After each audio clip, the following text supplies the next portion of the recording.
morning. Good morning. We are here. We are queer. We're finally at the end. Da, da, da, da, da. We're finally at the end. The end of frenemies. So excited. Oh my God, I'm so ready. I'm so ready, girls. Okay. Before we get started, a few random tidbits. One, I feel like y'all be so conspiracy theoried in my chat right now. Okay. How in the world you hear a 95-year-old man died, his wife died, his dog died, and y'all don't think carbon monoxide poisoning? Y'all got to be like conspiracy theoried about it.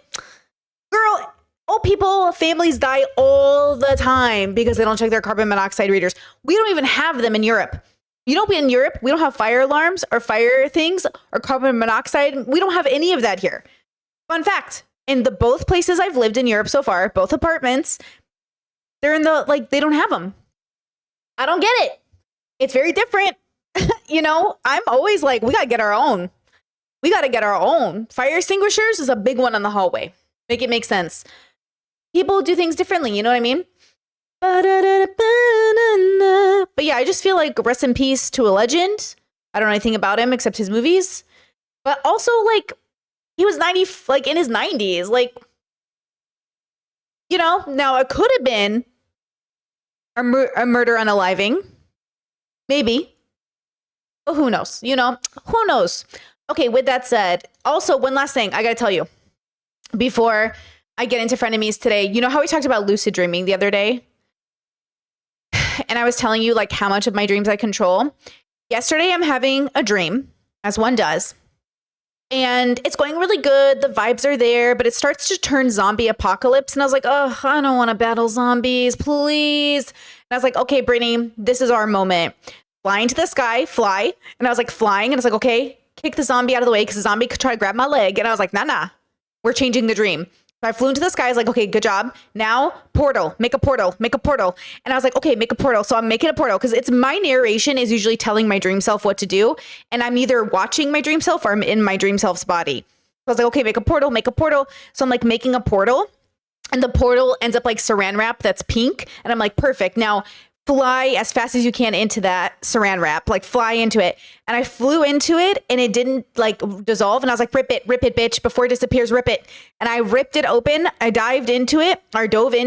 And then all of a sudden, I was on a peaceful beach, living my best life. No zombies, just vibes. And I was like, thank you, dream life. This is what I wanted from a dream.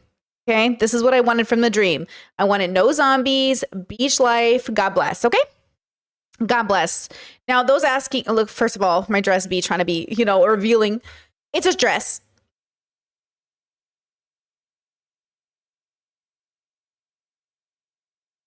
It's a dress. It's a dress.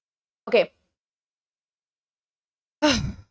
Let's go. Let's get started. Let's do this. Let's do this. And I'm wearing that push-up bra I showed you guys the other day. No? Yeah.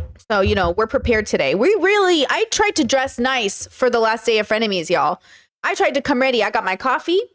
I've got some water. I'm ready to go. Let's do this. Okay, are we ready? Let me pull it up for us. It is the end of the era. Oh my God.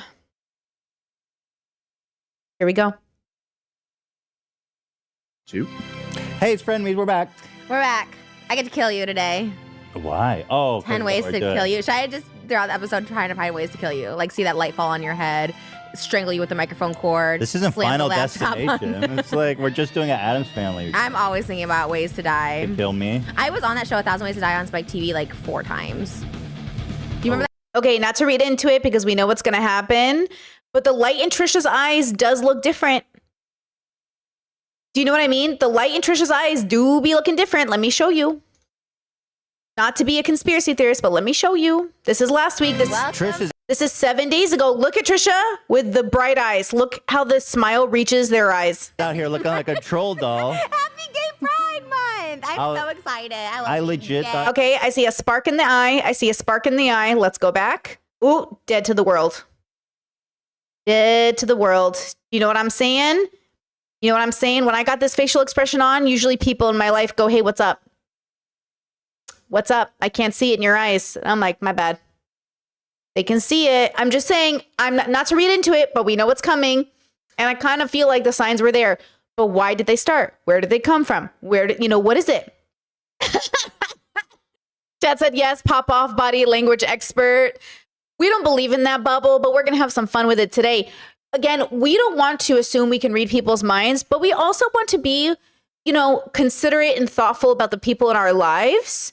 And I think that's really why I try to pay attention. And maybe that's also a trauma response as a kid, is like having to pay attention to everybody's feelings, having to understand the details of how people feel, having to make sure you notice if someone walks into a room being less than normal so you can prepare. Like even as a family, somebody would come home and the way they would close their car door, we'd be like, ooh, someone's mad today. Ooh, someone, we could, the way people walk. Like I am so used to how my siblings walk that if I hear them walk a certain way, I'm like, ooh, what's up with you? What's going on there? Now, sometimes we're wrong. And sometimes they're like, nothing's wrong with me, bro. You're misreading it. I'm like, oh, my bad. Okay, my bad. No problem. I think there's a combination of, just wanting to be aware of people's feelings, wanting to read the vibe. And I think it's also like, you think you're really fucking smart because you're like, I can tell what's going on before everybody else can. So a big part of it is like understanding people's, feelings. I think hypervigilance is, correct me if I'm wrong, isn't hypervigilance a trauma response? Like a fear of what's happening? Yeah, it's about threats. There's the other side of it too, which is like excited to read the room. Like, I think there's a part of me that was just really excited to be able to tell like what people were doing. I genuinely think some of it was like hypervigilance for sure. But I think a lot of it was actually just kind of like, I think I'm smarter than everybody else, but not because I am, but because I fucking like puzzles and I like figuring out how people feel. And when I'm wrong, I'm like, damn, I really got that wrong. But I'm right so often that I feel pretty good about myself. And I think it's also why I love fiction, and it's why I love like people. I was watching this autism clip from that English guy who does documentaries, and it was so outdated, but it was like, autistic people don't seem to care about other people, but that's not true. I'm an autistic woman who's very interested in people because I think of people as any other, I'm fascinated by ants. I'm fascinated by flowers. I'm fascinated by like the wind. I'm fascinated by like, ooh, what's that? And even with weather, I do this with weather where I'm like, it's going to rain. I'm like smelling the air. I'm like, ooh, it's going to rain, bitch. I do this with everything. Like I do this with car sounds. Like, oh, I wonder how fast that person's coming around the corner. I can tell by how loud their engine is. This is just my particular joy in life, is like figuring out the details, right? Yeah. Thoughts on pattern recognition. Yeah. I think that's what it is. I think I'm just seeing and hearing patterns. I think I'm just observing everything because I'm engrossed in it. I think that's why I say I'll never be bored. Like there's so much to pay attention to. I mean, sometimes I just stand on my window and watch like cars go by and think like that's a whole person's life and they're just living their whole life, So I don't know. I think I am excited. So I don't want to misconstrue what Trisha's going through. I don't want to say that I'm reading minds. I just want to say like, oh, if I saw this in my friend, maybe I'd know they were having less than a great day. Like my partner will notice the way I walk and he'll be like, do you need something? Your steps are different. And he does it out of care. Like, hey, do you need something? Can I be there for you? And I'm like, oh, that's so lovely. So sometimes it's not just negative, though. It can be like, oh, dad's footsteps are coming in fast. He's pissed. Someone's getting hit. For sure. Definitely a thought I had as a kid growing up. Oh, someone's getting spanked. Someone's getting hit today. You know what I mean? Like you can feel it. Like who's in trouble? Definitely a part of it too. Okay, let's keep going. Remember that show? And yet you're still here. I was talking about breast implants and how they like explode on airplanes. Oh, what is that show? It's just weird ways people die. I think it's fake, yeah. And so you're always thinking of ways to die? I didn't. Oh, me, yeah. I always think like right now I could see like that pole falling all over, hitting your head, the light hitting your head, the computer slamming on your thing, like the cord strangling you, like choking on water. The cord just magically starts strangling. Yeah, something goes in flames. Like no, I mean there's so many things that could happen here. Really? So I always think about that. So maybe today. I just feel like that's so autistic of Trisha. I'm pretty convinced by the end of this that Trisha is on ADHD. I am. Like I'm pretty sure that would be their diagnosis, and I do kind of wonder.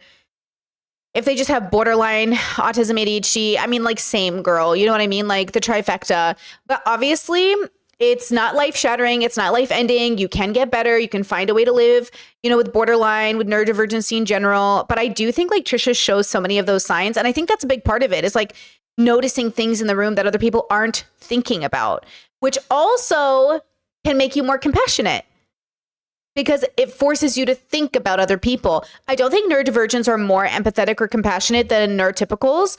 I just think that sometimes the right combination of neurodivergency gives you an insight and a tool to be more empathetic. I think it's just like the avenues of tools given to each person is going to be different. You're like a special ops. You're like a bodyguard. You just assessing all the risks. Yeah. I'm so paranoid. Like definitely like my siblings and I like to sit at the like back of the restaurant with our, you know, facing the door and like paying attention to who's coming in. Like we're definitely one of those people. And so again, you know, like we're not trying to be too paranoid, but we're also trying to be like aware. We just want to be that person who wants to be that person on a cell phone that's like not paying attention and falls into a fucking hole in the sidewalk. Like, who wants to be that person that isn't paying attention and like gets stuck in a fucking shooting that they could have avoided if they paid it a little closer attention? Which, by the way, no fault of your own. It's not a joke. But I saw this mall shooting once where the videotape, there was a couple with a stroller who ran first. And I was like, what did they see that made them know something was up? Like, what did they see? They're like, mm-mm. And they ran faster than everyone else and everyone waited. Like they hesitated. Like 30 people watched this family see something and scramble away and everyone waited to see what it was before running. Sometimes I really feel like, nah, I have bad feelings. We're getting out of here. We're not staying to find out what it is. I don't care what it is. We'll find out on the news. But some people, like, they get curious. That's why human beings in horror films always be checking the basement. Why would you hear a noise in your basement and think, you know what I should do? Check it. Not unless I got a gun, not unless there's 10 of us going down to check it. You know, if I was single and at home, I'm not checking no noise in the basement, girl. There is no way in hell. Mm-mm. Today, I almost got attacked in our car here.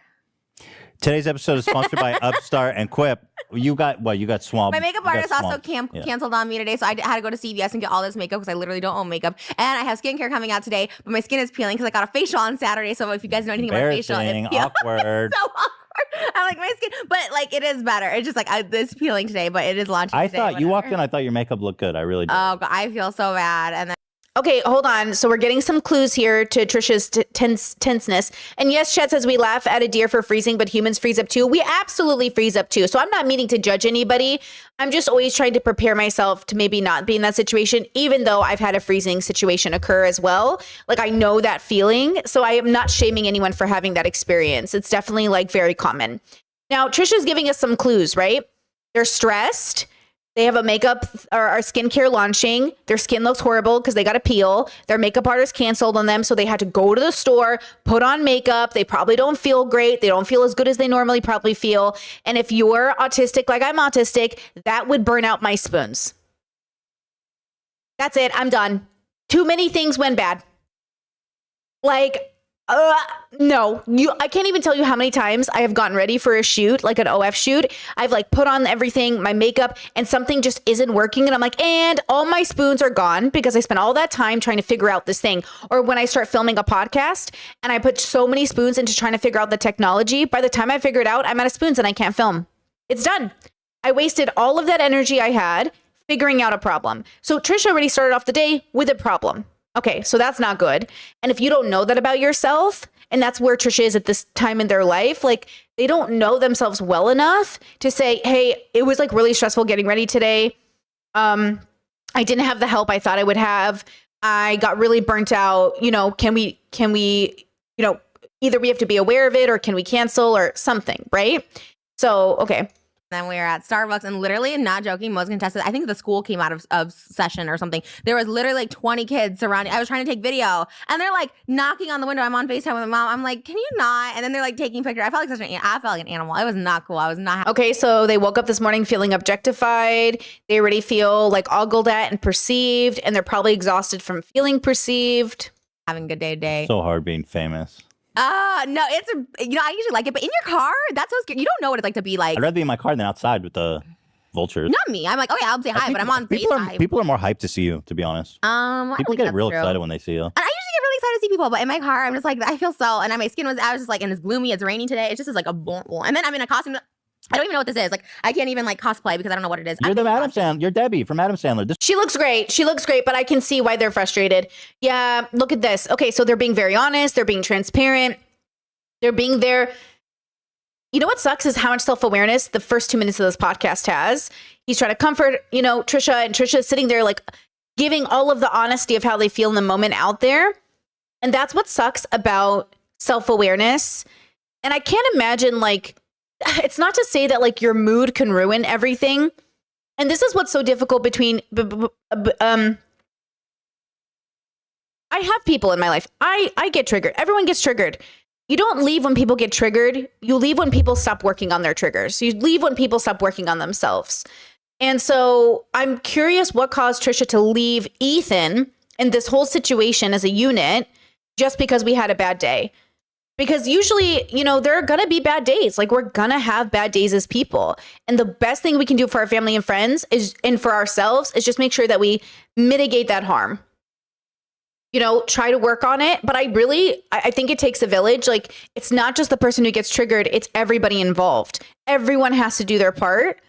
And if everyone does their part, it goes great. Then nobody feels like they're doing more than the other. Nobody feels taken advantage of. Like, nobody feels like, gosh, I think everyone has this fear because they've all dealt with maybe one or two people in their life that just take advantage of people.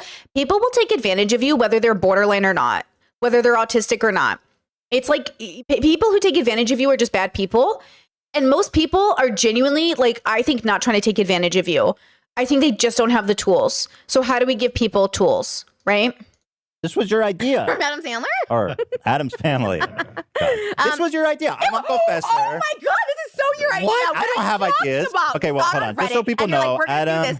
Fact check that. Hold on, Uncle Fester and Debbie. Well, hold on. Does anyone remember? Because I don't have ideas. These are your ideas. You got it off Reddit, and you're like, we're gonna do this, and I'm like, this is definitely not my idea. You told me you didn't like it. My idea would be Maui and Moana. My idea would be Sharpay and Ryan from High School Musical. I've never once picked our costumes. Never once. What? Never once. You can fact check into the thing. Never once. You have never once picked our Never outfit? once. Okay, show this. I don't want to be the girl in the movies. I want to be the boy too. Like, I want to be. See, that feels impossible. We just watched all of Frenemies. Who has the memory of Trisha picking the costume or the theme? I have lots of memories of Trisha picking their costumes and their themes, and Ethan picking his costume and their themes. But I don't know how much Trisha has coordinated the double costumes. But Trisha, most of the time, came in their own costume with their own theme. So this indicates to me already, like, hey, what's going on? So it's like a disruption of, okay, look, I'll give you an example. Hold on. Let me, okay, we're going to go into acting mode. Hold on, acting mode. And scene. Guys, I have to talk to you. Yesterday on stream, I really felt attacked. I felt like you were coming for me in the comments, and I just felt so fucked up. Like, I really felt like we were having a great conversation, and you guys just couldn't stop attacking me over and over again, disagreeing with my opinions. Like, what? I can't speak my opinion because my audience, like, disagrees with me? I just feel like sometimes as a content creator, you just don't get how hard it is to have your audience constantly disagreeing with you and having their own minds and opinions. And, it's really hard as a content creator when they don't reflect like what you believe and then you kind of feel crazy. You know what I mean? End scene. Okay, that's one way to view what happened in any of our streams. Or what really happened was, oh my God, a great day on stream today. The audience was strong with their opinions. We battled it out. And it was wonderful. Fucking loved it, okay? My partner asks me, how was stream today? I said, fucking great. We're going to start doing like what I used to do on stream. I told him all about how you guys mentioned like bringing up conversational streams, which I used to do. And I was like, bro, I can't wait to do it again. I was like, I'm stoked to have these conversations with my audience. I fucking love it. It stimulates my brain so hard. I love being challenged. And I felt fucking good after stream yesterday. I was like, I loved it, okay? But there, depending on how you're having that relationship with it, it's going to change everything. I'm a philosophy channel. How are you a philosophy channel? You're not going to be challenged by no ideas. You know what I'm saying? Like, who am I to say this is a philosophy channel and then to be upset my audience has an opinion? That doesn't make sense. It doesn't fit the construct I've created here. So when we create a construct and then we are mad about the construct we created, now it's our issue. Trisha created this construct with Ethan. Trisha created this reality. It's been 40 weeks. You know what I mean? It's been more than 40 weeks in real lifetime. So it's been enough time for Trisha to have spoken up, said their piece, been more involved. Trisha built this construct and now they're upset about it. So Ethan should say to himself, wait, why is my friend Trisha, who helped build this amazing podcast, why are they saying things that just feel so out of character? But Ethan, he's always kind of assuming everybody's in their right mindset. But see, I think any of us listening to Trisha would be like, hey, bro, you just said like 10 things that would have taken all of your fucking spoons today. Do you have the spoons to stream today? I love you. Do you have the spoons to do a pod today? I mean, how many times do you guys see me during my panels, check in with my panel and go, how are our spoons? What's our spoons like today? Nobody fucking does that. Have you noticed on all of these content spaces, nobody asks like, how are you doing? Do you feel good? Can you keep going? Do we need to stop? And that's because that's a neurodivergent, chronically ill skill I learned over the years of doing content. I learned that by educating myself. And I think that's really, it's difficult. You know, Chad says, would you ever consider member subscriber Zoom calls? I know creators who do, but not sure how many spoons that would drain. Wait, is that a joke? No. Wait, oh, welcome. I've been doing calls for 8 years. I'm actually ending it this month. I love that. That's beautiful. I've done calls for 8 years. This is my last month of doing them. I'm retiring it so I can focus on content creation. And yeah, so if you ever want to talk to me, again, you can come join the Discord and come on VC and chat with us in a group. But I used to do one-on-one calls, and this is our last month. The last batch of callers are here. There's no new spaces or anything. Everyone has been around for like years, and this will be the last time I've done it. Yeah. Oh my God. I love that. I used to be known for my calls. So the fact that my newer audience doesn't know that is so exciting in a sense, because it just means how much time has passed by. You know, isn't that kind of funny? Like how you think the internet perceives you one way, but everyone gets to see you different ways. I love it. Yes, I'm ending calls. End of an era so I can make more content, because I cannot keep getting these Netflix episodes out for you once a week, girl. I got to get them out more. And well, I don't want to announce it yet because I don't want to overpromise, but I won't announce it, but yes, I will be focusing on content, more content.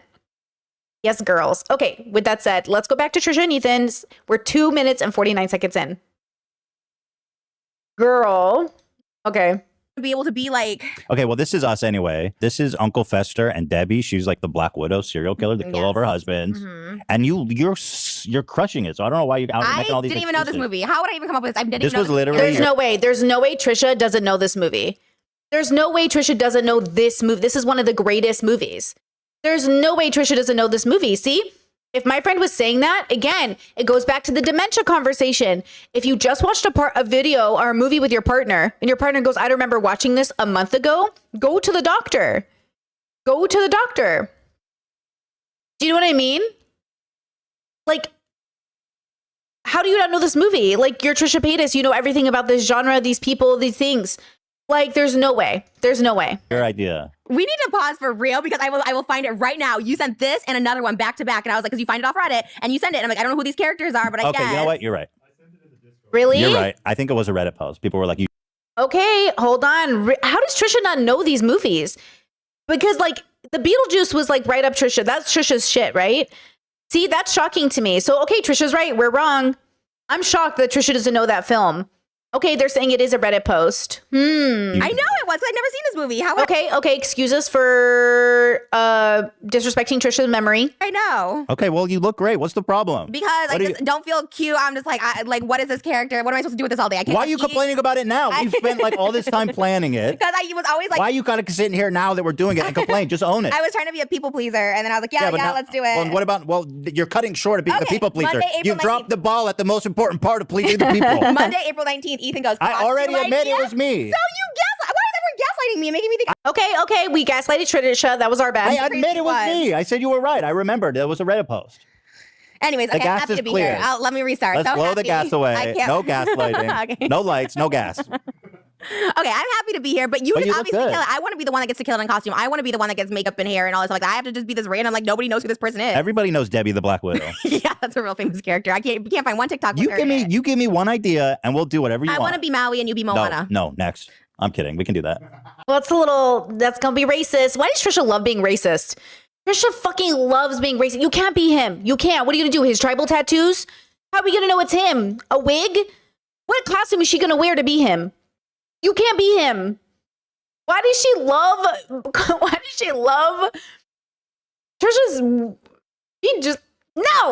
I was just kidding. I want to be Sharpay and you be Ryan from High School Musical. Who's And we can that? sing Bop to Okay, the Top. that's- Bop, bop, bop, that's bop to the fine. top. And Can I then, be George Washington and you be Hamilton? Yes. I don't really like Hamilton though. I'd rather be. What do you mean you don't like Hamilton? Are you gaslighting me? Trisha loves Hamilton. Sorry? I wouldn't- You I don't don't- like Ham? Oh, you don't want I to want be to be Hamilton? Burr and you be Hamilton. Oh, okay. See when Trisha says shit, it confuses everybody. But George Washington's cool. Nobody knows George Washington Uh, in the show. Sorry. George Washington, first of all, in the historical context, you're wrong. And in the show, Okay. George Washington's a main character, so whatever. I don't really like him in the show.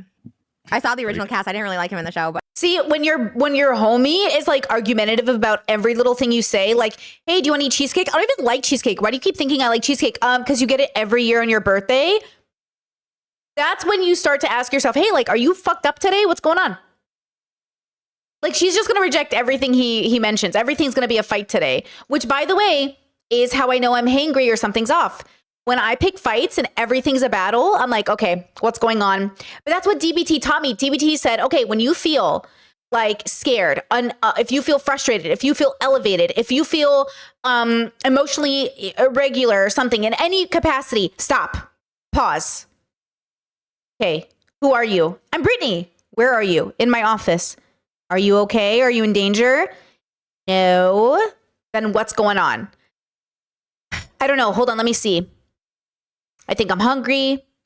I think I'm tired. I didn't sleep enough. Yeah, I think I just need a snack. My bad. It's like, yeah, you know what I mean? We are animals.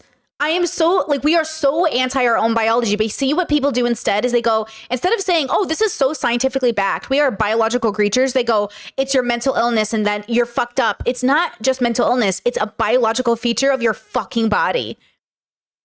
Okay? Like, I'm not even fucking with us. So much of our mental health is our literal bodies, like what we're doing to our bodies. And then we call it mental health and we're like, oh, so you're crazy. You're just hungry, dude. And yes, being hungry can make you kind of crazy. Having a baby can make you insane. Stop having babies. Girls, my heart goes out to this, like, to people who have children and are not prepared, and the chemistry is so hard on their body, they go fucking crazy and kill their children. Because if you think humans are just waking up one day and killing their kids, men or women, they're not. Something's wrong with them.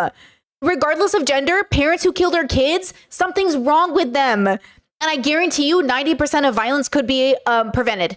I guarantee you it's the way we raise humans. That's why this irony of saying we're not animals and not understanding we're having a biological experience. We are so anti the science, and it's killing our children. It's killing us. It's killing the planet.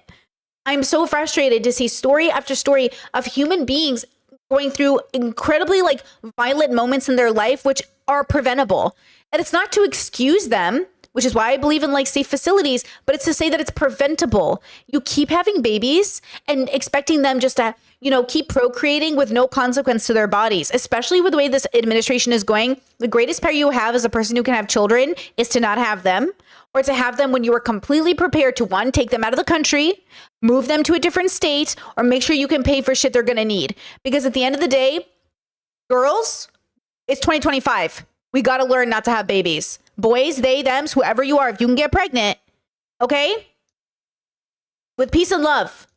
Stop saying the world is so horrible and racist and homophobic, and then you keep making babies. How are you justifying that? How are you justifying bringing a baby into a horrible place? Either it's really great and it's working, or you're bringing that kid into the world because you think it's supposed to. When I was younger, they said you had to have babies because that baby could save the world. Do you guys remember that as millennials? Oh, we all need to have babies because that baby could be the one to end racism. Oh, we have to have babies because that baby could cure cancer. I'm sorry, my baby is not your dream. My baby is not your savior. With peace and love. With peace and love. Can you imagine you were born to cure cancer? Figure it out, 6-year-old. What? All right, let's He move dies. on. So Anyways. yeah, he dies of old age. Jesus, it's not like a big deal. True. It's not like a loser. Well, they died of young age back then. They were dying. Yeah, and he made it. He did it all. Did he die? of old age. How old Yeah. was he though? How old is he? I don't know. People died, but like probably in 70 or something. Okay, I'm down for a Hamilton cosplay for sure. But no, that's my idea. You give me the idea because I we'll show up there in just Hamilton. said I want to be Maui I don't want and Moana. Okay, Maui and But Moana. I'm Maui and you're Moana. Okay, whatever. Fine. I'm You so can be Maui. excited. Whatever that Have you seen Moana? Yeah, I didn't like it that much. I loved Moana. That's the fun part. That's like the fun movie of Disney. Movie. I'm just having a rough go of it today. I'm telling you, my period, my skin, everything. Can I Okay, see, Trisha's telling us. Listen, people tell you. talk about my skincare real quick, and then we'll just get out. And by the way, there was a case, I'm sorry, the reason it's on my mind is there was a case of a mother who killed multiple of her children, and she had been telling her husband for years, I'm having problems. I need to go to the doctor. And every time people ignored her, prayed to God, they were religious, said, you don't have problems, she would warn them, I think I'm hearing voices. I'm having serious medical problems. And time and time again, they ignored her, left her alone with the kids, and while she was in psychosis, killed her kids. And I'm sitting here like, people are telling you, they're asking for help, and you're just ignoring them. And then you have the audacity to be like, she was such an evil mother. And same even with fathers. Like, fathers aren't just killing their fucking kids because they're fucking men. Something is wrong with them. Something is wrong with them. Something went wrong. And we are so much more culpable than we think we are. Something went wrong. We have to stop pretending like human beings are just waking up one day being like, I'm going to kill my family. You don't think that means someone's fucking wrong? Something's wrong. That's why I say, like, healthy people just don't do certain things. Healthy people don't chronically cheat. Healthy people don't murder people. Healthy people don't wake up one day and think, I'm going to kill my kids. That's not what a healthy person does. But we can't sit there and be like so afraid of human beings because we think like, oh, that will never happen to me. Girl, it could happen to you. You being raised in this fantasy land of like, it could never happen to me. I'm never going to get psychosis. I'm never going to get disabled. I'm never going to get old. It could happen to any of us. Okay? I'm so like frustrated with human beings today, but you know what? With peace and love, humans gonna human. Am I not right? Am I not so fucking right? Humans really gonna fucking human on me. Girl, Get out of the way. Got it. Trishkin.com. Love that domain. I good. have a bunch of domains for this, but Trishkin.com. Do you have more domains? Like which other ones do you have? There's Paytas Miracle Elixir, Trish That's a Miracle long one. Elixir. Yeah, they're kind of long, but Trishkin was a I good like one. Miracle Elixir though. Well, Miracle Elixir is the name of my product. It's You based sound off. like a traveling potion Yeah, it's from salesman. Sweeney Todd. So is this the one that got canceled and was bad, or is this the good one? I did a music video for this that's coming out Friday. Is it? What? Were you gonna say? I referenced it earlier, and you were like, "What are you talking about?" What? When? I said, "What's his name? Peroni?" or- Pirelli Miracle Pirelli Elixir. Wait, when did you say that? Just a few minutes Okay, ago. come on, plug your Anyway, shit. Really? No, I feel that's crazy that you knew that. Yeah, so this is what you get. The packaging's amazing. This is all manufactured, produced, and formulated here in LA. It's made fresh, so once you order it, it's like made. The things are ready to go. But nice, yeah. nice package. We got foam. Yeah, we got the Elixir, cleanser, we got day cream, night cream serum. Ooh. You guys, this actually like works. So obviously, for the record, I feel like people. Nice box. I feel like I don't need to. Chat says it was canceled due to the fallout because of this. Like it was canceled because of frenemies. Oh damn. Chat says no way it was good. Yeah, I kind of feel that too. The problem, and this is why my dream for the world is to have authentic, real reviewers. I would just love people who really review things honestly, but it's so hard. It really is hard when you're getting paid. It really is hard. You know? say this, but a lot of people are like confused. They're like, why would we buy skincare from Trish? It's obviously I'm in collaboration. I'm like the face with Glow Skin Enhancement. That's the people who made it. Charlotte Well, Wilson. you were using a hair care or a face care system, and it really worked. Yeah, I saw that. This The is proof the is in the products. pudding. Yeah, this is the products I've been If your using. skin is putty. Yeah, and so honestly, she could have been like, oh, be an affiliate, like whatever. But she hadn't like packaged it yet. So she's like, do you want to like be the face of this? So What's the obviously. cut? At 50-50. We're 50-50. Oh, that's great. Yeah, she's really good. And Nice. and anyways, I don't know why I said that, but she's I'm really curious. she's really good. It's female owned small business. But she's been around for a while. Glow Skin Enhancement, Charlotte Wilson. I use this stuff, like it helps all skin. It really does help all skin problems. I found her through my makeup artist because I had really horrible like skin and my makeup artist. Trish Elixir. What was the brand we all used as a teenager? My mom, I had really bad acne as a teenager, and my mom, God bless her, really tried to buy me every skincare in the book. She spent a lot of money trying to help me with my skincare. She even let me stay home from school on some days. Proactive. Yes, Britt. Proactive. Yes, Kiwi. Proactive. My mom tried everything. She tried everything to try to help me with my pimples. And, nothing worked. I'll be so fucking real with you. I think puberty helped and getting old helped and nothing really helped.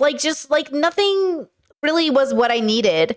But she tried. My mom spent a lot of money trying to help me with my skin. Eventually, I just I think especially as I get older, and you'll notice, I feel like my skin looks really good lately. Like, obviously I have scars and patches and stuff in my skin that's like, I can't do anything about that. But I have had really good skin, and I think it's because I cut dairy out. I do. Guys, my fibro, I'm going to have so much to say in the vegan podcast. My fibro is doing really good. Like, it's still there. It's like at a solid, it goes between like it stays at a 4 to like a 6. But like when I had dairy in my diet, it was going all the way to like an 8 or a 9. Like, it was bad. Like, but for the last like 3 weeks, 2 weeks really, for the last 2 weeks, I started to notice a huge difference where I was like, oh, I feel good. I'm not bloated. Guys, I can't tell you the transformation on my body the last, like, I feel like a skinny legend again. Not that I want to be skinny, but I feel lean. Like, I felt like I was holding on to this like fat on my body that I couldn't get rid of no matter how I dieted or how I worked out. And I was getting so fucking annoyed. I was like, my body doesn't feel like my body. Like, this isn't normal. I cut dairy out. Holy shit. And you know what's hilarious? My friend literally told me to do this like 6 months ago. I was talking to my homie and they were like, Brittany, cut out dairy. And I was like, don't tell me what to do. I'm not cutting out dairy. And now that I've done it, I'm like, damn, they were right. And they're also the same friend who told me to cut out gluten. So you know what?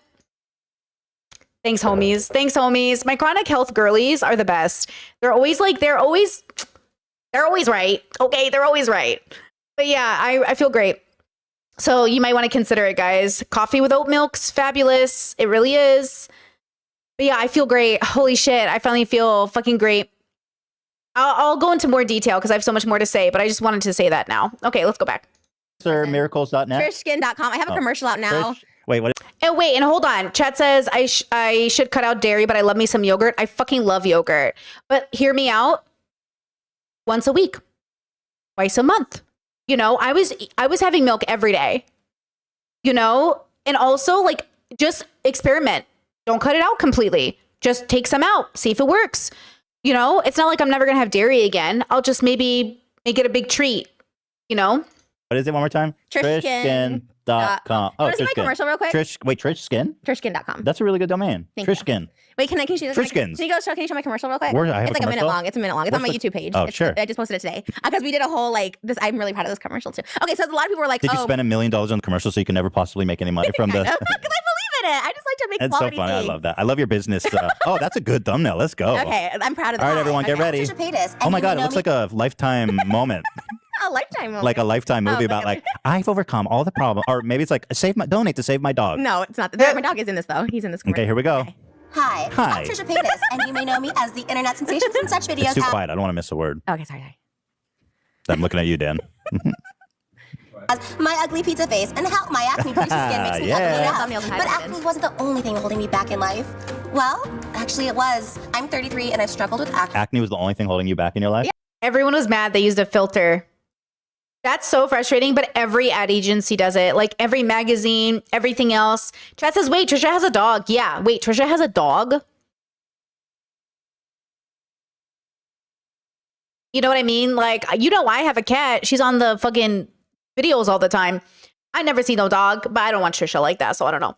Man, yeah, the filter sucks. Like, would the advertising companies really be out here doing it? Yeah, and now I'm clear. Oh, now I got dry skin holding me back, but that's because I'm a facial. Oh, brother. Yeah, don't ask me for the list of everything else holding you back. Nothing. This is it. I really got cleared once I cleared my skin, my soul, my energy, my chakras were cleared. My entire life, be it my awful diet. Oh, I do remember Trisha having a dog and then giving it to her mom and her sister. I do remember. Yeah, that sounds familiar. Stress, or just oily bad luck. Ew. Until I found my 7-piece miracle, Paytas Miracle Elixir. In partnership with Charlotte Wilson, founder and CEO of Glow Skin. We love you, Charlotte. Yeah, Charlotte. We found the miracle combination to work on any skin type. Over the past year, we Oh, have Trisha's in the lab making like custard. What are you baking a pie there? It was cleanser. Trisha's in the laboratory. She got the. She does. We obviously threw that batch away because I was contaminated, but she does make everything. Oh, in you LA. threw that away? We're trying to show what we're doing in LA. Like it's manufactured. Wait, why'd you here. throw it away? Because now it's contaminated because it's in air. It's open air. So for anyone being like, oh, like it was just for like the visual that we make. Oh, Which you we didn't bottle that do. shit? Huh? No. There's kids in Africa that could have. They eaten literally that. can't eat that. You cannot eat the skin product. I can't believe you've thrown that out. There's kids in Africa that have acne. Oh my god. They could have used that. Stop. formula to help with all hormonal skin conditions, guaranteed to leave you feeling moisturized without the grease This is great. and controlled without the dryness. Just flawless, hydrated, healthy skin. Peta I'm ready to run this Elixir on like Fox News at 2 a.m. We got Damn. 30-second clips of it, so it's almost done. We got little has clips. changed my life. Whether I'm filming on my kitchen floor or shooting a music video, I no longer worry about my skin. This It is really amazing. feels too good to be true, but it isn't. It doesn't leave any harsh effects on my skin, and I feel confident with no makeup. I want everyone to try this because everyone deserves that confidence that comes from This is within. really long, Trisha. No, it's not. It's almost done. There's literally- 55 seconds Okay, left. there's It also almost done. looks Here so comes the freaking good This part. isn't like the Trisha House skincare episode. We do Teddy Fresh every single episode. But I'm so fast. Every week. I go, okay, Teddy Fresh, blah, blah, blah, we're done. But this is also Trisha's like, I made a production. whole cinematic universe around my skincare. There's 25 seconds left. Up I a look 2-hour forward to my show. skincare routine every morning and night. This is your self-love in Oh, a bottle. why the was that facial lip sexual? lab. What? Look at you're like, oh, like, No, like a, what is like a money shot? Watch Look, this. you're making this No, look at this. This is a money I look shot forward to my moment. skincare routine every Watch how morning she and squirts night. this shit. This is your self-love. Oh, yeah. Because it looks good.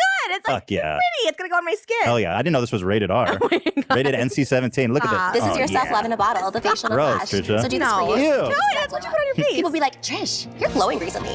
And this is the secret. I'm so happy to finally be Also kind of phallic. What? You say, Trish, what's the secret? And then you show like a it looks like a cock. Balls and cock. I What are you talking mean, about? Look, I two balls and a mean- cock. It's like a giant oh my phallus. God. Listen, this is why you have to have when you do an ad, you have to have like people like Ethan in the room so he can point out all the ways people are going to make fun of your commercial. Because that's really why that's why they do testing. What is it called? Testing rooms, testing. They have people who like react to the commercial and decide if they like it or not. What is that called?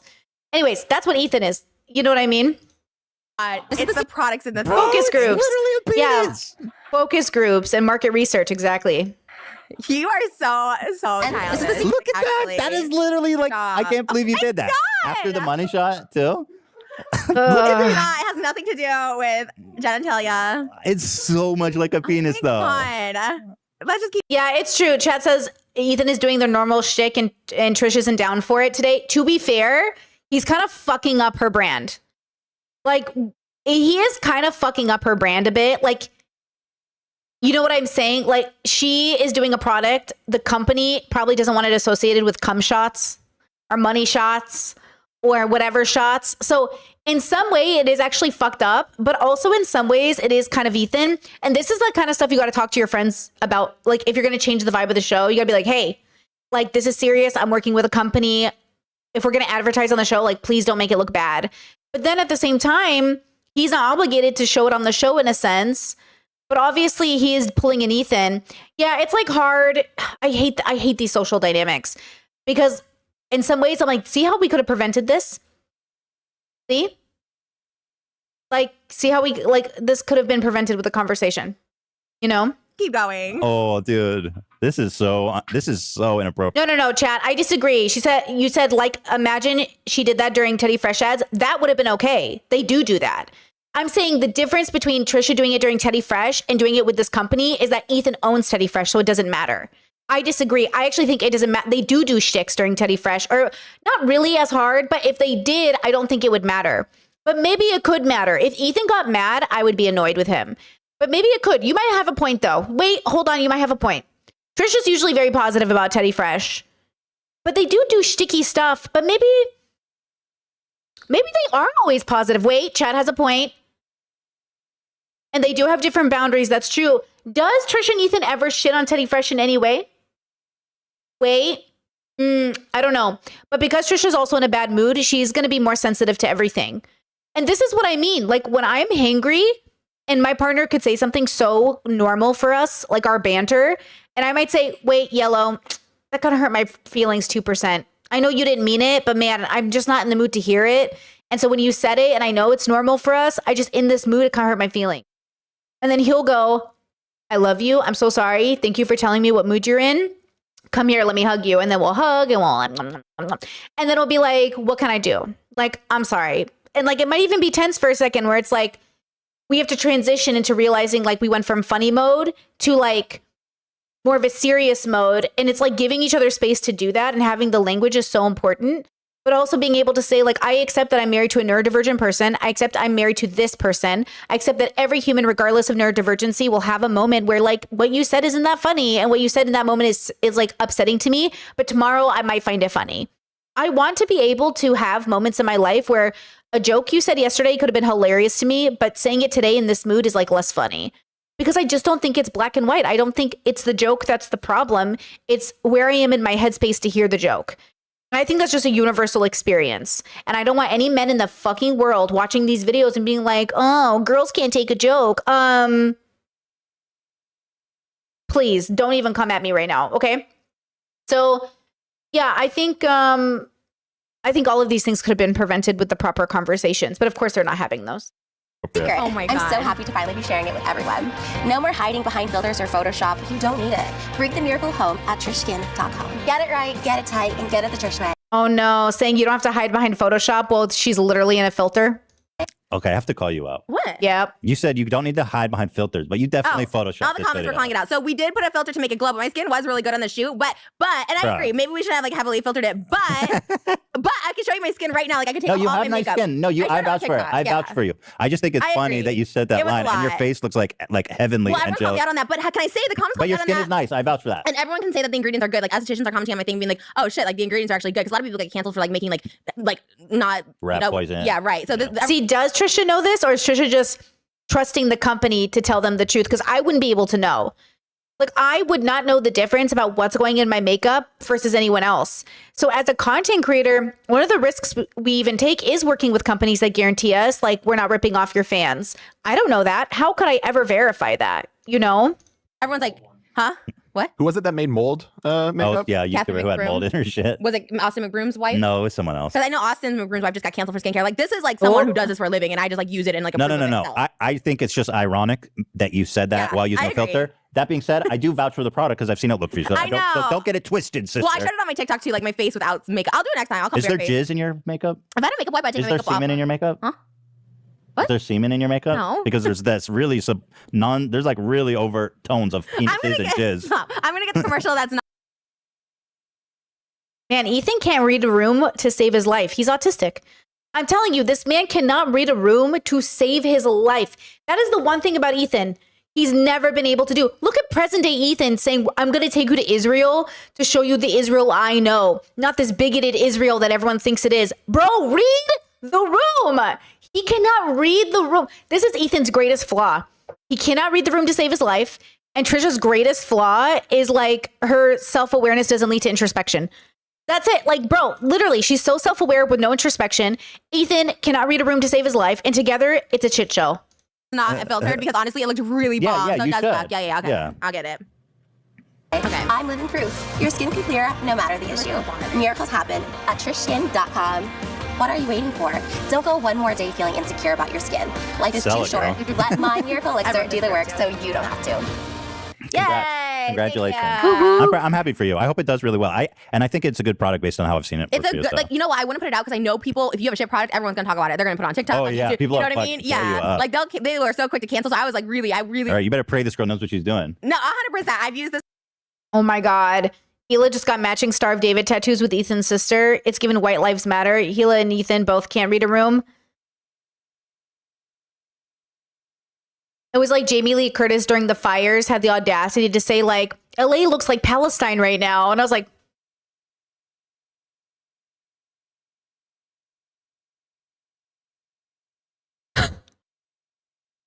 what's that? What's that meme?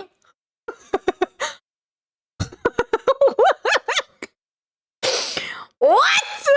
Okay. No my- mold my- or weird balls and shit. No, my makeup artist user, I use her. Like, she's really good. It just sucks that my skin's like peeling today. But if I have a makeup wipe, I would take it off right now because my skin would be bomb. But yeah, trishkin.com. You guys want to check it out? It was, it's that. So Congrats. thanks.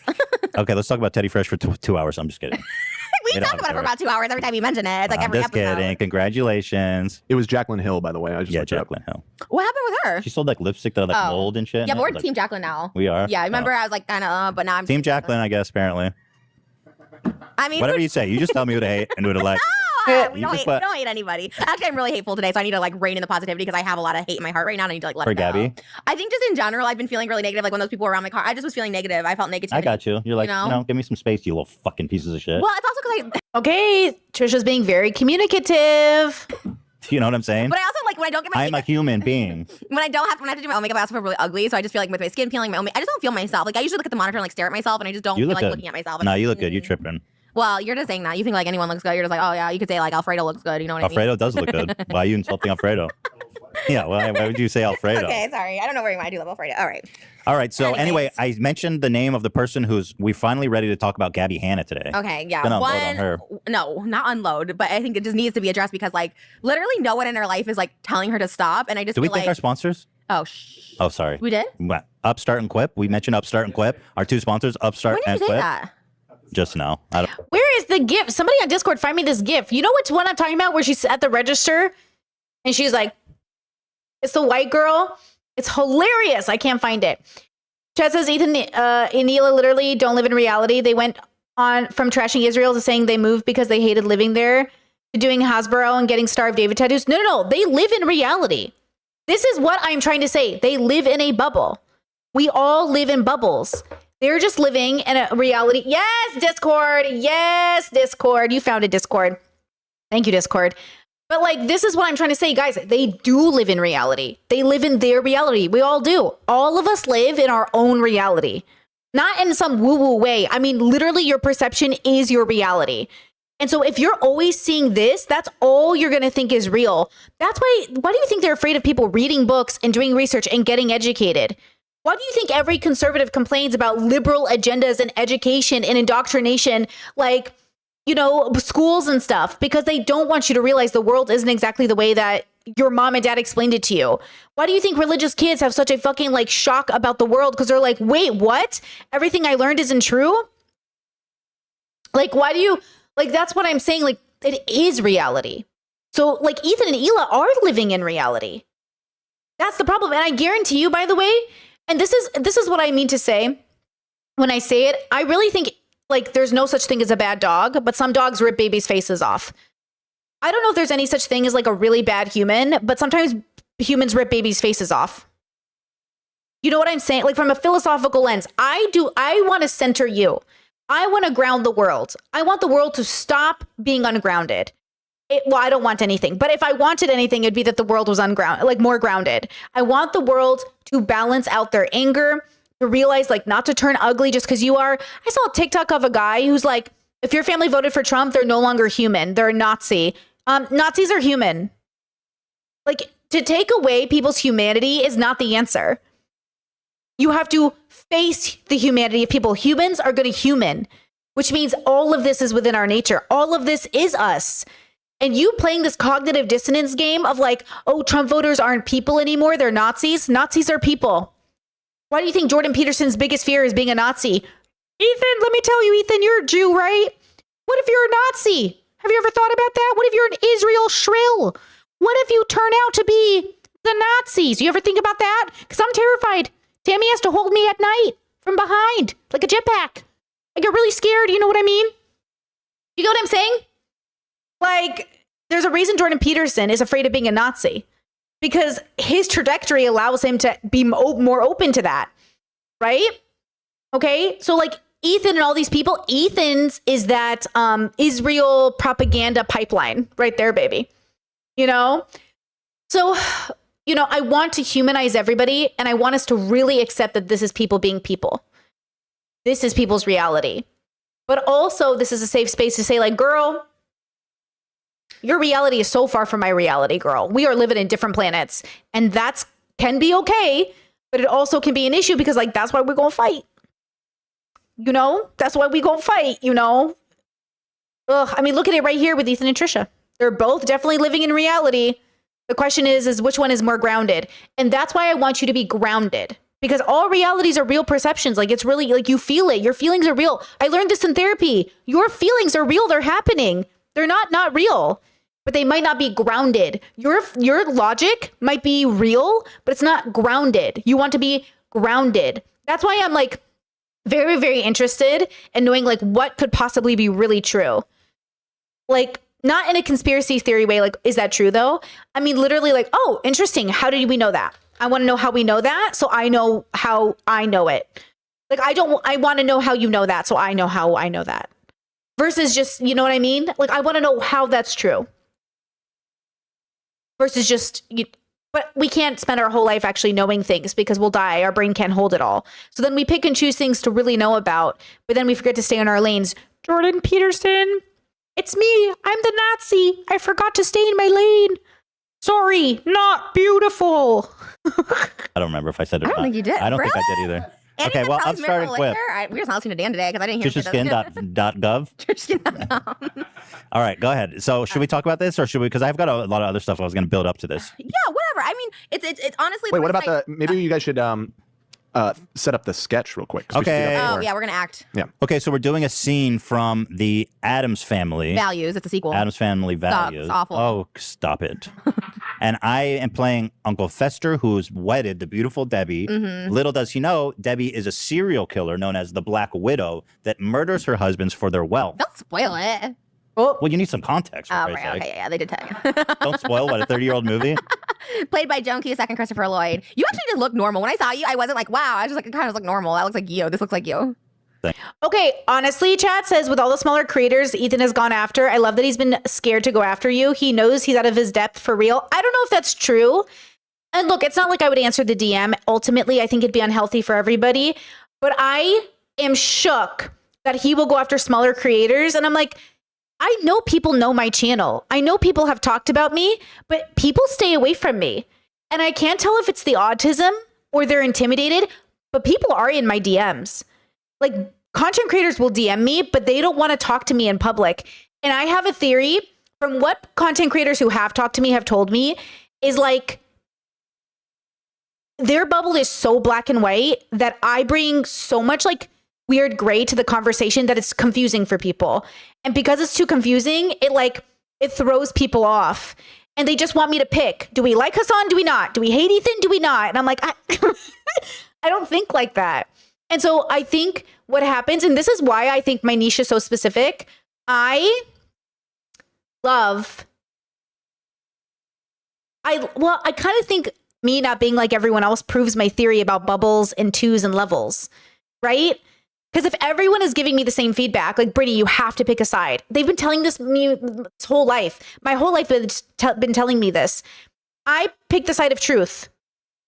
And the truth, I think, looks more progressive than conservative, but politically looks like neither.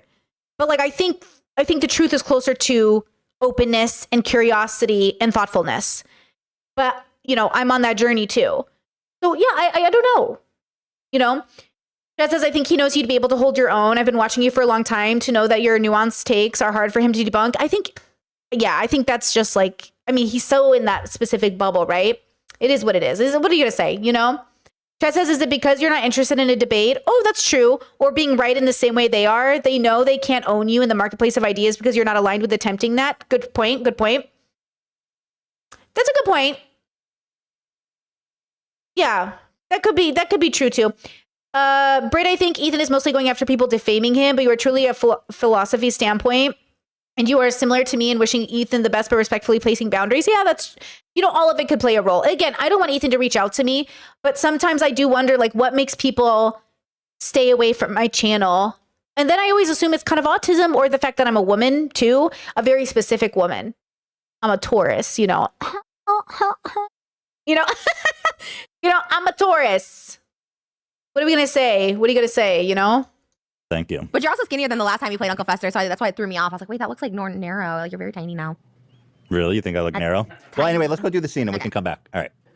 Ethan Okay, sits alone. This is great. How did Trisha plan all of this and didn't speak up for themselves the whole time? That's so fascinating. I'm like fascinated. At the dining table, waiting. And yes, chat says I saw your video posted to Reddit and it got deleted. I've seen I don't go on Reddit, but during a few months ago, I went on Reddit to go check my stuff, and apparently I've been posted to these people's Reddits for a long time. But like, yeah, I don't know what it is, but this has been the story of my whole life. I do really think it's autism. Ableism is real, bro. Like, it's real. There have been studies that have been shown that people don't like autistic tonalities. They really don't like them, and they don't get them. And I think that's fascinating. See, I want to know why that is, but I can kind of hear it, but I think it's kind of funny, but it's true. Waiting for Trisha. Happy anniversary, Debbie. House explodes. goes up in flames. Help! Help! Ethan emerges from flames with platter. Okay. Well, okay. Here I come out of the flames. Sweetheart, did you get the champagne? Freeze! Trisha pulls out a gun, points at Ethan. Freeze! Pookie? I tried to make it look like an accident. I tried to give you some. Whoa. What? Oh, I thought there was there a... Oh, yeah, take the mic. I tried to make it look like an accident. I tried to give you some dignity, but oh no, not you. I'm sorry. Go ahead. Do it. That's my line. Okay. I'm not doing it again. What are you saying? I want you dead, and I want your money. But, don't you love me? Trisha, evil laughs. Oh, sorry. Oh, what? It was Moses. Oh, Moses. Is that a no? Oh, do I love you? Look at yourself. You're the missing link. You shouldn't be married. You should be studied. You're a big, dumb, weird thing. No woman in her right mind could love you. Trisha gets hit by a car.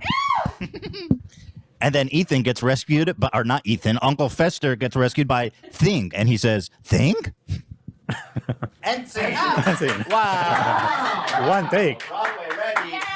Oh, one other thing. Welcome back. Hope you guys enjoyed that cinematic so much masterpiece. fun. Oscar goes to Trish. Trisha. I mean, I feel like if we did my cosplays, like I'll act like my ass off. You know what I mean? Like I'll really Just tell me what you want. Fight Club. Momoa, whatever Would his it be name Fight is. Club? Here, we I want did to be a... Brad Pitt. Who's Micah? You guys are talking about a Micah in chat. Micah seemed to rush through the video, but Brittany's very intentional and takes her time with statements. Look, I've had other content creators. Remember when oh, why am I blanking on their name? Remember I made a video about the crossdresser trans person, Finster. I made a video, shout out to Finster. I made a video about Finster and somebody asked, like paid a super chat to have them watch my video. And they watched my video, but like, it's like a 30-minute video, but they couldn't get through the like 5 minutes of it. That's fine, right? I love Finster. No hate. Like, I don't really, like, I just keep up with them on occasion, check in, make sure they're doing good. They are doing good, by the way. They're like on a transition journey, which we love. But it's like one of those things where I love YouTube. So I watch people's videos that are like interesting, but if I feel like they're hateful, like I don't watch people make bad videos about me. Like if they're calling me a cult leader or something, like I'm not going to watch that video. But it's one of those things where I think people watch the first 5 minutes of my video and it just seems so dense. I've also gotten the feedback that my videos are very dense for people. So that's why my community is so philosophy based, because philosophy people give us some dense content. So I've gotten like interesting feedback from people over the years. But I think other content creators, I wouldn't be surprised if they didn't sit through my content. Why would they? You know, like they're not used to it. It's not their genre. They don't have to. But yeah, who's this Micah person? Micah, the makeup artist? No, Micah, who Micah? Let's see. I'm trying to figure out. I want to Google who this is you guys are talking about. I feel so out of the loop. Micah's Rhetoric? Is that a newish content creator? I don't even know that name.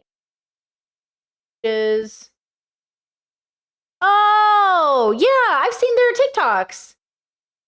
Yeah, I've seen their TikToks. Okay. Mika is the pronunciation. Mika. Yeah.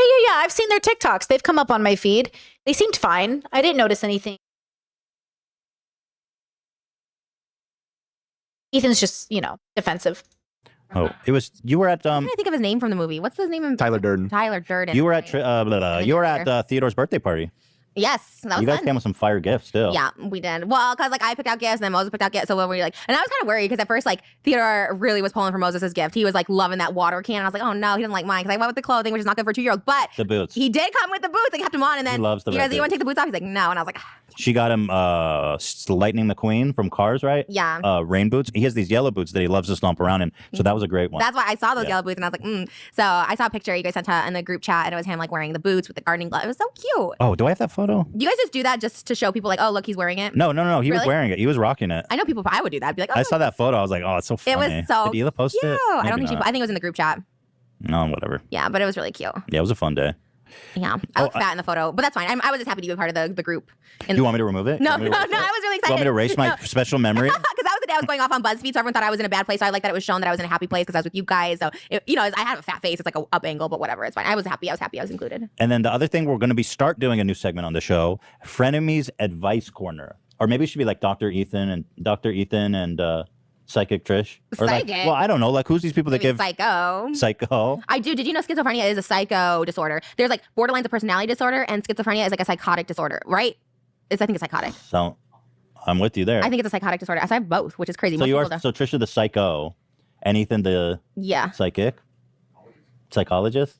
Well, you're not. A I don't know if I psychologist. qualify for that. Maybe you're like just you're a college graduate. We just Ethan the college Yeah. graduate. Yeah, that's more cred than me. I know a lot of people that graduate from college are dumb as hell. Well, I never graduated from college, and I'm smart as hell. So Well, we need credentials to give people advice. So. you're a college graduate. You have a And bachelor's. what's yours? That you're psychotic? I have mental disorders too. Okay. I have a psychological So it's one. like, don't and- listen to us, which is good. Disclaimer. Yeah. Okay, so the But I'm an psycho expert. and the bachelor of arts, Brewery. bachelor of arts, as little qualifications you could possibly have. So if you guys want advice for anything, you can email us at frenemiesadvice@gmail.com. We got a couple in here that I thought maybe it'd be interesting to get your take We're on. gonna do it on the top of the show. Right now, right I here. think it's kind of the end of the show. Like we need to talk about news, like Drake Bell getting arrested. Why not James Charles? The Logan Paul fight. Like whatever else we want to They're talk about. just Like short. this is just like You want to move it? I I mean, I think already set it so. up though. let's just move it to the end because I don't know if this is the most important thing we need to talk about today. This is like one of the issues that caused the like on top of their falling out, right? Which is funny because now I think Tana and her do like an advice show now, right? I get it. Like I used to say, like I don't want to say that I give advice because giving advice is such a weird concept. But I think I've owned it more. But it's like a weird. There's like a line where saying you give people advice is like it's a weird way to phrase I'm speaking my mind. Do you know what I'm saying? Like, it's a weird way to say I'm just like giving my opinion. But when you say I give advice, I have an advice show. I think like if you have an advice show, you're kind of held to like a different standard than just saying like, oh, I'm going to answer your questions and give my thoughts. Like we're brainstorming together. We're equals. You know, I don't like saying I give advice because I feel like that puts it like a weird power. I don't know. I don't like the feeling of it. It feels inappropriate.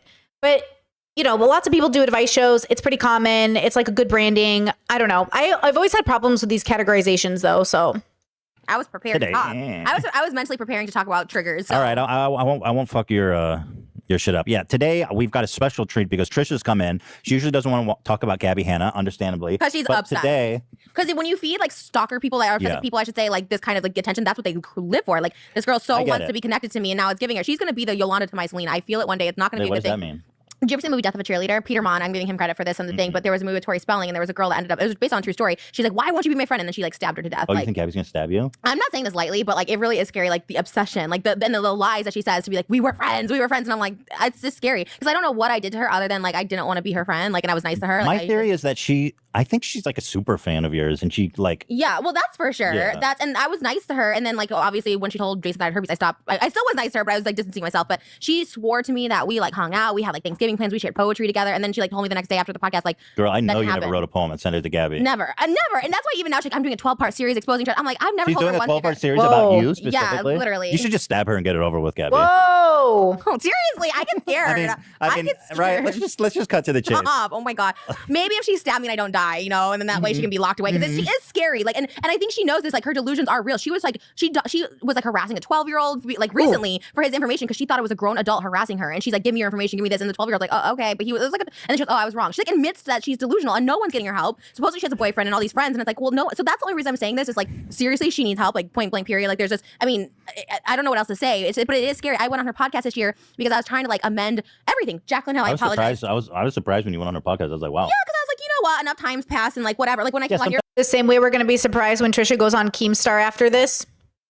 Sometimes you podcast. bury the hatchet. yeah, But sometimes, because I'm pretty, and I feel like when you meet people in person, they're a little more like they're not as on. Like when I met you, you know what I mean. Yeah. Everyone's just like a little more like reserved in person. They're not. But as I'm like so. a saint. When you meet me, you realize that I'm actually like a saint. Well, you're also just like not I'm not like a confrontational. psychotic person. Yeah, like before and after I met That's you what for I the mean. first time. Yeah. Because I feel like Well, you're not a saint, but maybe. Oh not no, psychotic. I'm Did you say saint? I'm a saint. No, you're not a saint, but Aw. you're nice. You're really nice. And like, but I am too. When I meet people, even if I disagree with them, like I'm nice. I wouldn't like, you know what I mean? I wouldn't just start making up. But that whole podcast, and Moses was with me. It was 6 hours of her just like convincing me we're friends, convincing me things happened that didn't. And I was just like, I don't know what to say. So I was nice until the end. I had to be like, I don't know what to say. Like this never happened. Like you're So making stuff how up. long into going to her house for that podcast were you like, this was a huge mistake? About about 2 hours into it. Do She it. was really nice. Like, I'm telling you, when we first got there, super normal. We got there, she had Domino's pizza for us. She had those pink sugar cookies that we talked about in front of me. Uh-oh. Like, she really like knew, and I was like, this is nice. And she was pretty chill. I'm like, this is cool. We're doing this. I want like, Domino's whatever. so bad. It doesn't deliver here. I wish we could. Yeah, I wish we could. But Well, we can send someone to get it. We've got employees. I here. just remember Moses. Fuck Gabby. I want Domino's. Okay, let's get Domino's. But What Moses, kind? cheese. Who's getting Domino's?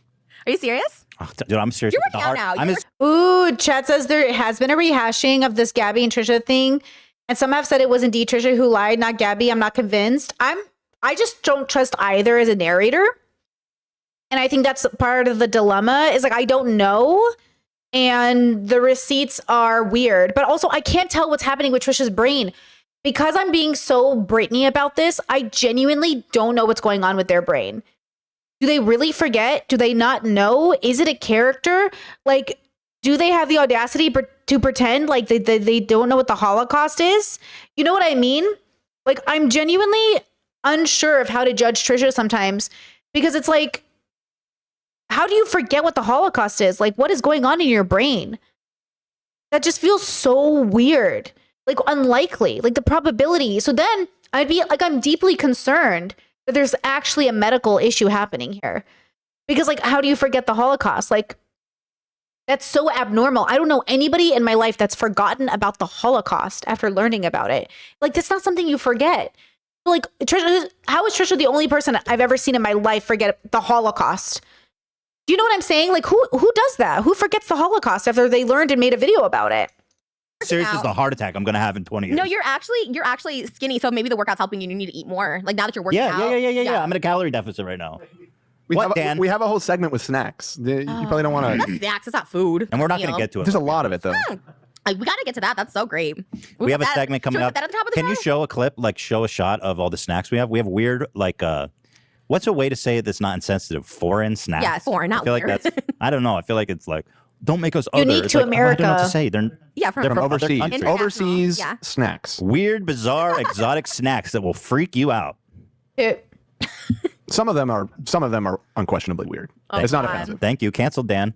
You'll see. Cancel Dan. Yeah, he just said their culture's weird. Oh, jeez. Okay. I didn't say their culture Dan, is weird. you're fired. I said some of these snacks are weird. We don't tolerate Okay. xenophobic conversations. God. Dan is Xenophobic. canceled. Xenophobic. You mean you hate foreigners or are afraid of foreigners? Me. Yeah. I used to be scared of Moses when I would wake up in the middle of the night. I used to, like, literally for 7 months, I would wake up and be like, oh my God, who is next to me? Like, I would be terrified.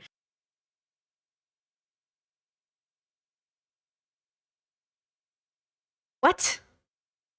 Like, when we moved into this Is new that house, like a disassociation thing? maybe. Yeah. It was so scary. I'd wake up and be like, oh my God. That's why I'm scared if I get pregnant. I'd be like waking up and be like, oh my God, like, what is in me? Like, what did I do? Yeah, but you got used to Moses, right? You're in Yeah, Sweden still? yeah. We had to move to the new house to be used to him, but I Get rid really. of the bad. Well, you had bad vibes at that old house with all the weirdos coming yeah, around. yeah. I think you're right about that. But anyway, sorry to derail, but There's let's no- get some no. Dominoes. Can we get some Dominoes, please? I mean, you guys think this is a game. If you want us to move on, somebody got to It's shake not their tails to get some sponsored. Dominoes. Rattle your dags. Do you know they say that in New Zealand? What's They no? say rattle your dags because there's a bunch of sheep in New Zealand, Aw. and they call them dags when they have little dried poop at their butthole. Why? Why Dags? They just call it dags. And so when they say quickly, they say rattle your dags because the sheep, it off. their little poop nuggets rattle when they run fast. Oh, Rattle your dags. that's cute. That's only in Australia. In New Zealand. Oh, same thing. Okay, guys, can we get some movement over here? Oh my God, are you serious? Yes. No one's. Can we rattle our dags, please? You guys think I'm kidding? Okay. See, even when he talks to his staff, nobody can tell when he's serious. That's okay. We talked about this in the Love is Blind episode I just posted. Some relationships are all jokes, never serious, huge red flag. Some relationships are always strict, no fun, huge red flag. Have balance.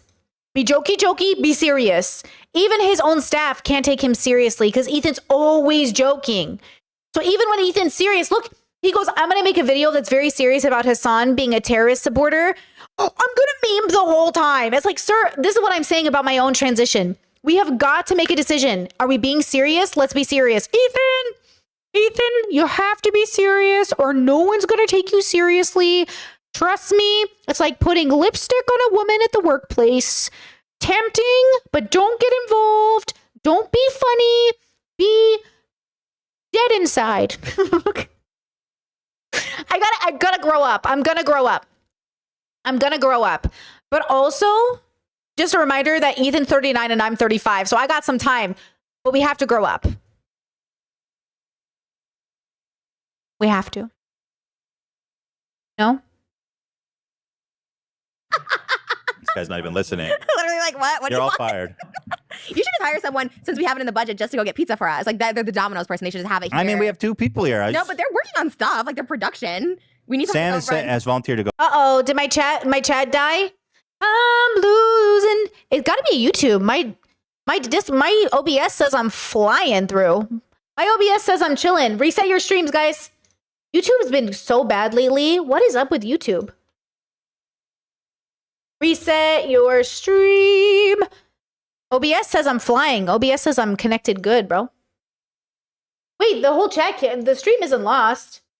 I'm still on my end. I think it's YouTube. Yeah, it's YouTube. Bummer. Go get it. Sam's also production. She's helping putting together things. Sam, are you busy? She's See, she prepping is the snack. working. Ian, what are you doing? He's also prepping. You guys are prepping snacks? They're prepping. They're the busy, snacks, apparently. fine. Yeah. That's what I'm saying. We should hire someone just for Domino's delivery. I have 2 employees here. I But they're mean, busy, so we need another, I guess, for the Domino's. Domino's needs to deliver to our house. Why doesn't it? That's so weird. That's You're in LA. upsetting. That's so weird. I'm moving. Yes. Oh my god. He's like the hardest working. Not the hard, but equally as hard. Ian's the hardest working. Kind of. He's doing Ian, a do you lot. think you're the hardest working employee? He Yeah, does. good I call. watched the H3. He Oh, always Ian's seems the man. focused. What can I say? Yeah. I just wanted fucking pizza. Olives, Hawaiian, jalapenos. Ooh, jalapenos. I spoke like a fucking stroke victim. Hold on. Let me try that Oh again. my god. Black olives, pineapple, jalapenos. Thank you. This was your idea. Literally, no. But Literally you- not. Rewind it. Wait, hold on. You were so down, and I'm now you're always acting like I'm down. crazy. But don't say it was my idea. I was like, someone go get Okay. pizza right now. I mean, No, I'm down. I'll always eat pizza. Come on. It's a snack. It's a bonding experience. Yeah. I feel like you should eat before because then you have more energy. I mean, I did not eat this morning either for the record, so I guess I am hungry. And they didn't eat this morning. It was bound to fail. It failed the moment everybody woke up that morning. This day was cursed. Nobody's fault. This day was cursed. You woke up, everything went horrible. You didn't eat. You're low on spoons. This is what low on spoons does to you. This is why we need to make sure everybody is fed, everybody is happy, everybody is working out, everyone is focused on their health. Because for real, you're an animal on a planet. You need to make sure you're not acting out of hunger. Hunger, I swear to God, you know how we joke like, oh, when a woman's on her period, she'll like destroy another country if she's president. When a man is hungry, he will do the same. Like for real though, that's a joke. That's a sexist joke. That's not a good joke. But do you know what I'm saying? Like this whole day was cursed. I'm telling you, yes, chat says frenemies ended because they were hangry. I'm telling you, this never would have happened this day if they were slept, fed, and drank.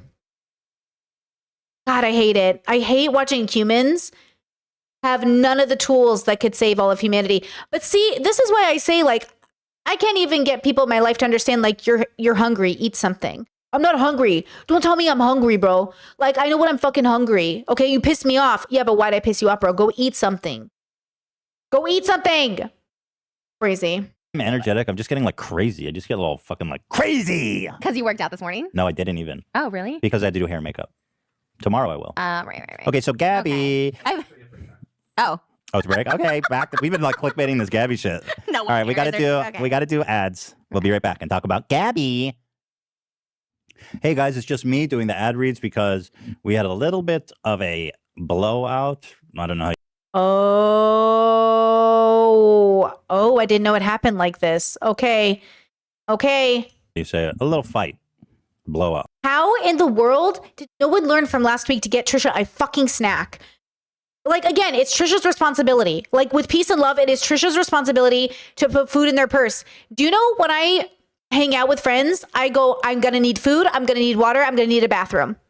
And if those 3 things aren't there, it's going to be a mess. Unless we are fighting for our life, I'm going to throw a bitch of it. Because it's different. I think I just want to say this for people that are like, not in my audience, obviously, but people who say things like, oh, well, it's your job and your responsibility to get this all taken care of. Yes, but you also have to be the friend that understands your friend has these needs, and it's not like going to go away. You know, Temple Grandin, there's a scene in Temple Grandin's movie where the parents, she's standing up and making a speech about, you know, being autistic. And they're like, how'd you cure yourself? And she goes, I didn't cure myself. I'm going to be autistic forever. I just learned to like live a better life autistically. Like I learned the things I needed. Like she needed to feel hugged, to ground her. She needed very specific things. And so it's not about like, you know, it's not like you're going to cure your friend's autism. You're just going to learn that like that's your friend. And if you can't handle it, fuck off. It is better to lose a friend that won't accept you for the nuances that you have, as long as you're truly making an effort, than to keep that friend. But also, you do have to make the effort. This is the part of where if Trisha brought a snack and Trisha was together and Trisha had all the tools and Trisha said, oh my God, Ethan, I'm so sorry. I'm going to be a bitch today. I'm just like really feeling bad. And then Trisha had a moment where she said, I'm so sorry. I need to leave this live stream, not because you did anything wrong, but because I'm not regulated and I did nothing wrong. But right now I'm having this experience. You didn't do anything wrong because you were triggered. You're not doing anything wrong because no matter what you do, you just can't get it together. You're not at fault. But you are responsible for removing yourself and being kind to yourself and the people around you. But it's not you. You are not the problem. Your BPD is not the problem. Your autism is not the problem. It's how we handle life. You are not the problem. No one is the problem. It's just that sometimes we have experiences where we can't, introspect or logic our way through it. Introspection is helpful, but I can't introspect my way out of a trigger. I can only tell myself what is happening and introspect my way into harm reduction. But you're not wrong for being triggered. You're not wrong for having a biological experience. We just have to be responsible and harm reduce. Isn't a blowout when a baby has like a massive diarrhea and it goes out of their diaper? I think that's a blowout, which is not what we had. We had a little fight. And she left at the end of the episode. So I'm going to be doing these ad reads by myself today. Thank you. So they do the ad reads after the show. There, now we just found out. Today was sponsored by Upstart. When it comes to paying off debt, it can often feel like an uphill battle. High interest rates resulting in minimum monthly payments keep you in an endless cycle of debt. Well, Upstart can help you get ahead. Upstart is the fast and easy way to pay off your debt with a personal loan. I'm going to speed it up. Whether it's paying off credit cards, consolidating high interest debt, or funding personal expenses, over 500,000 people have used Upstart to get a simple, fixed monthly payment. Unlike the other lenders, Upstart looks at more than just your credit score, like your income, your Can I skip these? I'm assuming he's not going to be funny because Trisha's not there. But employment history. Hold on, let me times two it. Smarter rates with trusted partners. And with a 5-minute online rate check, you can see your rate upfront for loans between $1,000 to $50,000. You can receive funds as fast as one business day after accepting your loan. So find out how Upstart can lower your monthly payments today when you go to upstart.com/frenemies. That's upstart.com/frenemies. Don't forget to use our URL to let them know we sent you. Loan amounts will be determined based on your credit, income, and certain other information provided in your loan applications. Remember, go to upstart.com/frenemies. All right, so Quip, thank you for sponsoring us. There's a script here for Trisha and me, so I'm going to be doing both parts today. Trisha says, hey guys, remember Ethan and I were competing for who could raise the most money with our favorite Quip toothbrush? I got to promote Trisha's pink toothbrush now, even though I want mine to win and she's not here. We just had a fight. The pink is cool, don't get me wrong. But I'm not going to sell it because I'm the black toothbrush guy. Quip is donating $10 of all black electric toothbrushes and all pink electric toothbrushes to the charity of our choice. We have an update on who raised the most money. This is Trisha's line now. Trisha, Quip has donated over, I don't know. Jeez. Quip has donated over $25,000 combined to LGBTQ plus nonprofits. That is amazing. And I'm sure if Trisha was here, she'd be equally amazed by that. The Trevor Project and National Center for Transgender Equity. Wow. And Ethan, now this is me just by myself, I say, and drum roll, please. Trisha and her all pink electric. We can't skip the ad now, guys. It's too depressing and it adds to the fuel. It adds to the picture of everything. Guys, like the stream. Don't forget to like the stream. Toothbrush have raised the most money. Wow. And now we want to tell you about the coolest new way to keep your breath fresh for Pride Month.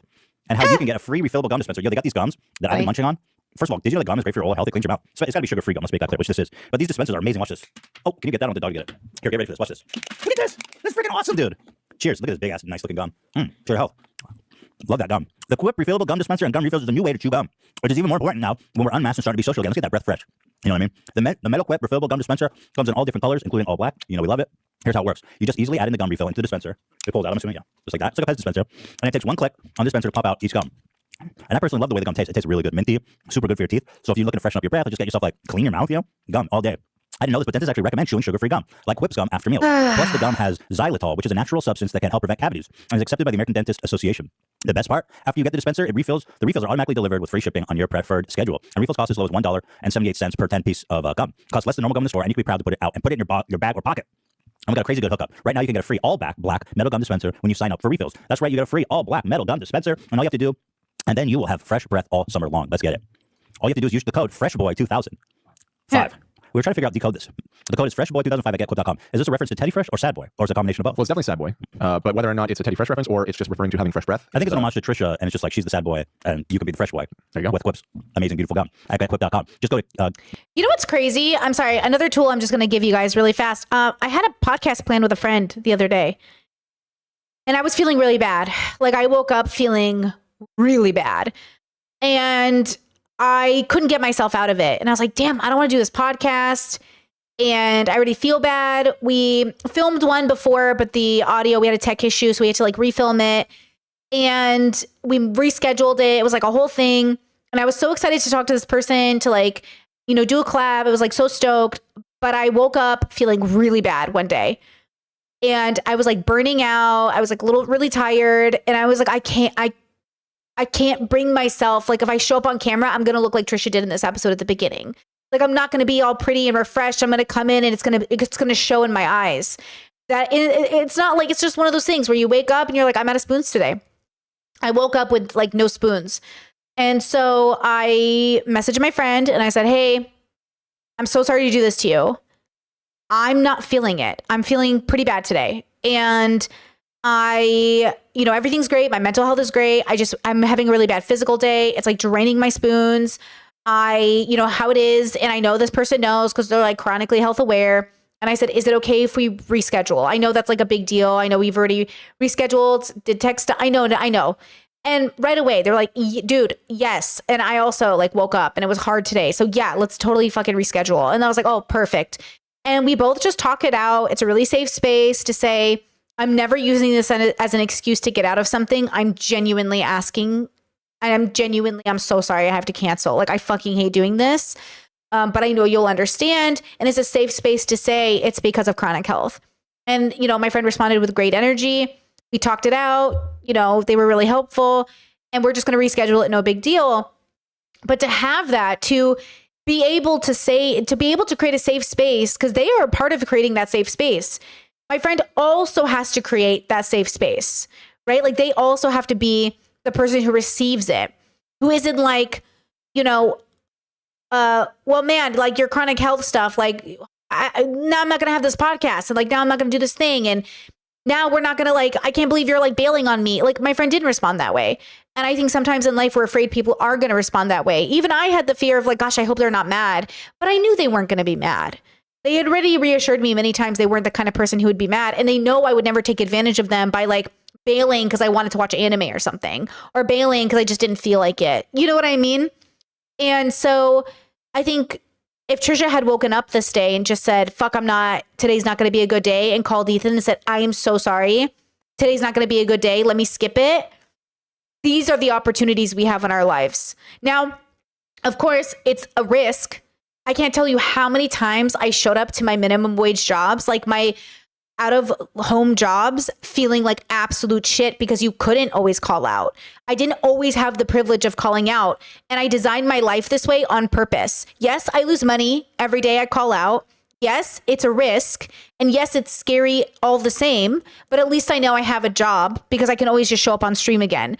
Versus, you know, when you work at a regular place, if you call out too many times, they could just fire you. So that's really scary. And I remember being a person who showed up to work anyways, right? I would show up to work when I was completely out of spoons. I was so tired, falling asleep on my lunch breaks, dozing off, like feeling so stressed and so tired, you know? And it's, you know, I always say I'd rather wake up every day and chase money than show up at a job that guaranteed me pay, but I wasn't allowed to call out sick without the fear of getting fired.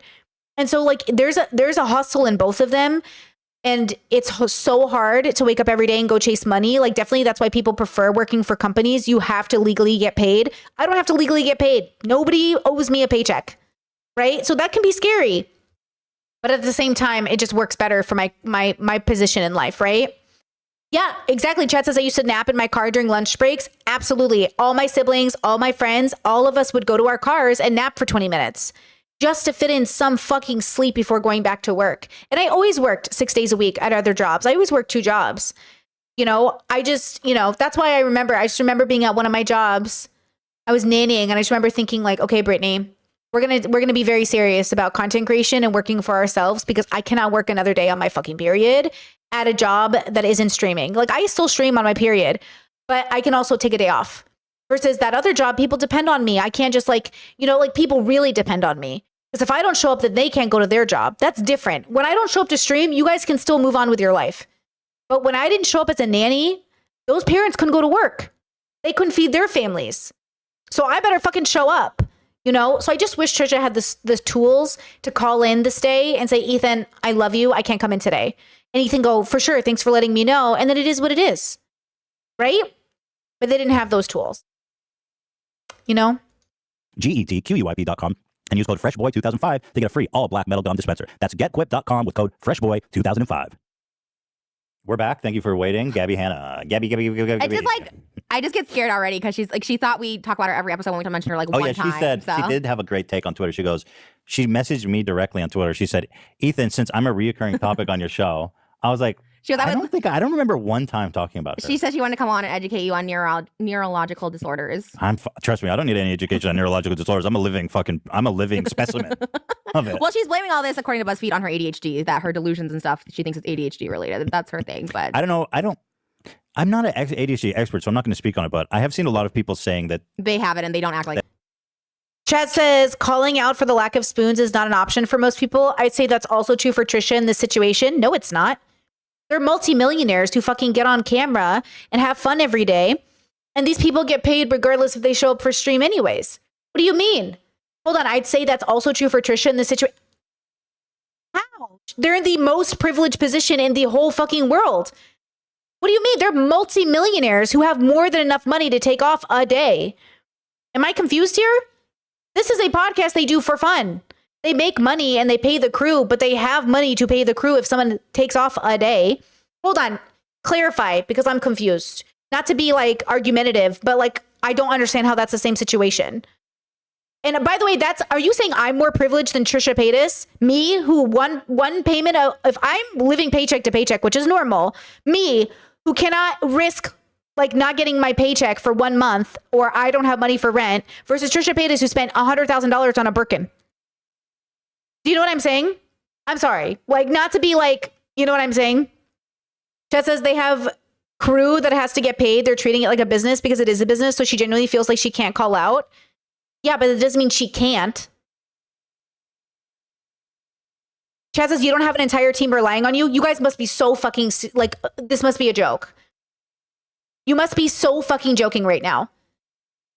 Are you saying Ethan wouldn't understand if Trisha had to call out sick? Are you saying Trisha fucking Paytas can't call out sick? Y'all sound like those Republicans that think the billionaires are like people. You know what I mean? The crew gets paid when Ethan calls out sick. Exactly. The crew gets paid. Y'all sound like those like literally like conservatives that are like, Jeff Bezos suffers too. In a different way, bitch. You know what I mean? Chet says if you run a business and can't take one day off, you're running a bad business. No, for real, for real. What? Chet says they had that one episode a while ago where they said they wanted to cancel but can't due to sponsors. Then you're running a bad business. So, okay, great. So now, because you wouldn't give Trisha a day off, now you're going to lose sponsors forever. Because Trisha, this is the last episode of Frenemies. So, I'm sorry, with peace and love. Like, with peace and love. So, do you know what I mean? Sure, Trisha might have felt like she couldn't take a day off, but that's because of the work environment they created. That's true. You know what I mean? That is true. And that's why it takes two. Like I said earlier, you have to create the environment that allows people to call out sick. If they're calling out sick every week, well, now we have to redo the business. But I feel like at the end of the day, that's a different problem than saying like she can't take off. No, she can take off. They just might not know they can take off because they haven't like really thought about it. Right? Chat says sponsor commitment is different. Ethan could come alone and do the sponsors. Exactly. They could make it work, you know?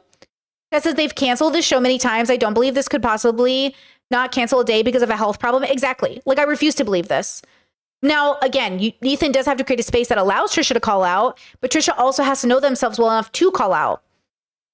And I think that's the problem is like Trisha doesn't have the skills, like they don't have the tools to like even know how to call out sick, which is, you know, that's a dilemma, right? And I get it. Like if I take one day off work, I'm impacted monetarily. That's true. It's just different when you're making, you know, $60K a year versus $1 million a year. Like it's a different feeling. You know what I mean? Like it's just a different feeling. I'm not saying they have to do it all the time, but like it's a very different feeling. You know what I mean? They don't like that portrayal of it. They're not like delusions is one thing. Yeah, Delusions what come from a different thing. My armchair theory my armchair diagnosis based on no qualifications at all. But knowing people who have bipolar is that like it can make you go have moments of mania, which Yeah. it seems like she's having. She swears that she says it's a troll, but it's not because she's also, it's not getting attention. Like, no one's watching her videos. No one cares. She's like, my views are up. I'm getting Right. millions of views. It's like, she shitted on a girl for having 4,000 views on her video when her podcast gets 20,000 views. I'm like, girl, like, yours is not any, like, why? It's just, anyways, there's a But lot. anyway, delusions also happens is also a symptom Oh, of a bipolar. manic Oh, yeah, for sure. episode. Yeah. But anyway, the reason we're actually talking about this is because BuzzFeed did an article but with interviewing Gabby Hanna. Oh. And in the article's called "Why Is Everyone So Mad at Gabby?"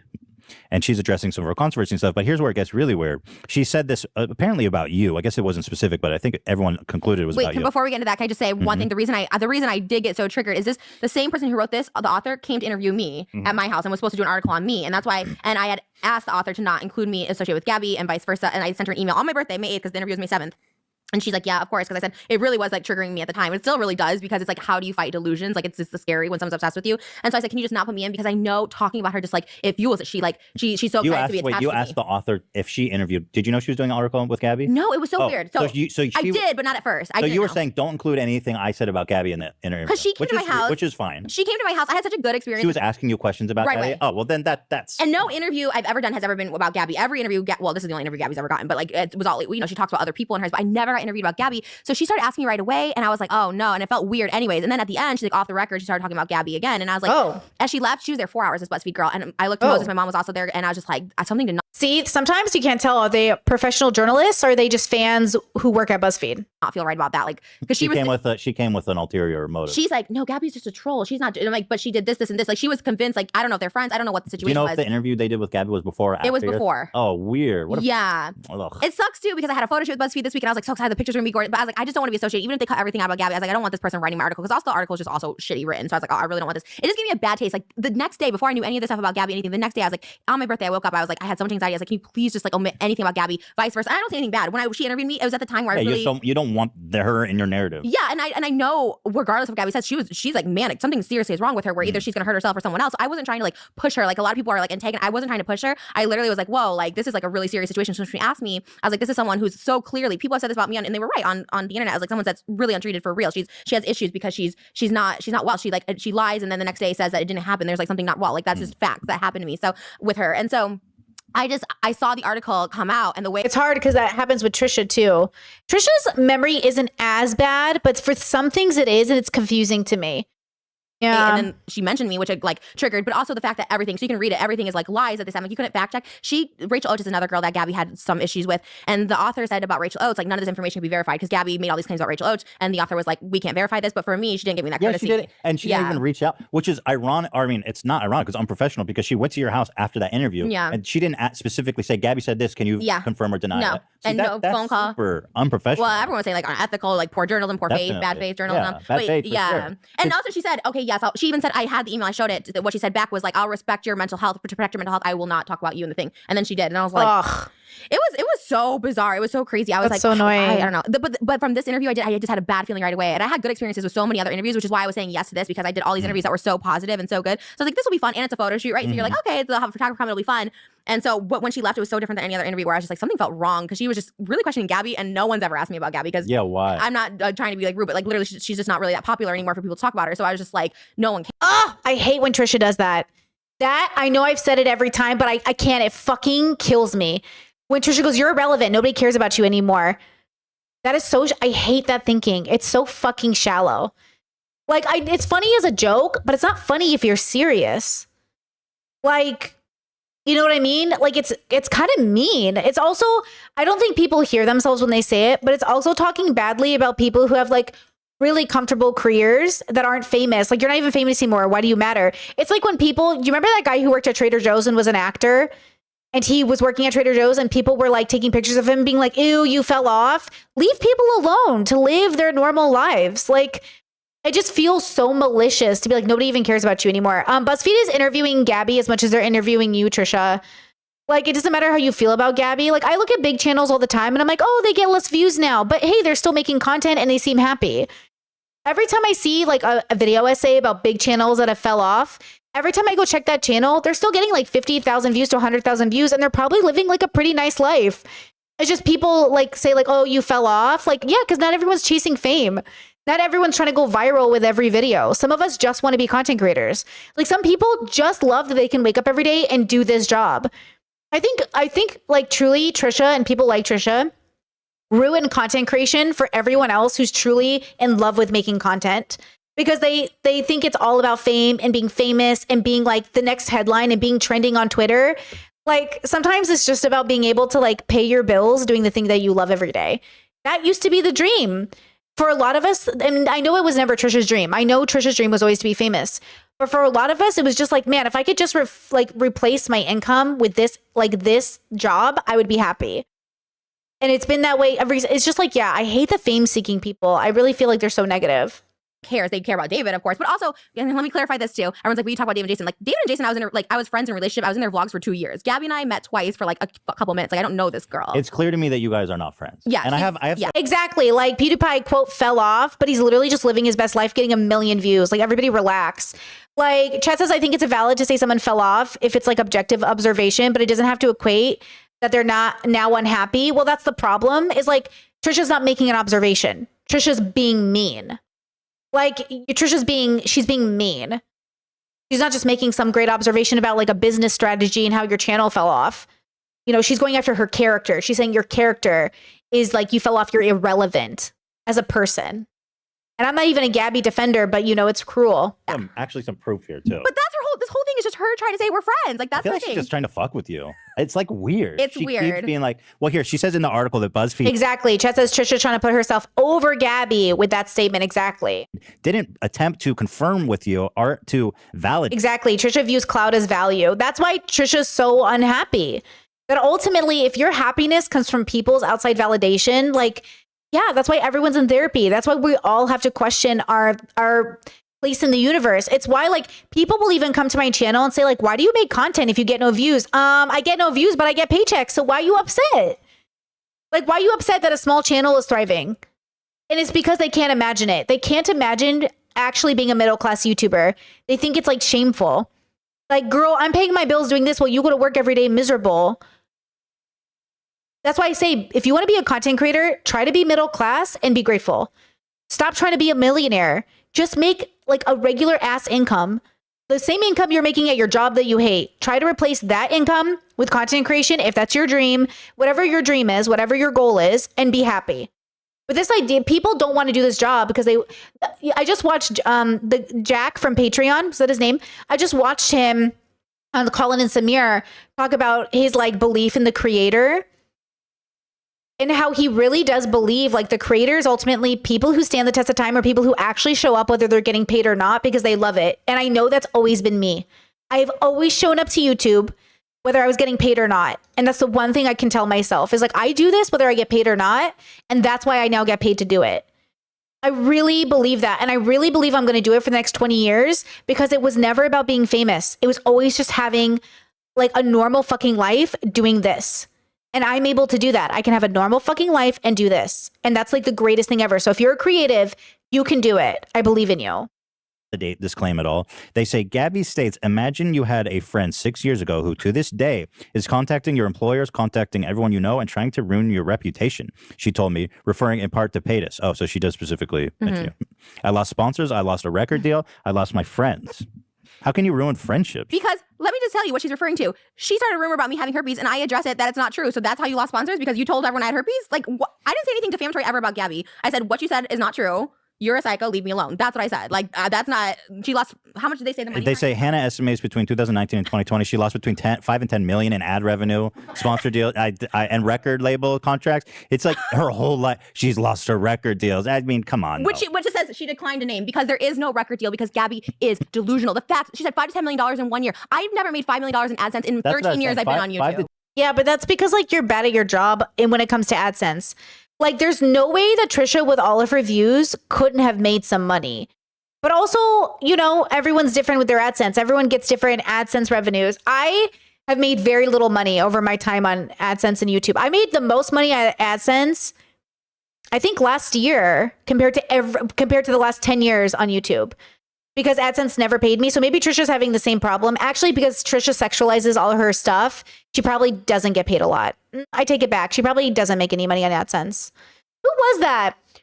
Was it David Dobrik? Who was the person showing like James Charles and everyone their AdSense and he was shocked it was so low? Yeah, I bet Gabby did make a lot of money. I think Gabby was more PG maybe. I don't know. That says, Bray, what do you think it keeps Good Mythical Morning strong compared to other as a content creator yourself?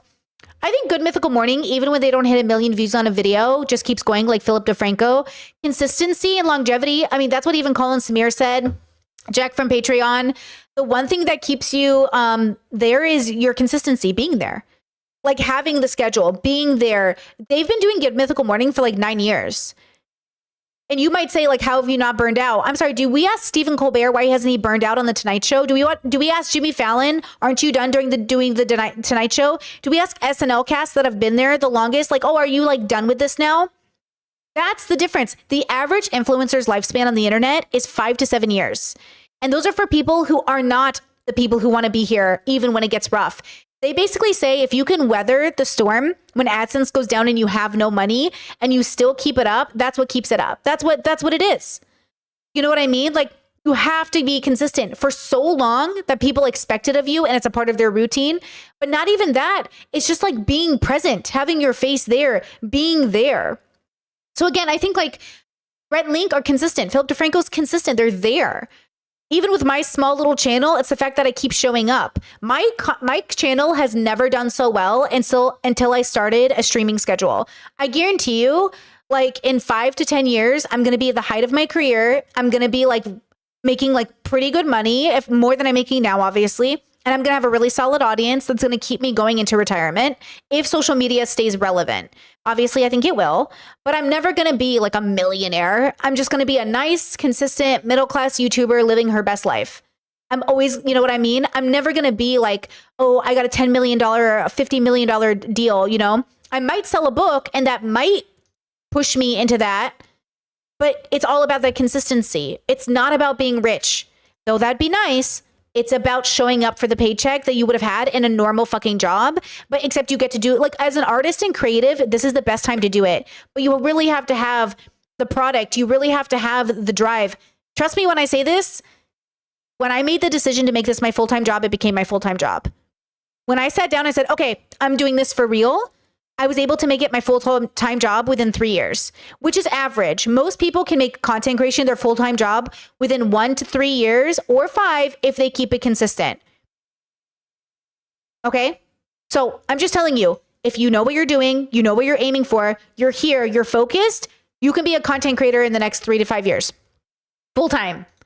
But you got to know what you're doing here. Because for Brittany, who was here for 10 years and didn't know what she was doing here, I never could make it work. Once I knew what I was doing here, that was it. Boom, baby. Because if you're focused, your audience is focused. I've done philosophy for 5 years. It's only gotten better. Okay, let's go back to the crash. 10 million is like big creator money. And she's, I mean, with Peace and Love, not. Really No, I've been on YouTube since 2006. Or she was, I guess, back.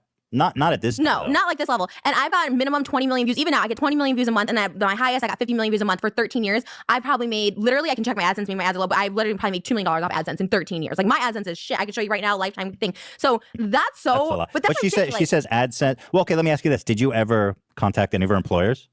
no, and that's so What easily employers? She's a verified. YouTuber. What employers? She's saying she had what brand deal? I don't know. That's so easily verified.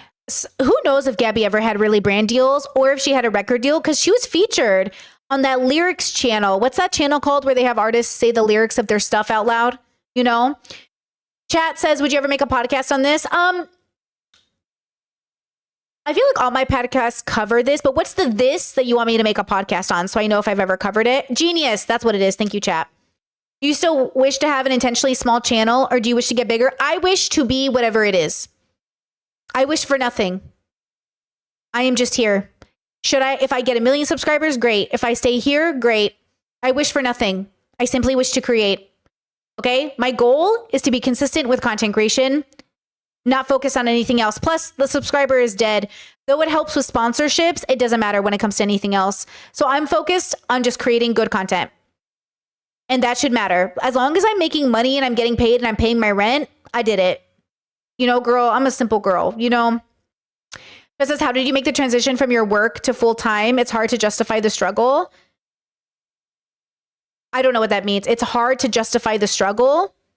It's hard to justify the struggle. How did you do the transformation from your work to full time YouTube? It's hard to justify the struggle. What's that mean? It's hard to justify the struggle.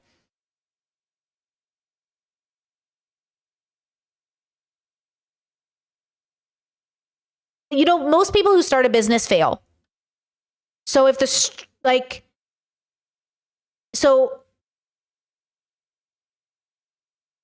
surely you weren't getting paid for a whole, I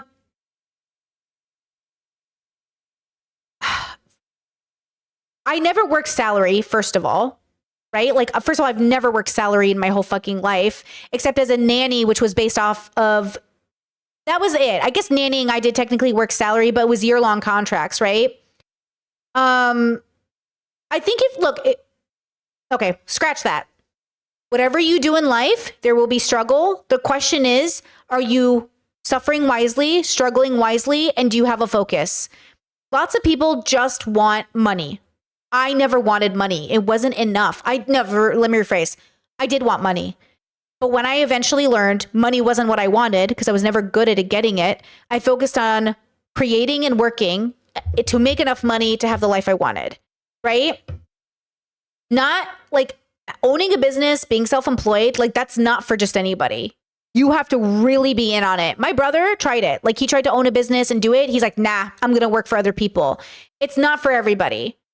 You know what I mean? So first you have to know if it's for you by trying it and probably failing. But also, like, there's always going to be struggle. There's not a day you're going to wake up when you own a business and not worry about money. Because, like, unless you're incredibly wealthy and you've already put your money into savings and you're very, very good with money, like, you're always going to be worried about it in a sense. My dad owned a business, successful over 25 years, and there were good years and bad years. And he's in, like, engineering. And he had years where, like, no income came in for 2 to 3 years. It can be really scary to own a business. And then you have years where like so much money comes in, you feel like you're fucking rich, like rich. And then it goes away because like not all businesses sustain, you know, I think the average life of a business in America is 5 years. So my dad, you know, they stayed through the storms. My parents over the years always made their business, you know, what's it called? Weather the storm. They weathered the storm. So I think like that's a part of it. Another part of it is like, hey, if the business isn't doing well enough and you have to get another job again, okay, no problem. I am open to my business always being successful. But if for some reason YouTube wakes up tomorrow and goes, no more AdSense, I'm going to have to get another job. I'm going to have to either do, you know, OnlyFans, maybe full time, switch over to Patreon. I have to, like right now, all 3 streams of my income are a requirement for me to pay my bills. If any 3 of my streams of income disappear, I got to do one of them more or something has to change. If all 3 disappeared, because I'm at the mercy of this content creation, right? Content creators, we're at the mercy of these websites. If all the websites disappear tomorrow, we'd have to get other jobs. So I am always ready for that to happen. I could wake up tomorrow and Patreon could disappear, OnlyFans could disappear, YouTube disappears, I'm fucked. But hey, no problem. I have skills, I'll get a job. My partner has skills, they'll get a job. Okay. You know what I mean? So it's all of those things, you know, I always worked 2 jobs, even when I wasn't, I've always been a content creator out of high school, but I've always worked 2 jobs, always 2 to 3 jobs, always.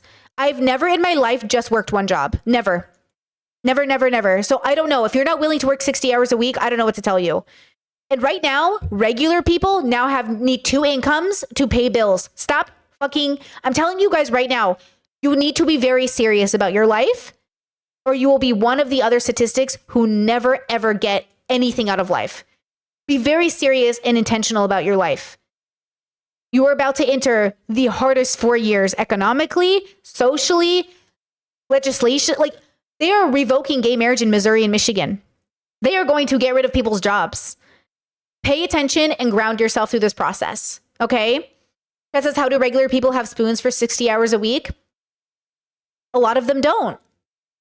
And I think it's bullshit. I think that like America's bullshit that it requires people to work more than 40 hours.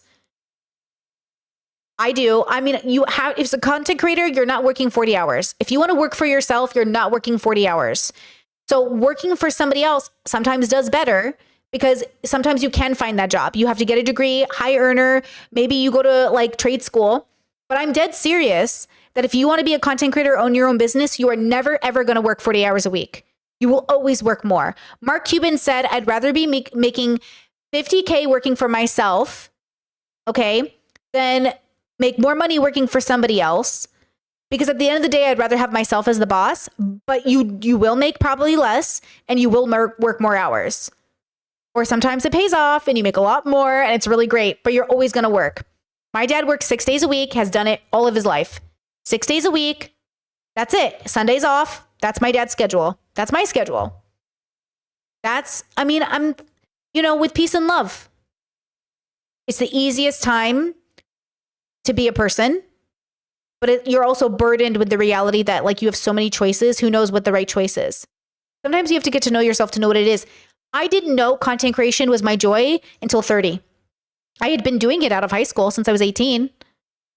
I didn't know it was my joy until 30.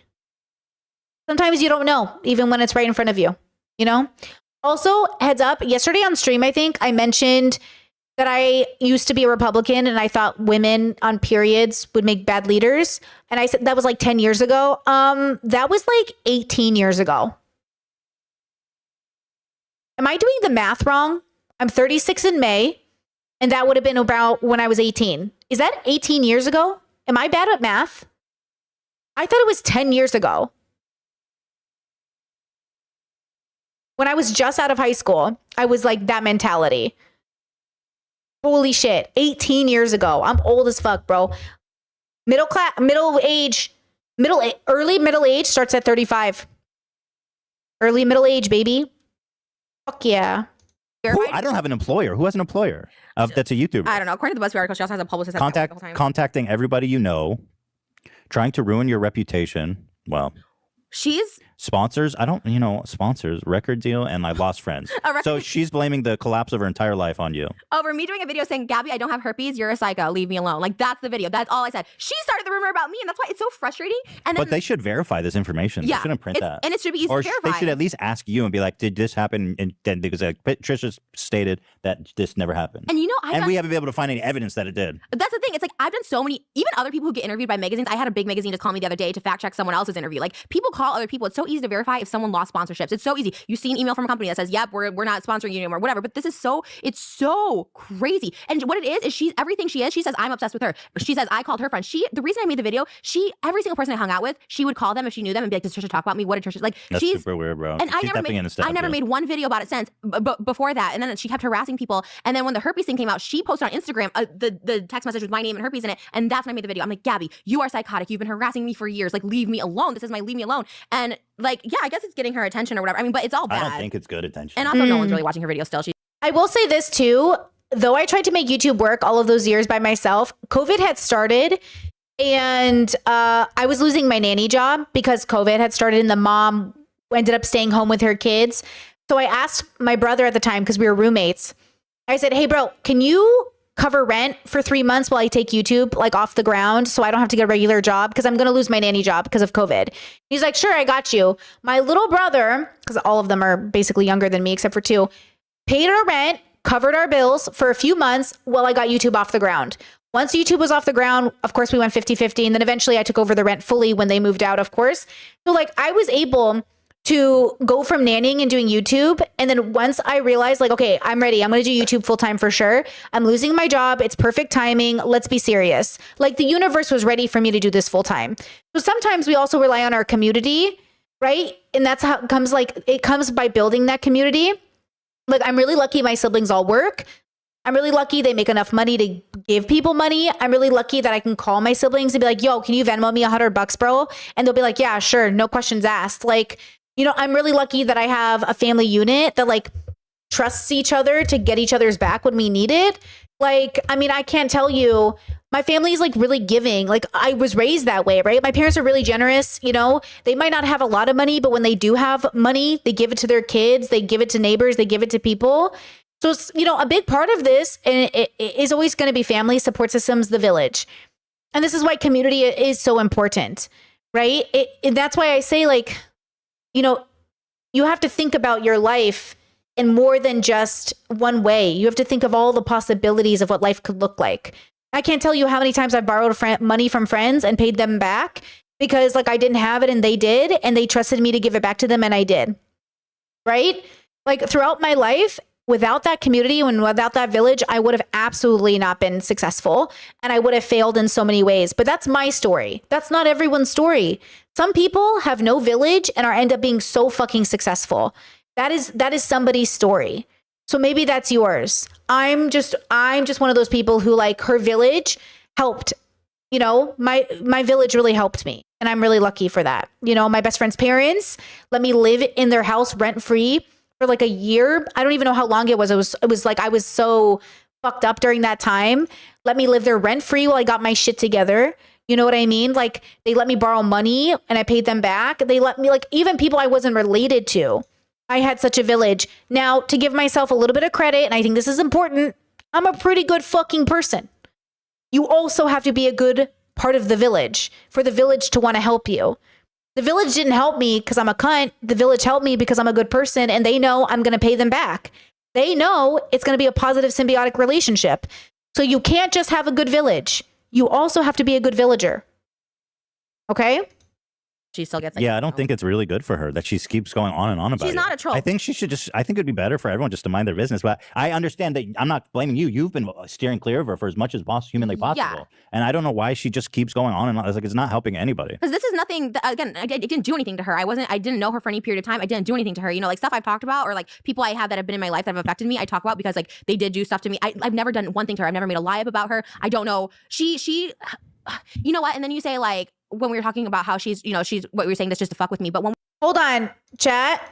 Hold on. My mom is currently taking $1,000 a month from my younger brother for her retirement savings. And I'm like, I get it, but it also makes me sick to my stomach. My parents charge their kids rent. My parents give you two options if you live at home and you're an adult. If you're past a certain age, they let me live at home rent free till I was 21. But if you came back home after moving out, they make you pay in two ways. One, you can do chores around the house. Or two, you can pay rent. And it's going to be way cheaper than the rent you're going to be paying. Like way cheaper than getting an apartment. Okay? So maybe it's like $500 or $900 compared to the $2,200 a month it is to get an apartment in Cali. So if your parents are, being positive and symbiotic with you, great. If they're taking advantage of their kids, that's fucked up. I don't think my parents take advantage of us. I think they make it clear to their kids, we worked for this house. We worked for everything we have. We raised you. You know better. Be good with your money or don't. But like, you don't have to pay rent if you contribute. But if you don't contribute, you got to pay rent. Because, you don't take advantage of the village. But I do hear from parents who like take it, like literally pay their own bills with their kids' money. And I think that's fucked up. Your parents should not be using your money to pay their bills, in a literal sense. Like, I need my kid to work so I can pay bills. That's crazy. That's what I'm saying. How you all having parents or having kids if you need them to pay your bills? You know what I'm saying? That's kind of crazy. So if that's what's happening, I feel for the little brother. That's crazy, when we were there at the house, she was like pulling up tweets from 2015, like off camera, just being like, look, you did say we were friends. We did say, and I was just like, it's so Here's crazy. a tweet from her saying specifically, Trisha isn't my friend. It's like it's like you are when it's good for her, and you aren't when she doesn't. So everyone said that about the herpes thing. Like, she if she said, was your "This isn't friend, my friend. Trisha isn't my friend." I don't know what year this. But is now from, I was friends of her for 6 years. Like, I was just Trisha like, isn't my friend. To text her out of nowhere and say, "Is this true? You have herpes?" is very strange. I didn't care if she said. He told me in person. I responded in person to talk about it with her. Like she said, it's not my biz. It's his. So I said, ask her if you care. Don't if you don't. Why she type like a 10-year-old? I don't know. There's something so wrong. Anyway, with she her. literally said Trisha isn't my friend. So I don't know what to tell you.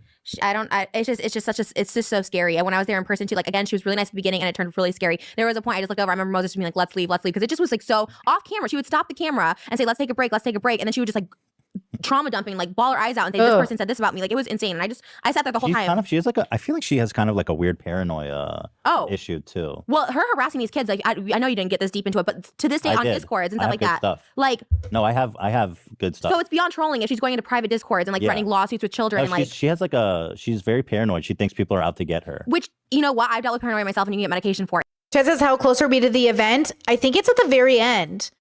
Like, it seems to be in about a half an hour. Like And the it's fact the that she's very not getting end. like treatment and just like harassing people, like that's what's so scary. And when it goes untreated, like it's the scariest shit. And it is paranoia. Just by definition, she admitted it. She goes, "Oh yeah, I asked a 12-year-old or 13-year-old for this information, and then I found." Ooh, sorry. Chat says my parents charged rent after high school until we moved out and gave it back to us when we were done with college and ready to buy a home. That is my most ideal version. That is fucking cool. Now, that if I ever became a parent, that's what I would want to do. That is the coolest parent move I've ever seen. That's my favorite. Shout out to your parents, bro. That is ideal parenting right there, baby. Financially, that's some fucking good parenting. It gives your kid a realistic expectation and then gives them a future, like a down payment for their future. That's fucking cool. That's fucking cool. I thought it was somebody else, and then I found out it wasn't. Now I feel stupid, and I shouldn't have done that. And I was like, so that's paranoia. She like admitted it. It's like that's what you need help with. Like I just don't understand how no one's getting her help, like in her real life. Well, you can't help people that don't want it. You know what I mean? Unfortunately, Gabby said in the article she Foreshadowing. You can't help people who don't want it. Ethan and Trisha both. believes that the reason she's unable to make a comeback is because she's held to a higher standard of other creators. In the article, she said she specifically called out controversial YouTubers such as PewDiePie, Logan Paul. Well, and like we all know Gabby. I think Gabby is bipolar, right? Doesn't Gabby eventually come out? I mean, Gabby's always struggled online. Like Gabby's had one of the craziest experiences online. I'm not a fan of Gabby. Never liked Gabby. Actually, that's a lie. I used to watch her story times way back in the day.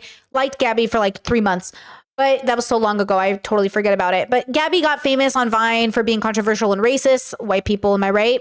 And then she's Lebanese. But anyways, and then eventually, became Gabby Hanna. And then her and Trisha having overlap makes sense. But that's why, like, again, you got to say no to the collabs, guys.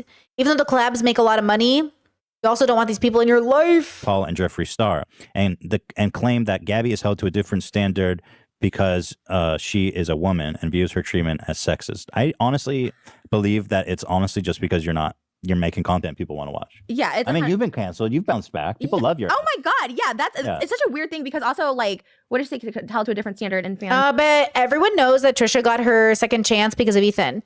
Remember that when Trisha and Ethan started with The Bachelor, Trisha was being canceled and had no money and didn't know what to do, used OnlyFans as a way to help, but made a lot of that money on OF by being introduced to H3's audience, right? Like that's the story Trisha told 1,000 times on Frenemies. Like, oh my God, yeah, like I got canceled and this show like saved me. This show like saved me. You know what I mean? So Gabby never had an Ethan. But without Ethan, like where would Trisha really be? That would have been interesting. If Trisha and Ethan never collabed, where would Trisha's career be? I do wonder that. I think Ethan's relationship with her made her healthier. I think Moses made it better. I think Trisha grew a lot. I just wonder where they would have been if they never had this overlap. The thing is, she said in the thing like, oh, I've always had an issue apology. She doesn't. She's even in this article, everyone else is the problem and not her. Like every single person who's had issues with her, she's never taken accountability for anything. I think I've said, I can't count how many times I've been in the wrong and you say it, but she can't see it. She's the victim. But she's always the victim. it's like, really, you're going to blame it on the whole world being sexist that you can't bounce back? Like PewDiePie, Logan Paul, Jeffree Star? That's how her brain thinks though. You're not entitled to anything. You have to work for it, dude. Your content sucks. I mean, with peace and love, I mean, her content sucks, but also she sucks. She's like a really shitty person, like a really shit person. Like the reason, like, I mean, there's all I don't think anyone would disagree with that. that stuff like stop, I can't. She did a show called Escape the Season with Joey and his boyfriend at the time, Daniel, and like he just said what a nightmare she was. And he did a whole video being like, what a nightmare she was. Jesse Smiles, what a nightmare she was. Like Liza and David, what a nightmare she was. And like she thinks she did nothing wrong. She goes, Wait, chat said Trisha was awful on Frenemies. Have you been watching it with us? I'm so curious. Because after watching it again, it's so clear that Trisha was fine for 90% of Frenemies. Like literally like wasn't the most perfect person, but was not awful. I remember Trisha being awful on Frenemies, but now that we've watched it again, 90% of Frenemies, Trisha's chill as fuck. It's literally just like 6 episodes. I'm curious, have you been watching it with us over? Or did you just like, is this from your memory or I'm just curious if this is from old memory or new memory. Like, is that your opinion after watching all 40 episodes again? Or, you know what I mean? Jez says, really, the only awful thing was calling Hila the C word? Well, I think there were multiple moments where it was difficult to deal with Trisha. That's a good point. Like, when really was Trisha, like, awful on Frenemies? I mean, you're not bad for getting triggered. Like, it's not your... But what you do when triggered, like, it matters and you have to apologize, which Trisha did. And they moved on from it. Because Ethan's right. Like when you're triggered, you usually don't say things you mean. But that's why, even when you say things you don't mean, it can hurt people's feelings. So you gotta we gotta pull back and remind ourselves like, that was bitchy of me. I was being petty. I'm sorry. Like that's not what I mean. And then that's why we have to save it because, people remember those things and we just want people to remember all the good things, and like by not being perfect, by mitigating harm. No. Oh, I don't know why everyone's attacking me. It's like, because you're really, she's shit in real life. Like she's a shit person. Like it's not a troll. It's like she's a shit. Ooh, chat says, I feel like it was constantly like walking on eggshells not to have her be triggered every episode. I feel like it was walking on eggshells the same way I feel when I'm with religious people who are sensitive about religion. Do you know what I mean? I felt like sometimes it wasn't just about Trisha being triggered, though I agree with you. There were those moments where it was like, oh, don't trigger Trisha. But more than that, it reminds me, this is why I try with peace and love, I think all of the relationships that I struggle with the most are when people are extra sensitive about the things that we don't agree on. And sometimes it's valid and sometimes it's not valid. But sometimes people are just not compatible, like in a certain regard. Like, I don't know how to say this. Yeah, chat says Ethan's humor is all about pushing buttons. I do agree with that. That can be very grating after a while. Sometimes it's funny and I like it. And sometimes my partner and I do it too. But, you got to pull back. You got to pull your fucking button punching, punches. You got to pull it back, So I think it's like a perfect storm. This is why I say, make sure you're compatible with your friends. Make sure you're compatible. And I will say, regardless of who I talk to, I always feel like I have to be thoughtful about who I'm talking to. I really do feel like my partner is the only person I can be 100% blunt and honest with. Sometimes out of respect for people's differences. Like my partner and I talk about everything all the time. But sometimes when you're talking to a friend, you don't bring up something that is sensitive. My partner and I don't do that. We bring it up even if it's sensitive. We just do it with a lot of compassion. We also ask questions like, hey, can we talk about this? And to be fair, I don't want my friendships to be like my relationship.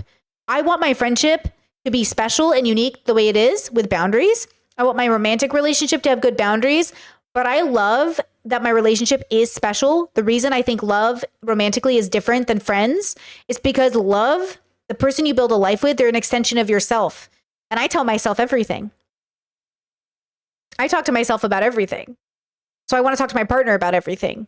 But my friends, I don't talk to my friends about everything. There are just things we don't talk about. And that's okay. They're personal. You don't need to bring it up. You don't need to mention it.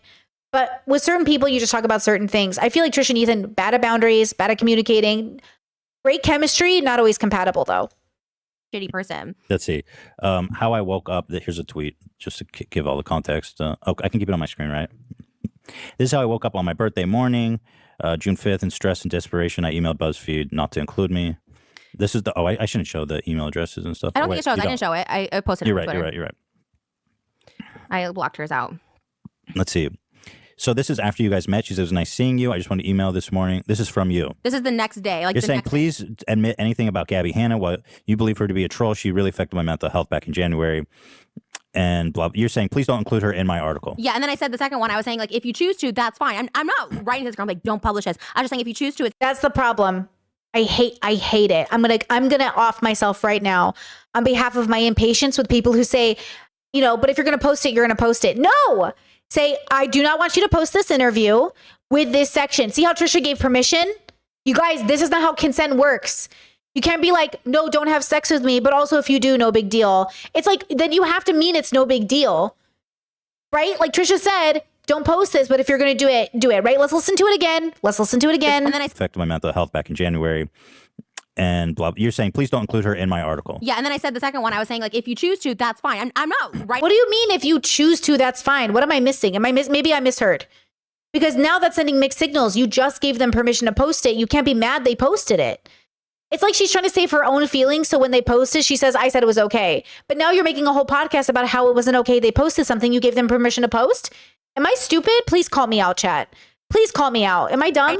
Hannah, what you believe her to be a troll. She really affected my mental health back in January.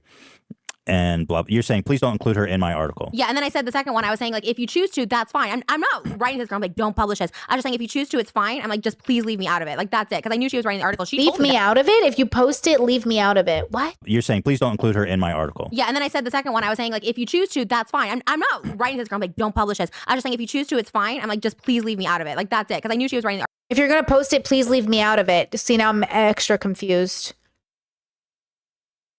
I don't get it. Maybe I misunderstood again. article. She told me that, you know, and but she didn't fact check anything with me. So I was like, what the hell? Like, it was so weird. It just gave me a bad feeling. And this is like immediately the next day. So I was just like, you know, let's just, because I didn't want to put more things to Gabby's credit. You know what I mean? I mean, So here is the author, by the way, making a tweet. She said, regardless of the whole story, I think it's Maybe, okay, hold on. In defense of Trisha, I think the first story is about Trisha, and the second one she's referring to is maybe her quote about Gabby. Right? Because I think, if I'm not mistaken, and tell me if I misheard, she said there was 2 articles. One about Gabby, where Trisha was interviewed on for the Gabby article, and then one where she was interviewed as Trisha and Gabby was mentioned. So maybe she's saying the Gabby story doesn't need to include her. Okay, I think you're right, and I think that's fair. But so she's retracting her statement from the Gabby article. Okay, that makes more sense, I think. insulting commentary on Gabby Hanna's appearance. Who's nobody. Yeah. So that's the thing. So everyone. Wait, Chad says, would you stop being friends with someone who voted for Trump? Truly depends on the friend. And if they're not inner circle, yes. If they're inner circle, we're going to have a long fucking conversation about voting for a rapist bigot. Or I'm going to accept that they're religious and it is what it is. And I'm going to die knowing some of my family was bigoted, because they are bigoted. They're religious. Sorry, they're Catholic. I should be more specific. They're Catholic. I know my family's bigoted. I'm gay. I know. Them voting for Trump is not surprising. Okay? If it's inner circle, there's always a conversation about boundaries. Would I stop talking to some people for voting for Trump? Maybe. I might say, hey, until you do your research and really check what's happening in the White House, like, you ain't coming to the barbecues. And honestly, at this point, nobody's coming to the barbecues, and I ain't going to America. You know what I mean? But I know the family that I have. I know who my family is. They're Catholic immigrants from Iraq. They all voted Trump. Not all. A lot of them voted Kamala. But a majority of them are going to vote Trump, because that's their bubble. That's their reality, right? So, but if it's just a friend, like a casual friend, yeah, bro, we're ending our friendship.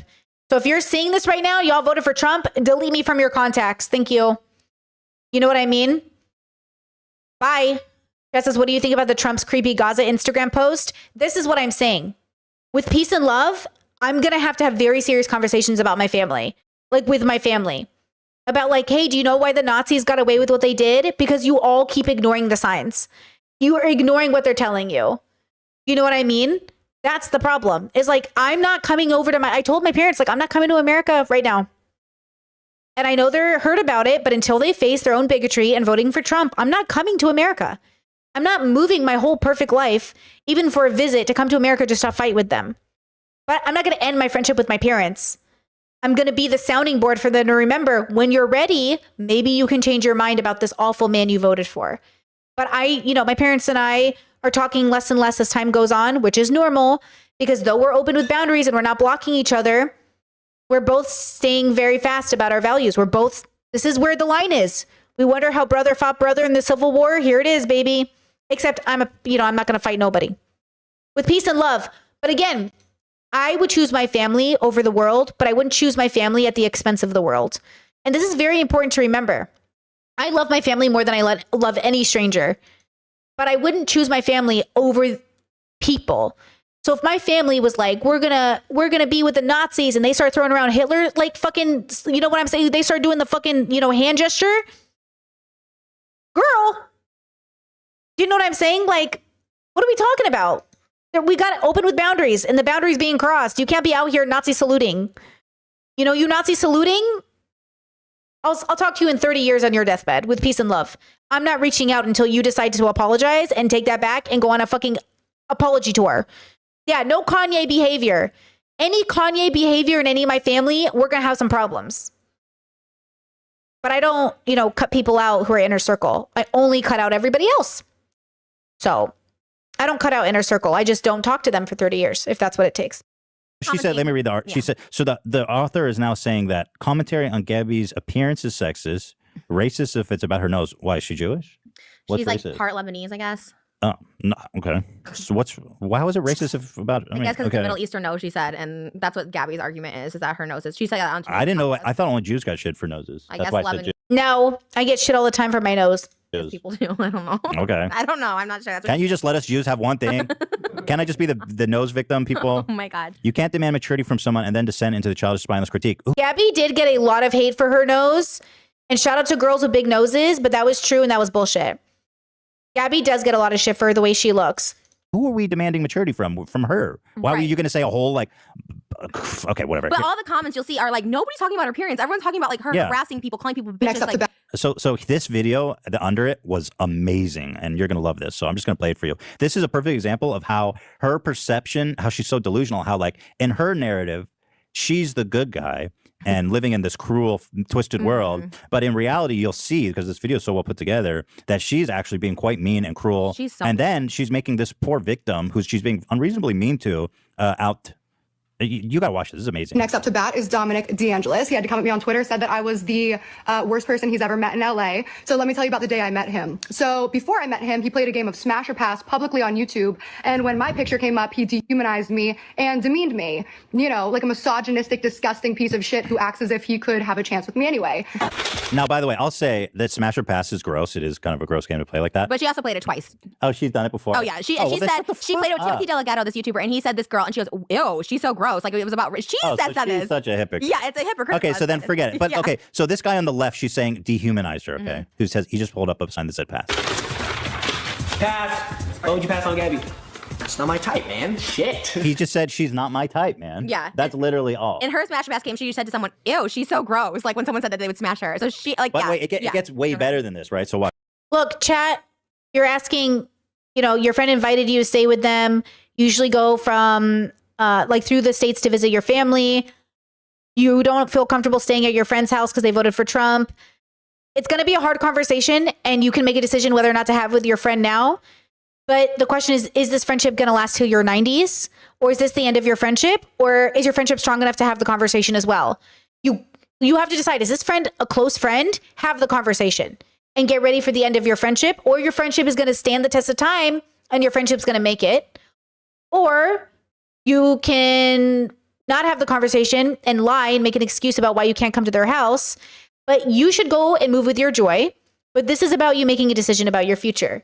It's all of us have to make this decision. Okay? This is like life. Your relationships either last when challenged, they either like make it for real in a healthy way, or they end and that's beautiful too. All relationships must come to an end. One day my marriage will end with one of us dying. All relationships come to an end. No? For some people, they stay open. Even when it gets rough, you just don't talk for a while, like inner circle. And then for some people, like they don't work. Look, if I never talk to somebody in my inner circle for the rest of their life, like, okay, that's our journey. I don't block people. My phone's always available. But if one of them decides not to talk to me ever again, especially over politics or vice versa, okay. With peace and love, I love you. But like, hey, this isn't funny anymore. You voted for somebody who's so fucking bigoted, whose everything we were raised to believe was wrong with the world. And now you want me to go along with it like it's a meme and it's funny? I love you. I love you enough, and I love myself enough to maintain my peace. I wish you the absolute best in life. I wish you so much joy and happiness. I'll see you in another lifetime. Or not. But this isn't going to be this one. I'm not inviting a homophobe into my fucking house. Or I'm not going out of my way to go to their house. Like with peace and love. I love you, but like, no. I work too hard to maintain my peace. That says, why would your friend voting for Trump prevent you from visiting them? Because Trump is literally everything we've been told is bad about the world and is bad about the world. Billionaire, corrupt, racist, homophobic, like creating policy that's really hurting people. So again, I understand as a person with a Trump voting family. I love them and no one's ever going to make me cut them off or block them, right? I will never block my family. I will never cut them off. But I will, like I said, maybe go 30 years without talking to them because they know where I stand. And, you know, if they, after having 3, you know, kids in the family that are gay, after having so many cousins come out gay, if that's not enough for them to rethink their religion and their politics and their views, okay, I love you. I'll see you at your funeral. You know? Yeah, and also Trump is a rapist. So, cool. I love you. I get it. Like, I get it. But you believe in a God and that trumps everything else. Get it? Because my name is Trump. God trumps it all. Get it? Get it? They have a religion and it's like, oh, that's their belief, but it trumps it. Get it? Because my name's Trump. Melania, do you get it, Melania? Do you get it? No? Okay, Baron, do you get it? You don't get it. I get it. I get it. Very, very funny, Brittany Simon. Very funny. Watch this. So at a party, he approached me like nothing was wrong, and I confronted him about it. And I said, I didn't like that. And he was like, oh, come on, it's just games. And I said, well, you're too short for me to fuck. How do you like being judged on your physical appearance? And then he stormed off and didn't like me anymore. You fucking nasty piece of shit. So she thought she really did something. But now, again, this is so good because they have footage of exactly the interaction at the party. And it's her. Oh, yeah, let's talk about it. This is the guy. You passed me. I did. So you mean to tell me that if tonight we got a little bit drunk and I was like, hey, I'm really interested in you. You think you're out of my league? I don't say you're out of my league. No. But you would pass. Honestly, I'll do anything when I'm drunk. Just when you're drunk. No. Is it the fact that I'm 3 inches taller than you? Is that the reason you're a little intimidated? Is that why you go fast? Yeah. So I think we all So she's trying to like tear him down at his core. Like, short guy, I'm gonna fuck you up. It's like Yeah. it's like the dude literally just said you're not his type. And he's being nice to her here. This is what Yeah, I'm yeah, in yeah. person. He's Totally. like, okay, we're cool, whatever. Totally. And she's like, well, you're 3 inches too. Like, who says that to someone in real life? Like, that's Exactly. insane. And so like this is exactly why I could totally understand why he doesn't like her. I mean, this is just so inappropriate. And then you're sicking your fans out after and being like, oh, this guy's a misogynist. He literally just said you're not his type. And you also play this game, Gabby, twice. Like, you cannot be. Tom would fuck. Tom would fuck. Tom would fuck. Yo, it's fine. Nobody on my blog channel knows. He's just being nice. He's like, maybe. So that's Because what are you gonna say to someone in real life? No, I don't want to fuck. Like, it's just such an just being nice. I don't ask somebody that. Oh, it's so great. I don't know. And then, wait, I gotta watch this. And then she says, hang on, she said something about like, Nobody knows who you are. Tom would fuck. Yo, it's fine. Nobody on my blog channel knows. oh yeah, and then she hits him with the nobody knows who you are. Like she's some big time. I literally had never, like, I did not know anything about Gabby. Like, I thought that clip was great because it really shows the distortion of reality. it's so crazy. But that's what I'm saying. Like, it's just there's facts that she's a delusional person, and it's just like it's just scary. It's just really scary. Here's another one. Gabby called malignant narcissist by journalist who analyzes moments in Gabby's BuzzFeed profile. When she asks everyone about most embarrassing moment, journalist goes on to describe it as forced intimacy to hold others at emotional gunpoint. So the first part of the article was the author said right when she walked in the room, Gabby asked everyone to say their most embarrassing moment, like without like everyone was there, and then that girl was saying like that's this other person was saying that's like emotional blackmail. Says, okay, Hannah turned to us and said, okay, this is a question for everyone in the room. What's your most embarrassing moment? And even though she hadn't met any of us before, including her new publicist, who at no point during the day would allow me to speak to Hannah alone, we answered. One told her about a recent blackout, another about an awkward interaction with a crush. And you, Hannah asked me. So wait, who was this person then? Just a random person. She didn't know who Gabby was. This person has no idea who Gabby is. She just commented on like she's not random. She's like she's a reporter for something.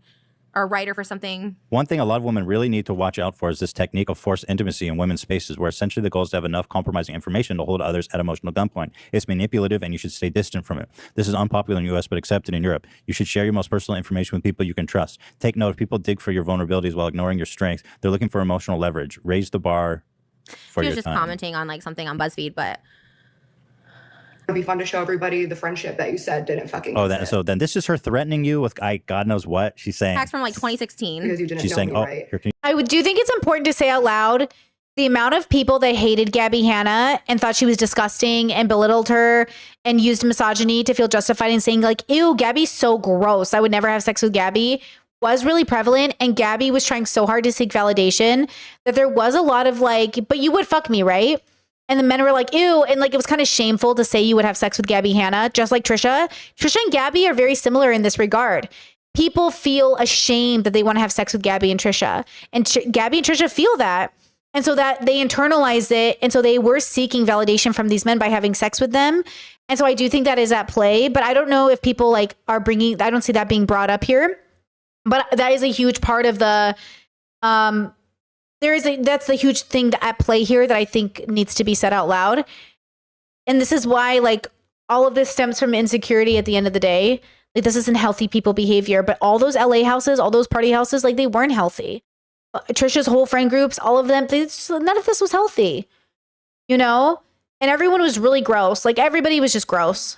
Can you turn it up, Dan? So this is when you keep saying we're not friends, we're not friends. And this is when I did have like a really bad episode. So I had like schizophrenia diagnosis in January of this year. And I was kind of cool with it. This was right before medication. I really had to get medication after this because I was like, holy shit. Like because she's like, I had these texts from you. And I was just thinking like, because I have my own delusions with paranoia, like as of late, I was thinking like, oh my God. But then after like there's a thing called cognitive group therapy that I went to. And after like going to that, I was like, reality like set in. And I was like, I've never even said like my birth. I do think Trisha is more grounded than Gabby, even present day. I do think Trisha is much more grounded as a person than Gabby, but it's not to say that like super ground, you know, Gabby's just even present day, like not grounded to me. Right. Birthday to this girl. I've never shared anything with her, but she's saying I shared all these secrets, and then all of a sudden my brain starts spinning that way. So I had like a breakdown. Like I had a true she's making you question your reality. Yeah, and I was like, but then after like really like getting like stability, I was thinking like, oh, literally, I've never told this girl anything. She's just being disgusting. Like it's just this really weird troll behavior. And I guess you could call it trolling because I'm a public figure. But when she does this with other people that are private, that people are like not even in the public, like she's so scary to me in so many ways. And I'm not just like, I do not say that lightly. Like she has psychotic behavior, and it's really scary. The way she's manic, the way she's like yelling and screaming, and like it's scary. Her face is very it really is scary. Everything about her is terrifying. I should wear a Gabby Hanna mask on Halloween when we do a Halloween episode. I will have a heart attack. And I'll have a knife and I'll be like, Trisha, are you doing? Oh my God, that's gonna happen. That's gonna happen one day. It's awful. I hate to say this, but I really do think she needs to be like. I wish she would. So she'd be locked away. Is she she's unworthy? Really dangerous. Well, I know in your mind and your like own life story, you're expecting to die somehow. Yeah. So is Gabby a worthy person to murder you or no? No, because she'll get what she wanted. She'll always be associated with me. If she's the one to kill me, it's like Yolanda with Selena. They always But John talk Lennon about. was killed by some random nobody. It's kind of iconic. He got his own movie. Jared Leto played the killer. Right. And same thing with Selena. Like you can't mention, you know, Selena Quintanilla. She was killed by her fan Yolanda. Oh, that was the girl who was shot by a fan at like VidCon or something. No. Oh, Oh my God. Grim. Ethan. Rest in peace, Selena. Yolanda Saldivar was her like a big fan of Selena, and she like worked close with her, and she shot her because like Selena didn't want anything to do with her anymore. And Okay, fun fact, because I just watched Ray William Johnson cover this story, and I don't know how factual all of his stories are, but I didn't realize that she had gone from being a fan who ran a fan club to working directly with them to being an employee to stealing money from Selena to Selena needing like records, medical records from Yolanda, and then Yolanda shooting her after they had a fight. I just thought she was a crazy fan, period, stalker, but she actually like got in, and that's how they get you. That's how they get you. They bug you enough, and then they start to act normal, and then all of a sudden they're in your life, and then they kill you. And now, So are you afraid if Gabby kills you, you won't get that biopic? I'm scared she'll be a part of it because no matter what, the killers are a part of it, and she's. It's scary. Like just her. I've never had this obsessiveness by anybody in my life, and it's really scary. And I try to ignore it.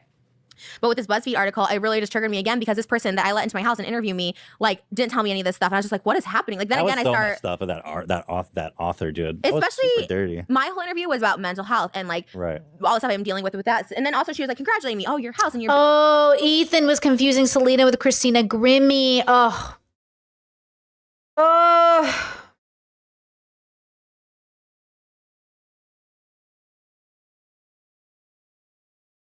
Every time I think about Christina. Oh. And when she was shot, the meet and greet, she opened up her arms to hug him. He pulls out guns, shoots Christina. Her brother hops over the table, tackles the gunman. After he subdues him, he goes to check on his sister, and she's dead.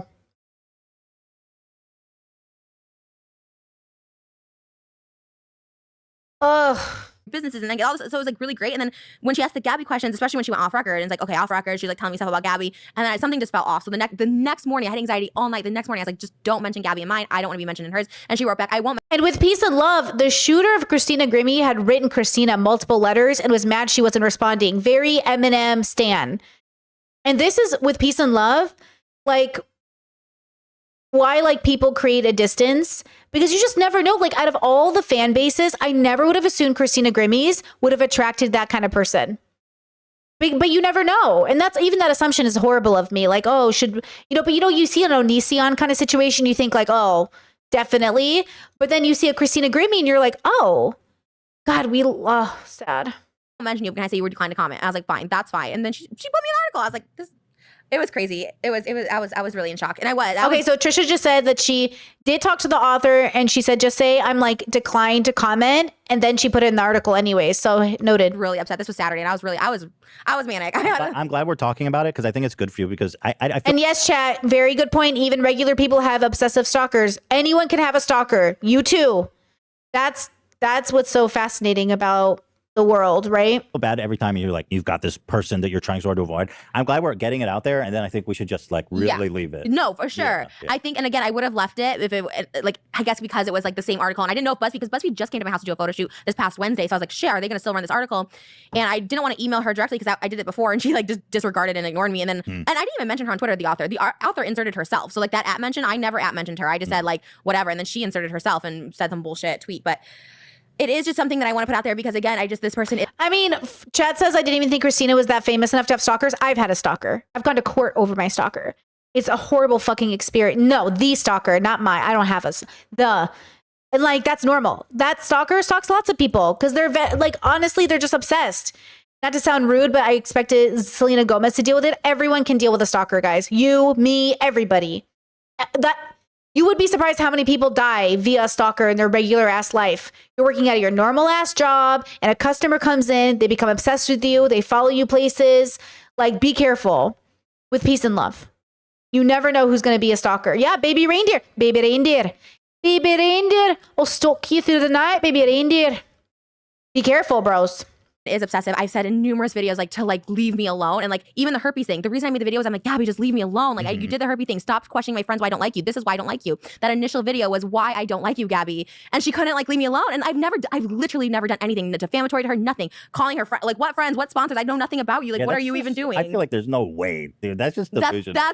That's what's so crazy is she thinks that I have this power to make her lose $10 million in a year. Like it's right. But even that number shows the delusion. I don't know. I don't like this energy from Trisha right now because Trisha has made pretty similar arguments about their time on YouTube. Like, you're the reason I've lost stuff. Like, I've lost opportunities. Like, I've lost chances with people. Like, that's just a YouTuber mentality. Everybody says that. Everybody's like, yeah, I lost opportunities because of this or that. Yeah, you lost networking deals at most.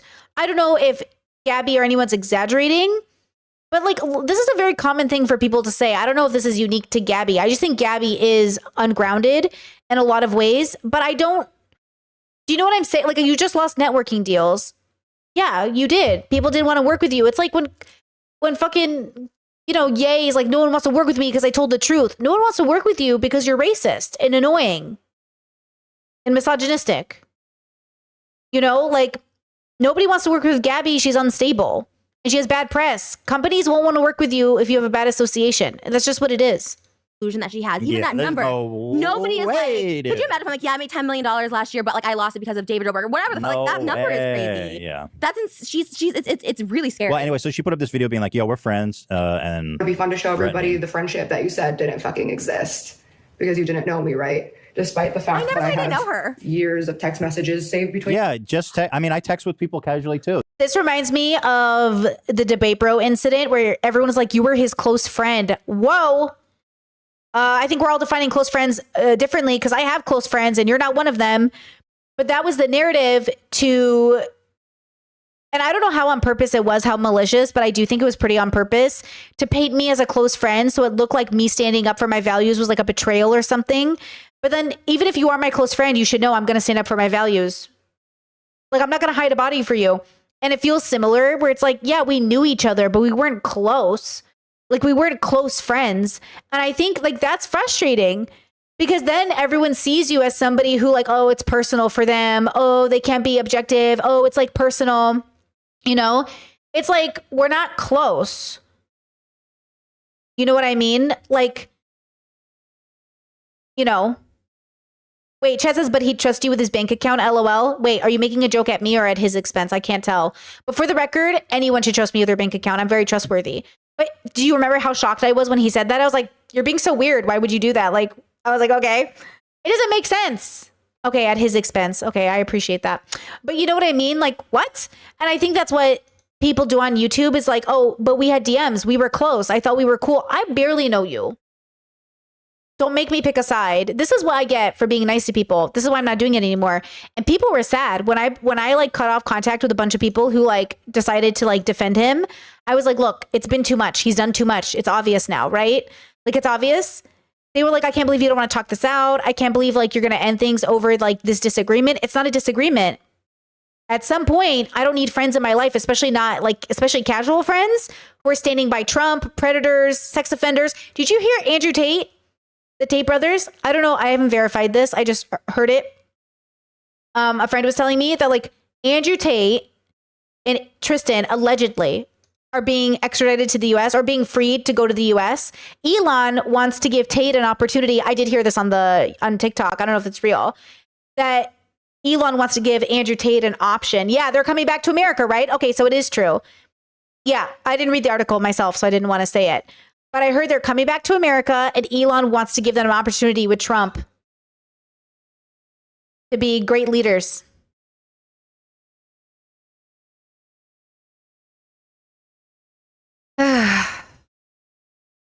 It's going to be a really long 10 years.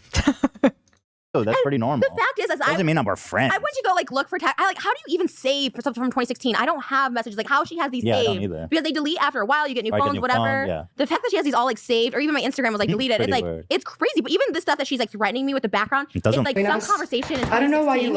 Yeah. And it's like, what's the threat that we texted? I wasn't wasn't sure. sure. She's just like, look, we talked in text one time. It's like, okay, epic. And I was nicer before 2017, before the herpes thing. I always was nicer. We never hung out. I So met you her don't twice. have herpes, right? I don't have herpes. Never had herpes. I've never had It's herpes. okay if you did. It's more common than people I think. would be the first to be like I have cold sores on my lips sometimes. I've never had genital herpes. You which have I'm- oral herpes. I guess.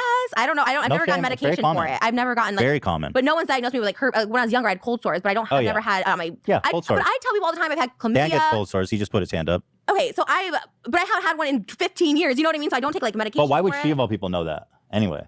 So what she told me, and I'll just say it, she said off, she's like, oh, Shane told me that. And I was like, Shane is Shane. yeah. But you know, can I tell you, since Shane's been out of my life, I really think he had the evil eye on me for real. Because as soon as You think Shane actually did plant that in her head? I feel like that's a stretch. Kat says I can't find anything on the Tate brothers. Andrew Tate and brother arrive in Florida 2 hours ago. Sky News. He shouldn't have been able to land in America. But he's American.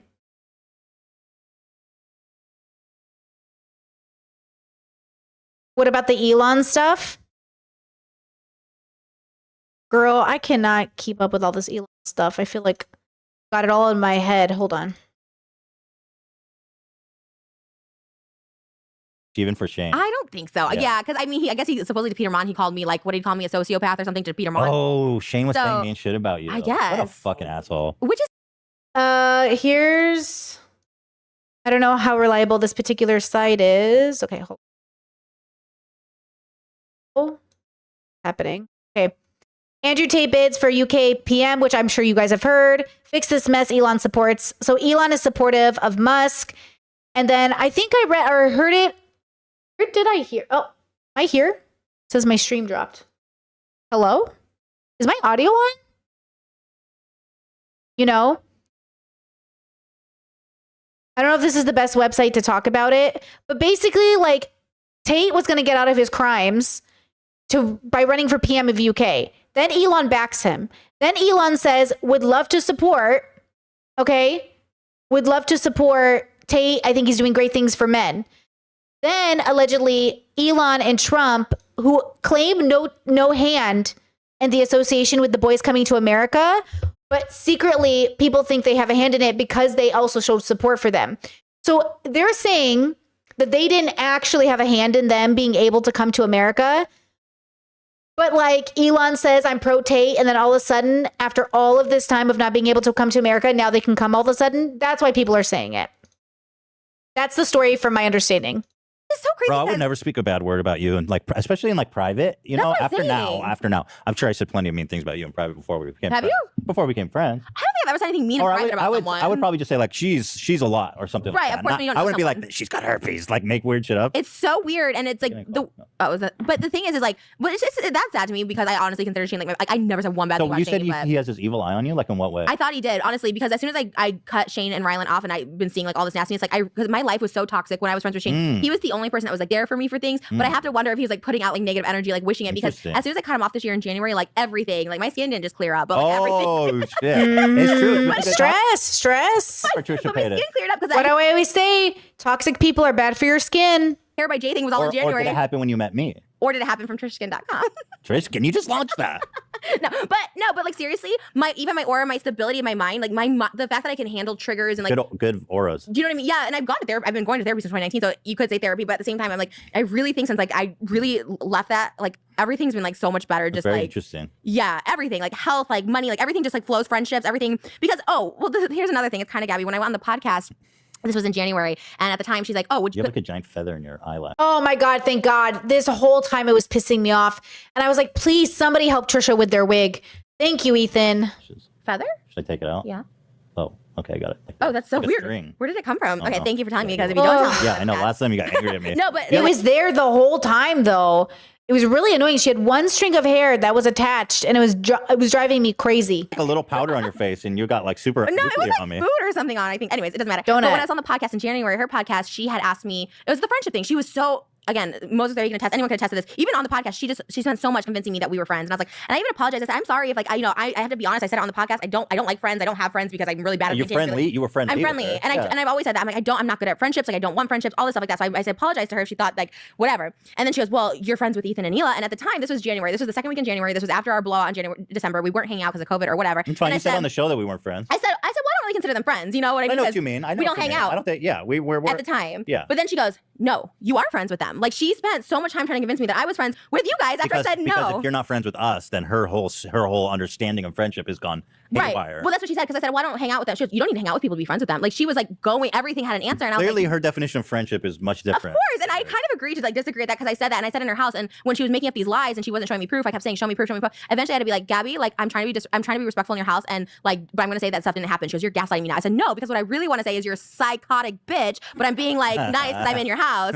She like didn't get it. She was just, and she still doesn't. And like, but she is. And I mean, from one psychotic person to another, like she is psychotic. I have a psychotic mental illness. She has a psychotic mental illness because she has proven that she has delusions. She's admitted to delusions. Get help. I'm not gonna say much, but I hated everything about that sentence. Get pills. Get something. Let's watch this video. So this is her threatening you, apparently. It'd be fun to show everybody the friendship that you said didn't fucking exist because you didn't know me, right? Despite the fact that I have years of text messages saved between us. I don't know why you lie like this. You're a really, really mean, malicious person. Like, what are you so afraid? Well, I know what you're so afraid of, and so will everybody soon. It'd be So fun what the fuck is that? It's so scary. It's like a movie. It would be so you funny talking if about I the was. knife she has for you? I know you'll be scared of, and everyone else will know soon. It's called Mr. Smiley. I'm not kidding. This was 3 years ago. June 8th, it was posted. For almost 2 years, Trisha is dedicated to telling the world we never met, we were never friends, and that she never even watched one of my videos. She successfully convinced millions that I am delusional, dangerous, obsessive stalker who imagined a years-long friendship with her. I removed this portion of the podcast because I had no desire to embarrass her. I just wanted to talk in person so that maybe she would leave me alone. She told millions that I edited the podcast in favor to make her look bad. This is a re-uploaded video, January 22, 2021. But, like, accusing me of like harassing you and stalking you, which You did. I have those texts where I'm just like, stop texting me. Like, just stop texting me. There's a reason no one likes you. Did I go and tell everyone you know? Please leave me the fuck alone. Go away. Holy shit. Did I tweet it? Talk about it? Nah. This shit I tell people about, like, I'm asking you to leave me alone. Bye, Trish. Good luck with your life. Okay, I'm blocking you. Good luck. Thank you. Fuck. Like, And I said it multiple times. I didn't think that was super fair either, because like when we were texting, we were both texting at the same time. So like, And I'm like, can we just end this? Stop it. But like you were able to say whatever you wanted, and then when I responded, the response was like, you're harassing me. And it's like, so you can make this accusation, but if I respond, then I'm harassing you. You are very a paranoid person, and I have the perfect example. When you asked me for my address to send a book. And maybe you sent the book, maybe you didn't, I don't remember. I made a video that had nothing to do with you. It was about another one of my YouTube friends, and you're like, wow, I can't believe you made a video saying I need clout from you. I had more followers. It's like all that stuff. I'd love to talk about that. Okay. Because you and I talked about poetry. You write poetry, bitch? Question mark. LOL. Only extremely depressing suicidal poems, girl. That's 90% of my book. Oh my gosh. When does it come out? September 19th. You should consider publishing. I self-published like 7 books. Haha. I'm spent, but I do love writing. I like that you did poetry. I haven't read any YouTuber books, but I've read poems for show. Poetry, like when we were really family and we were talking about like my breakup or whatever. And then we talked about poetry and you sent me some of yours, I sent you some of mine. And I was like, when I was sending out PR, I asked you for your address to send you the book and you didn't. I want to send you a book. Which urgent care do you go to? What? I want to send you a book. Which urgent care do you go to? BH on Robertson. So quick and clean. And oh my gosh, I want your book. Send me your address. I'll see answer, which was fine. if they ship and them then out. The next day or the day after, you put out a video being like, yeah, like YouTubers asking me for my address. Like, sorry, I'm not going to promote your shitty book. Joey sent me this awesome package. I don't like when people ask me for my address, like I never give people my address. Well, obviously he knows mine because obviously he's been here, but like other YouTubers, if I'm not close with or I'm not your friend, like I'm not about to like give you just, Okay, secret of YouTubers. Sometimes we say things that just aren't true. Like they're true, but they're not true. We're trying to signal to like other people that like we're trying to put out a vibe. Like some YouTubers will say, I'm so busy. I can never talk to people. Like I never respond to DMs. I'm so busy, but they're actually pretty good at responding to DMs. I think it's one of those weird things where Trisha's like, don't ask me for your address because now this is something I do where I say something and now I'm not trying to, I'm like, I want to make sure that I'm not signaling availability, but then I panic and I know some people are listening and then I'm like, oh my God, this isn't about you. This is about the weird person I'm thinking of, Like I'll say something like, I'm trying to think of a good example. Like I'll say like, oh my God, I do not want like people staying at my house. Like I don't let people stay at my house. I tell them to get Airbnbs, but then you'll see like I let some people stay at my house. It's like I'm signaling a vibe. Obviously some people can stay at my house, but I usually don't want people to stay at my house. Like if they come to sleep over, and that's mostly honestly for safety, but also like some people can come up to my house. Do you get what I'm saying? It's like, I don't know. And sometimes people think like you're always talking about them, but you're not talking about them. I think that's what Trisha was doing. I don't trust Gabby's communication. I don't trust Gabby. I don't trust her brain. I don't trust her as a narrator, but I trust Trisha more. If I had to put $1 on who was telling more of the truth, I'd say Trisha Paytas. If I had to say which one is like more grounded, I would say Trisha Paytas. If I had to say like which one is more dangerous, I would say Gabby Hanna. If I had to say like which one would I rather be stuck in a hotel with, Trisha Paytas. If I would say like who's likely, you know what I mean? Like obviously Trisha Paytas is more grounded. She's done the work. I've seen it. Like we've seen it on YouTube. Gabby to this day, present day, is obviously less grounded. Trisha is just truly more grounded. Is she a good person?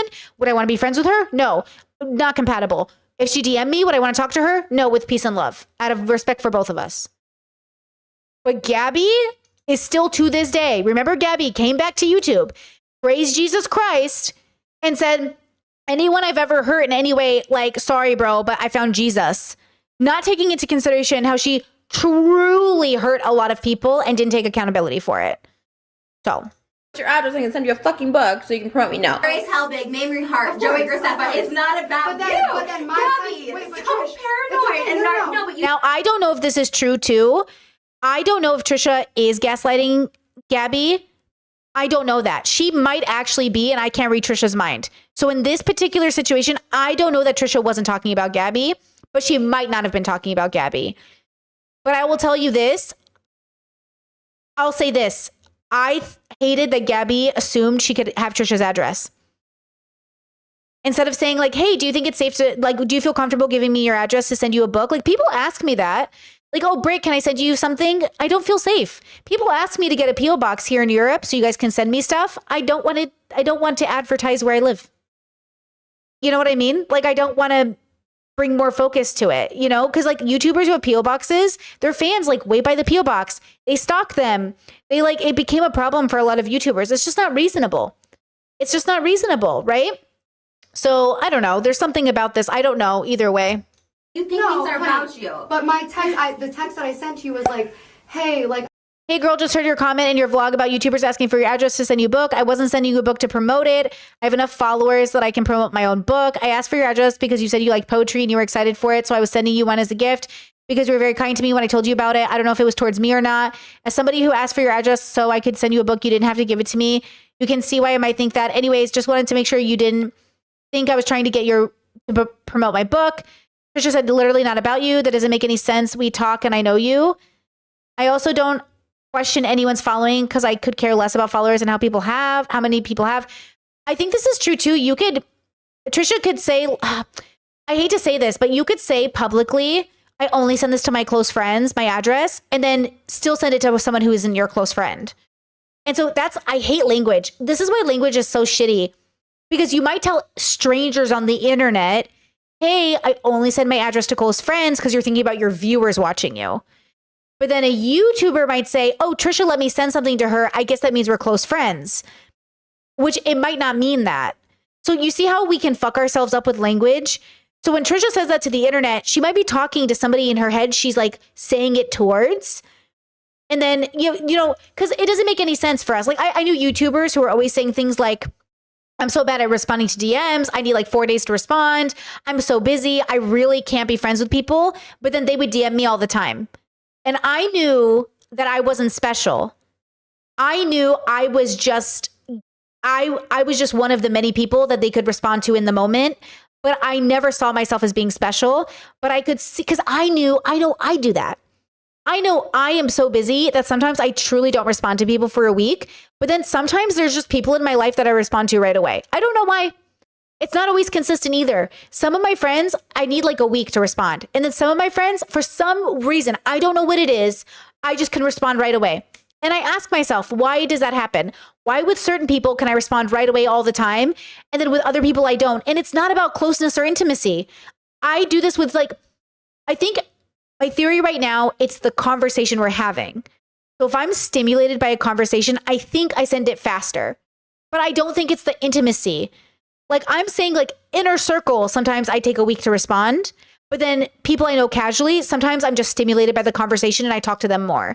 But I'm not, it's not about closeness. But sometimes I want to save people from feeling offended that I'm not responding. So I'll say things like, don't worry, I don't respond. It takes me a while because I'm trying to save their feelings. But the truth is like, I respond when I want to. It could be 3 days. It could be 3 weeks. I don't know. Unless you put urgent on the message, I'll respond when I want to. I don't know why. I used to respond right away because I didn't want people to feel bad, but I can't do that. I just do it when I want to, when I have the spoons. You know, Chad says I do this too. It's based on the conversation, not the person. Yeah, I truly, you know. Now, I have seen a situation where like maybe I'll stop talking to someone as frequently because every time we talk, it's like I hate, like if every time I talk to you, you're criticizing me. Absolutely not. Especially my work. Absolutely not. Like every time we talk, you tear my work apart. I'm not going to be excited to call you. But at that point, it's not you. It's the conversation you refuse to like, can we have a different conversation? It's the conversations we're having. Can we talk about anything else? And if they're like, no, like I feel like I need to tell you this. Like, I don't need you to tell me this. Do you know what I mean? It's like, I don't want to have this conversation with you. That stuff I'm not about. Like every time I talk to you, like if I wanted to be criticized, I'd call my mother, you know? That's a joke, but that's seriously, if I wanted to be criticized, I'd call my mother. Like I have people I can go to criticize my work. I don't need you to do it unless I ask you. I know I'm good at my job. Thank you. Especially no offense. Coming from a man, I don't need your input. Thank you. I just want you to know, I don't know if I have the text. Like, listen, girl. Show all these receipts. I haven't seen one yet. I didn't know, like, I don't know if you're talking about me, but, like, I just want you to know, like, I didn't want you to text me, or I didn't want to send you my book for promotion. I wanted to send it to you because we related on poetry. So I just want you to know I wasn't trying to I never even thought about you in that moment. And that's again, fine, that's fine. No, but you keep saying, well, you... If Gabby had said, hey, Trish, I have like an insecurity and I'm just like double checking. Is it okay? I felt like this post was about me, but I'm not sure if it is. Could you just like put my mind at ease? Is it about me? Can we talk about it? Is it not about me? Is that okay? Because sometimes like I think like, okay, hold on. Look at the message again. I never even thought of... Girl, I heard your comment in your vlog about YouTubers. I think that's what Gabby was meaning to do. But Gabby started off with like, I'm upset instead of saying like, I don't know if I should be upset right now because I don't know if this is about me. And then that's the problem is like, if you don't trust your friend enough to be honest on whether or not it was about you, that's not going to be a strong friendship. When I tell you I am completely transparent with my partner, when I tell you my best friends in inner circle will hear the truth from me, I mean, I would tell them if it was about them. I'd be like, bitch, it was about you. But if it's not about you, that's it. I think that's the problem is if you can't trust your friend to be honest with you about saying it, then that's not going to be a friendship. It's not going to be strong enough. I don't think Gabby and Trisha trust each other enough to trust, like Gabby doesn't trust Trisha enough to believe that it's not about her. And Trisha, I understand why Gabby doesn't trust Trisha enough. I don't think I would either. I wouldn't be able to trust if Trisha was telling me the truth. Do you know what I'm saying? So you have to have the kind of friendships where like you really trust that person to tell you the truth. Because if you think your friend is lying to you, what kind of friendship is that? If you think like your partner is lying to you, like how are you supposed to build trust off that? Okay, let's get off this video because we get it. We get it. Okay, go back. Here we go, frenemies. I'm not kidding when I say this is literally like it literally feels like a movie where she is like ready to kill me because she like cannot stand that like I don't know. It's gonna be a really good like true crime story. I hope I survive. If she stabs me, I just hope I survive. If she kills you, do you think you'll do like Dateline or like a big time documentary? If she attempts to kill me, because if I'm dead, I won't be doing anything. Yeah, yeah. Well, either way, do you think it's Dateline worthy, like 2020 worthy, or like real true crime shit? It's gonna be all over the news. I think it'll be like 2020. See, that's like even this is not appropriate. If you're really scared of Gabby, then why are you making a joke? Go to the police. Do you know what I mean? Like go to the police or be very serious about it. See how they're joking, but Trisha wants you can't. This is what I mean when we're using jokey language. We're using jokes when we're talking about serious things, funny and private. In private, absolutely, I have used humor to help me through traumatic moments. In public, sending the wrong message. Okay, but that's like a mid tier. I'm not even being a little kidding. I like don't leave Moses aside. Like we go everywhere together. I'm kidding around, but I understand your concern. It's just crazy because it's crazy because she like thinks everything's like a coincidence. Like she'll do what I'm doing and like so she's scary. Like so wait, what do you know what she's referring to here? I know what you're so afraid of. Behind her, and I'm trying to read them. It says something about Amish, like Amish. Like you guys are talking about the Amish. She's like, bro, I have evidence that you don't like Amish people. Fuck the Amish and their farms. Because I'm trying to read like who's. It's like, bro, have you seen the Amish and their wagons? The fucking Amish pieces of shit. And maybe in 2016 I was talking shit about Amish people. I don't know. I have no idea what are you so afraid? Well, okay. I know what you're so afraid of.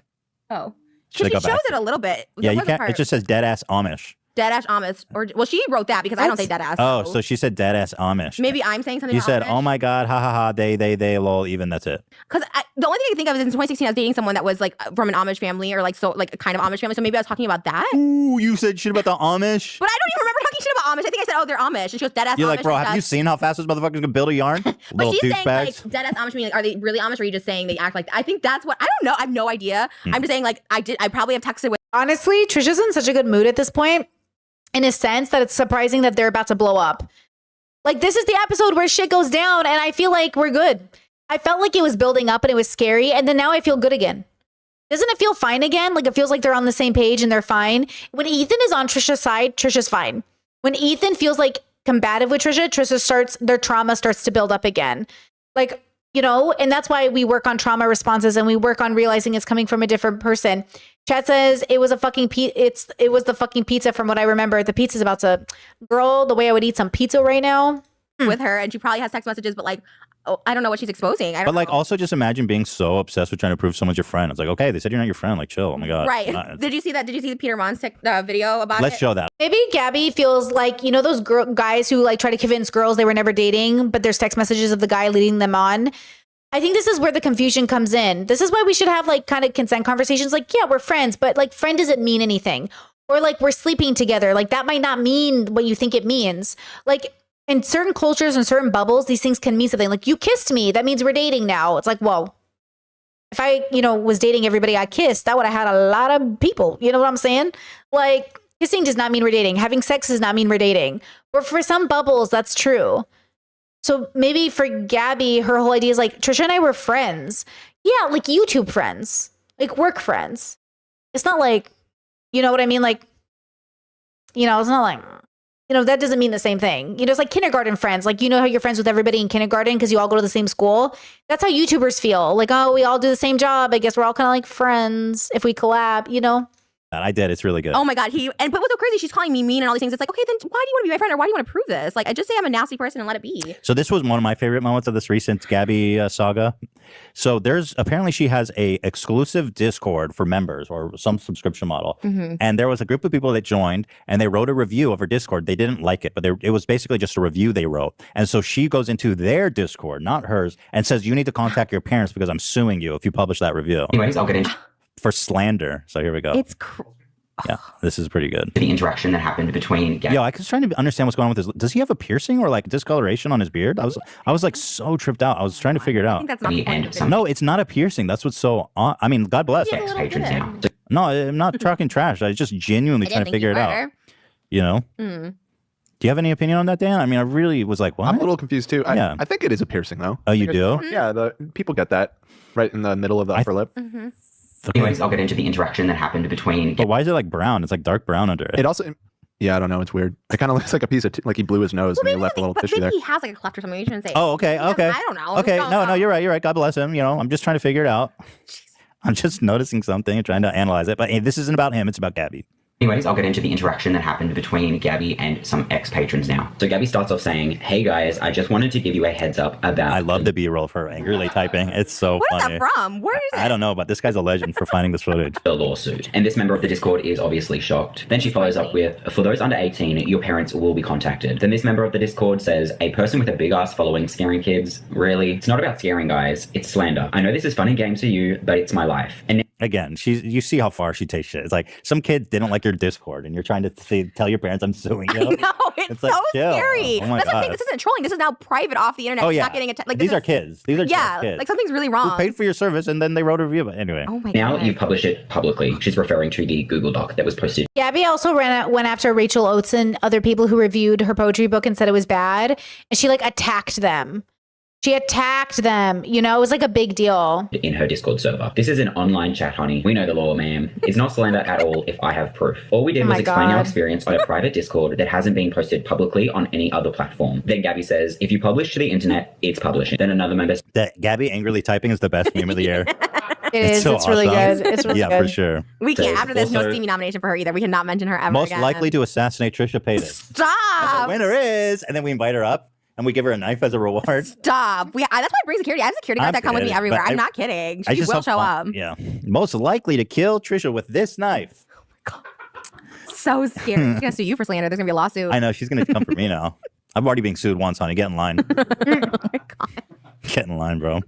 like you want people to think you're a good person, but then act like that. Then Gabby says, I'm not here to fight. I genuinely don't know where this is coming from or the issue. The bullying that has gone on towards myself and other patrons isn't right. We never said anything about other patrons. All we did was share our experience. And yeah, that's true. I've read the Google Doc and it's pretty much just like a review, like It's a the review best that you could ever. give So any scary. other business. Then this member says, Gabby, most of these people You are wake up out of a. Wait, hold on. This is why my Discord's 18 plus for the record.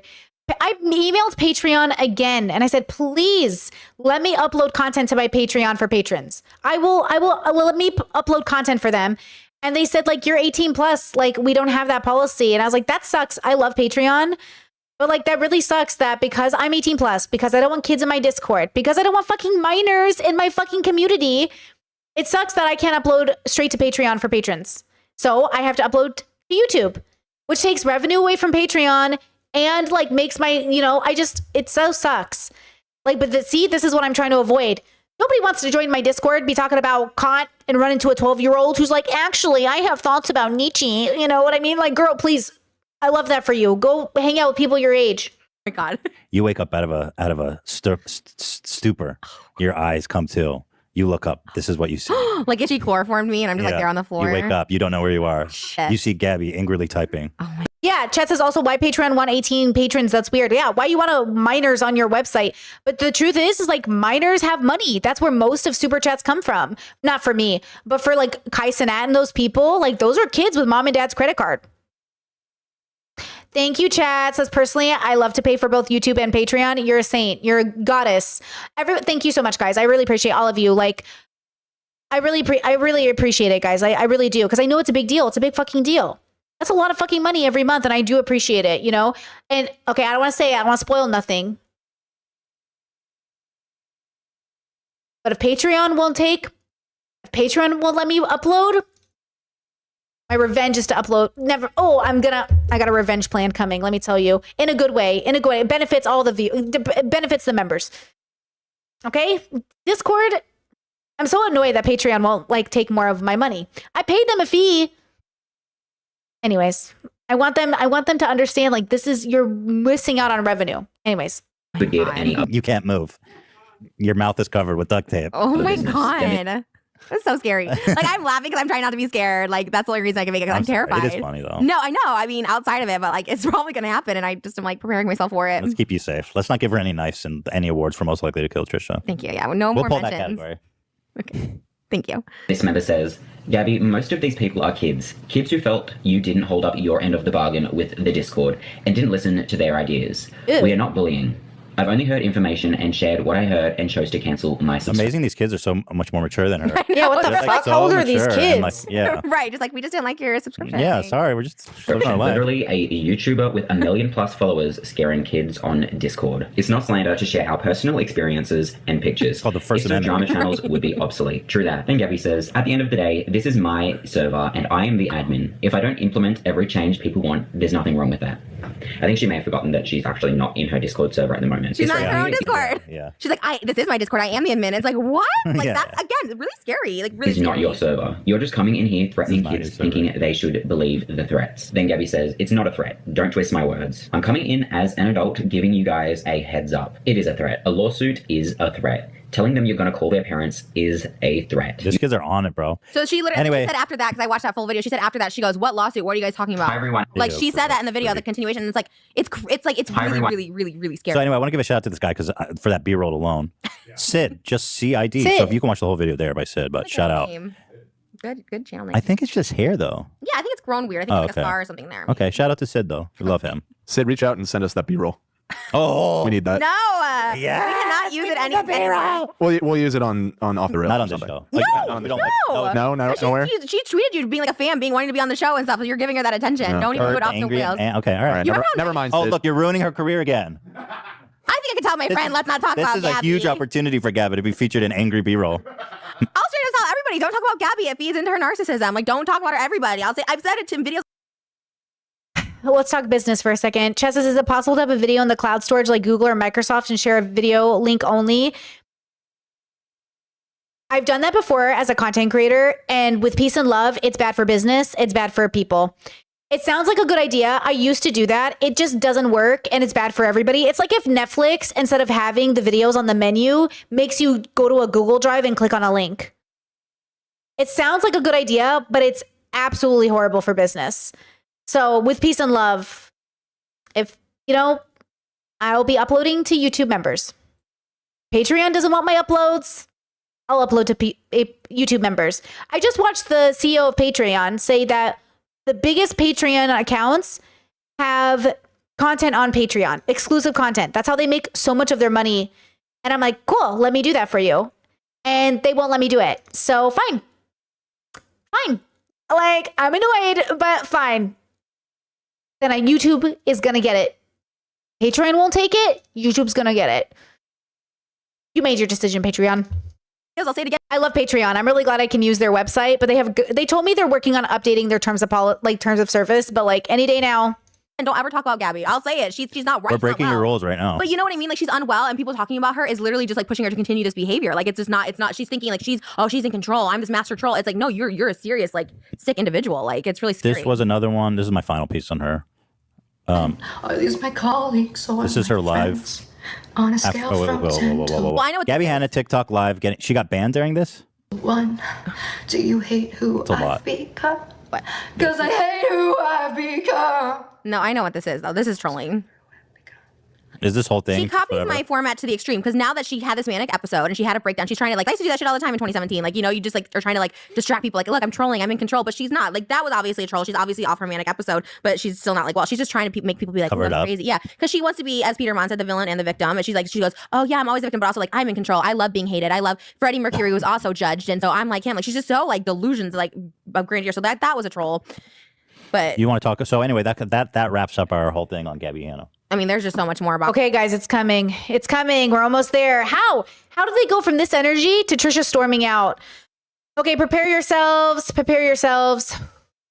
Her, Yeah. but like I honestly think Anything else you want to add before we? I will say it to you. I'll say to everyone like to not mention her. Like this person is like sick, like a sick person. Well, this and is it's, like, the only encouraging time it. I've mentioned. No, I agree, and I agree to do it because it was about this BuzzFeed article that I was like I trusted like this author that wrote an article about me, and I thought BuzzFeed. I guess BuzzFeed. Sorry, one more comment because I'm going to put this into context. You know how Ethan says we've never talked about Gabby Hanna, but Gabby Hanna goes, they're always talking about me on podcast. Debate Bro, his community accused me of that. Debate Bro was like, even content creators I had done collabs with, who I cut ties with, when they reviewed my video, was like, Brittany always talks about him. Why does she say she doesn't talk about him? Because I've never made a video about him. I've never put him in the thumbnail and made a video about him in 2 years. The fact that I mentioned him on stream is not making content about him. And the fact that people don't get that is so funny. Gabby never got a podcast on Frenemies until now. But in Gabby's head, in Debate Bro's head, in viewers' heads, men's heads, they're like, oh my God, all she does is talk about me. We're not talking about you. We're not making content about you. That's not the same thing. So when I said we're finally going to talk about it, it was because I never talked about it before.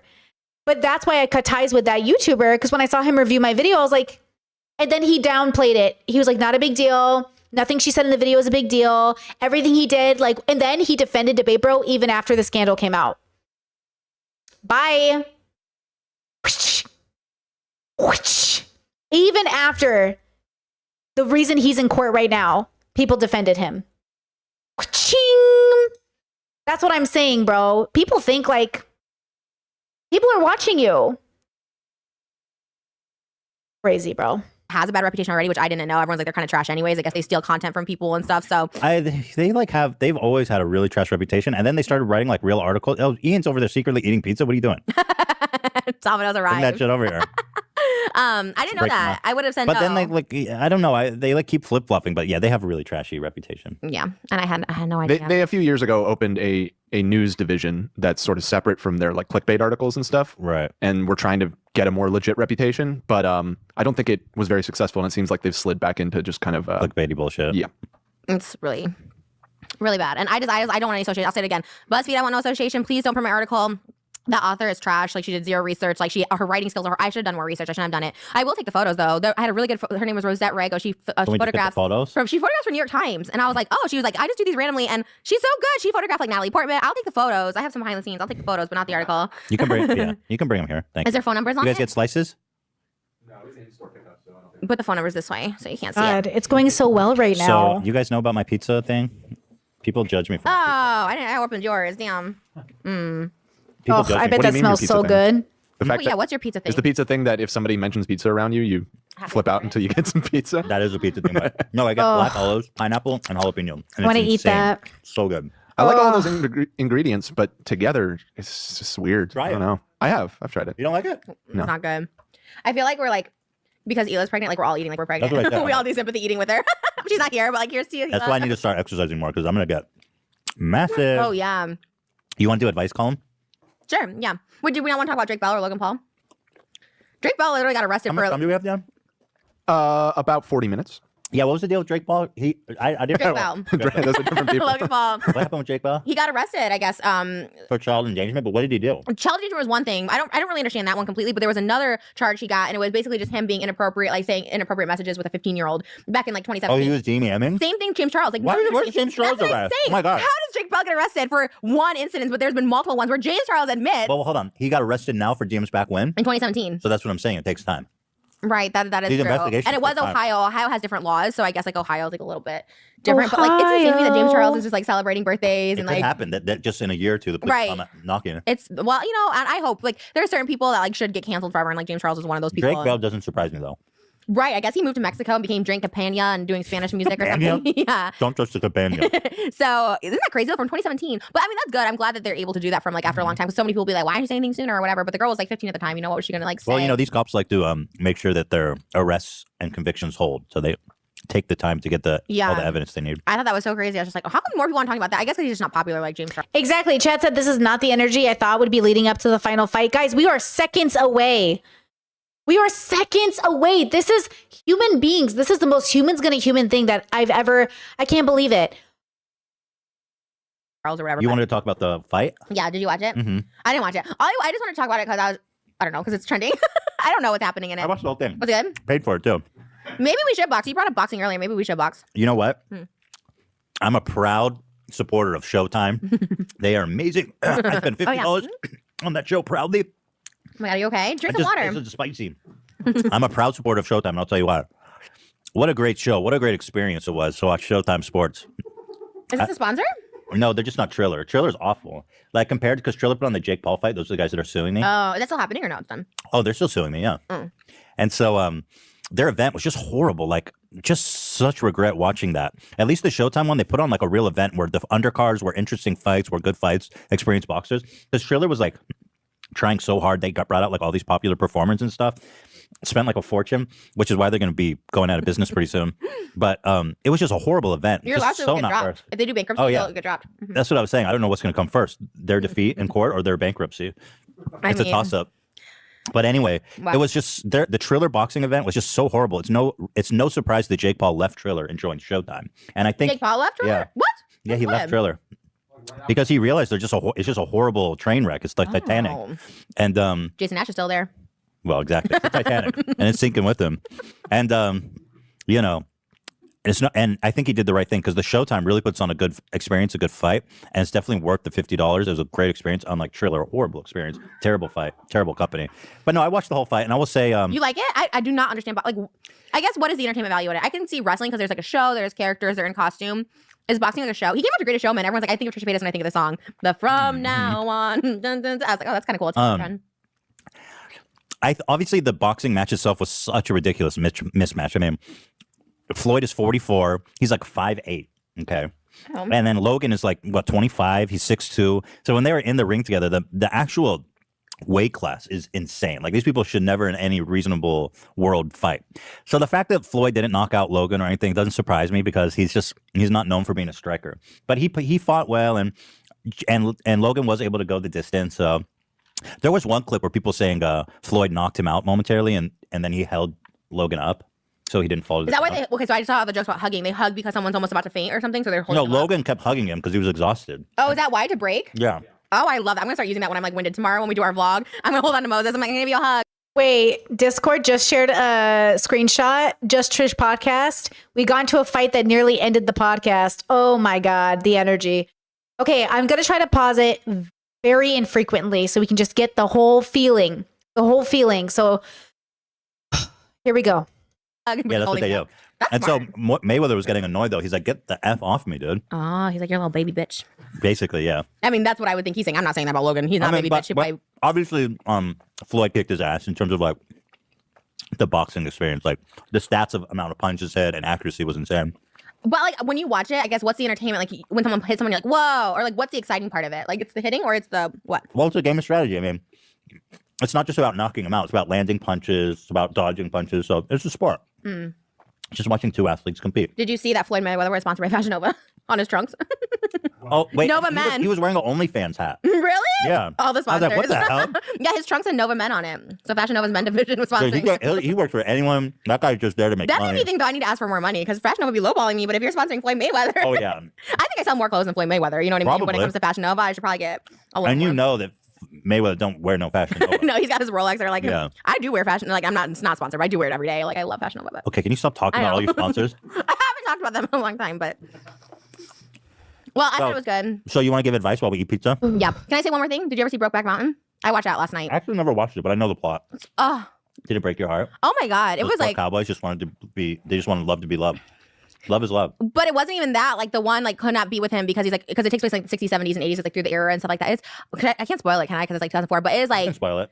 oh my God, yeah. So, well, basically, like, they do fall in love with each other. They're both married to women. This takes place in the 60s or whatever. And then Jake Gyllenhaal gets, like, beat in the face to death for being gay in Texas. And then the wife, played by Anne Hathaway, like, I think she was in on it at the end because she calls. Not much changed since then in Texas, I don't think. I know, but that's what I'm saying. That's what's so. Okay, I'm not trying to get all, like, heated about Yeah. this, but there's still, people are still like that. Like, trans people are getting Oh, beat in their face to death. No, I'm like, so over that it's shit. and so like watching it, I was just like, holy shit! And like Heath Ledger, Jake Gyllenhaal said Heath Ledger refused to make like gay jokes about You it, want like during the Oscars, and I don't know. Is there a third pizza? You're so not good about this. Okay, I- let's go I to just your wanna make stupid. sure that I don't everyone like got this pizza. segment. Just for the record, fan advice is a stupid segment. But we Why? can do it. It's so dumb. What's the point? to give advice to our fans. But that's not the, like, that's like when people run out of ideas and they start doing Q&As. Like Tyler ran ideas. He's like, we're going to do Q&As now because we have nothing else to talk about. Hey, go ahead. It's such a dumb segment. It's so not. It's like we have nothing to fill the time. Okay, well, what you want to talk more about the Brokeback Mountain, a movie from fucking like 10 years ago? It's like a lazy podcast. Like we're gonna play games on the, like, you A know. lazy podcast. You don't do anything for it. You just show up. We do all the work. Oh my god, yeah, right. How am I wrong? With what? I always contribute. You never like. First of all, when you were doing all the podcasts, it was like Keemstar, Jake Paul, like, and everyone's like, we're so sick of hearing about this because it's everything. Like, I saw on this, you had stuff from last H3. You just recycle H3 content on Frenemies. You're like, oh, we're gonna do Trisha through the history meme or whatever. And like, you already did that on the last episode, and I saw it on here. I didn't bring it up. I didn't say it. But the fact that it's already on there, like, I had to bring up all these other topics because I'm like, I don't want to go to that because you brought it up last week. Let's see.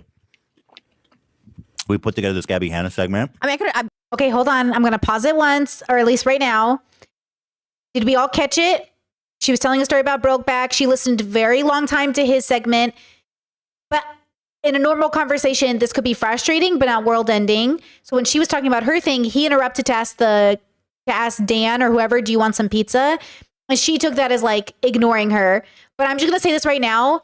That's not what he did. Right? Like in a normal setting, talking to other people while you're talking can be completely normal. I do this to my partner all the time because we're fucking ADHD.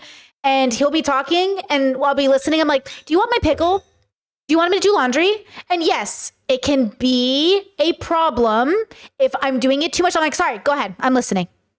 But I think like we're dealing with like neurodivergence and people interrupting. That's why you have to say like, I need your focus. I need your focus. Because yes, though it can be rude. Also, it's like, I literally will be like, my partner will be talking and I'll hear like a question in my head. I'm like, I got to say it. Like, I got to say this thing. And then I'll say, I'm sorry, go ahead. I'm listening. But then I really have to look at him because if I don't look at him and I'm thinking about anything else, I'm going to think about something else. So then, okay. So I think when you don't know yourself, and then the people don't know it about you, it can feel like really fucked up. But also, he was asking one of the coworkers if they wanted pizza. So in some aspect, like, why is Trisha mad he's offering people food? Because she's talking about Brokeback Mountain from 2004? So, like, why are you getting mad? He's asking the crew if they want pizza, which makes him a great boss in some ways. Like, relax, you're talking about Brokeback Mountain. So in some ways, it's unreasonable. Now, if he did it 10 times in a row, it'd be like, okay, red or yellow. If you interrupt me one more time, we're going to not talk. Like, we're not going to talk. You want to listen to me or would you like to take a break and we can talk about this later? The dilemma is like, I have these tools they don't have. I'm telling you this. I know I am the abnormal person who's gained these tools throughout my life because I kept seeing people get upset with each other. And I was like, well, how do we get less upset with each other? I had to learn this the hard way too. You think I never had a fight with somebody because they felt like they were being interrupted or vice versa? You think I never got mad at a friend growing up because I'm like, you're not listening to me. You think, you know what I mean? I didn't have that happen before I was like, okay, we're doing something wrong with the way we talk. And then I had to gain the skills. I don't expect most people to have these skills. They literally don't, which is why in some way people think I'm like fucking smart or something, which I am, but like I'm just well read. I'm well researched. I'm not a fucking genius. It doesn't take a fucking genius to realize humanity is having a problem communicating. And it doesn't take a fucking genius to realize no matter how hard we try, we're not going to understand each other sometimes.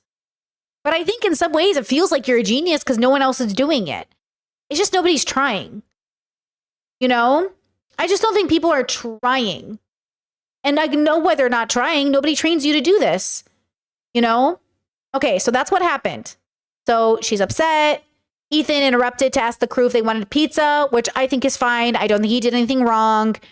I think Trisha needs to advocate for themselves, but also her feelings are happening whether she knows it or not. Like, they're real.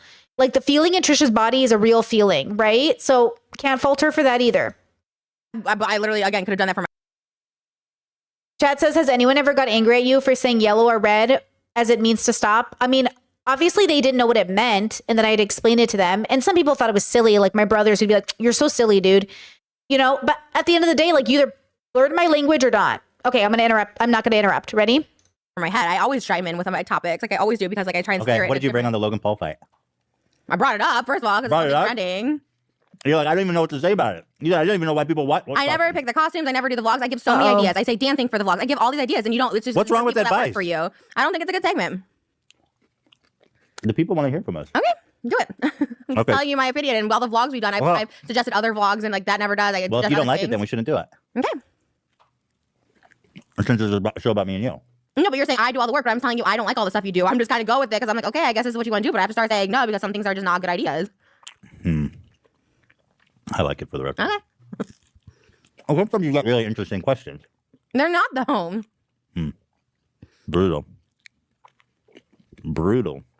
I just don't like when we spend like, well, whatever. Go ahead, say it. There's a good script. But you're asking like, we do all the work. It's like we spent one frenemies rehashing all the stuff you said about Keemstar on H3 Live, which was 2 days prior. Okay, it It's happened like, one time. No, it's happened before where you just like bring up stuff that you already mentioned, like, and it's fine. Why are But you attacking me? you asked me, you said tell me, and I'm telling you, like all your just because you guys come I up said with that- everything doesn't mean it's good. It's recycled a lot of it, so it's like I can come up with Not new a lot of ideas. it. A lot of it. No. Mm-hmm. If you have ideas, I'm all ears. I watch H3 Live and we talk about the same thing, and I'm happy to talk about it. It's not always like that. It's happened before. I agree. It happened last time. It's happened a lot. It didn't happen last time, did it? The title was like pregnancy announcement, which is I'm happy to talk about the pregnancy. We but talked a lot about the pregnancy here. But it wasn't the pregnancy announcement H3 Live was. It's your guys' thing, which I'm happy to talk about. I'm happy for you guys. But to say like, oh, we don't recycle things, it's like, you know, you do, and it's fine. But I don't make it the same title because it's not an announcement. We're talking about I your wouldn't say pregnancy. recycling. It's a different conversation. The original one was Trish. Trisha's gonna like something, and it doesn't have to be about me, but I'm just saying like the fact that it's a pregnancy announcement again when it's not a pregnancy announcement because I'm not pregnant. You know what I mean? We're talking about your Oh, it's guys' not. pregnancy. It wasn't an announcement. You announced it on H3 Live. Oh, you thought that people would think it was about you Of being course pregnant? it was because you are unless you're just recycling the same title you did for H3 Live, which is it's not. It's just like I watch H3 Live. I don't want to talk about it in front of me. It's like if we're being honest, Well, you we were know. going to talk about Hila being pregnant, Of obviously. course. Yeah. But the title has to be pregnancy announcement I don't see why that's a problem. because you did that on Friday. You're just recycling titles.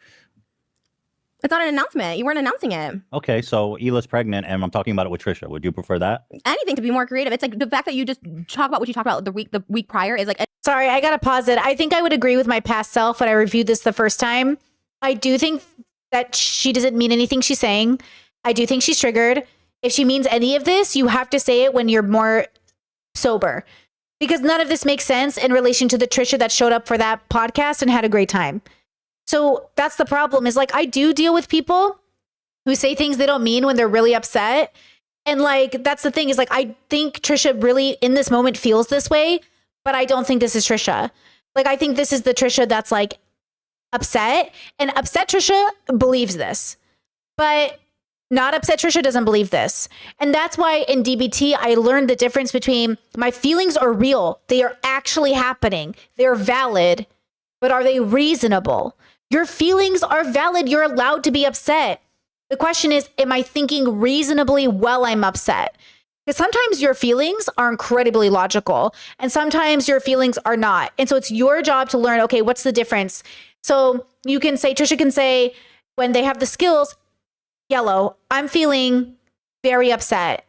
And I'm not sure why yet. I could be hungry. I could be tired. But with the way you said that, I think it really hurt my feelings. And now I feel like I want to attack you because you said something that hurt me. And then Ethan go, oh, really? Like, what did I say? And she could say, you know, I don't even know if it's what you said, but it's how you said it, or maybe it's how I received it, or it's how my brain heard it. But I really felt like when you said this, that you were like attacking me and it hurt my feelings. And then now I want to retaliate. And then Ethan can go like, oh, my bad, bro. Like, how can we fix this? And you could say, well, honestly, I don't think anything you could say could make me feel better.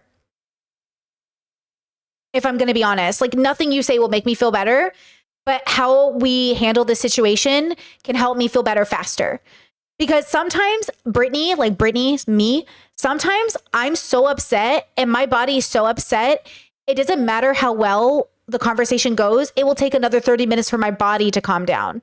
So again, thank God my partner and I are such good communicators and we love each other and we know we never intend to hurt each other, which means because we never intend to hurt each other, every time we might be hurt, it's a miscommunication, not a big deal.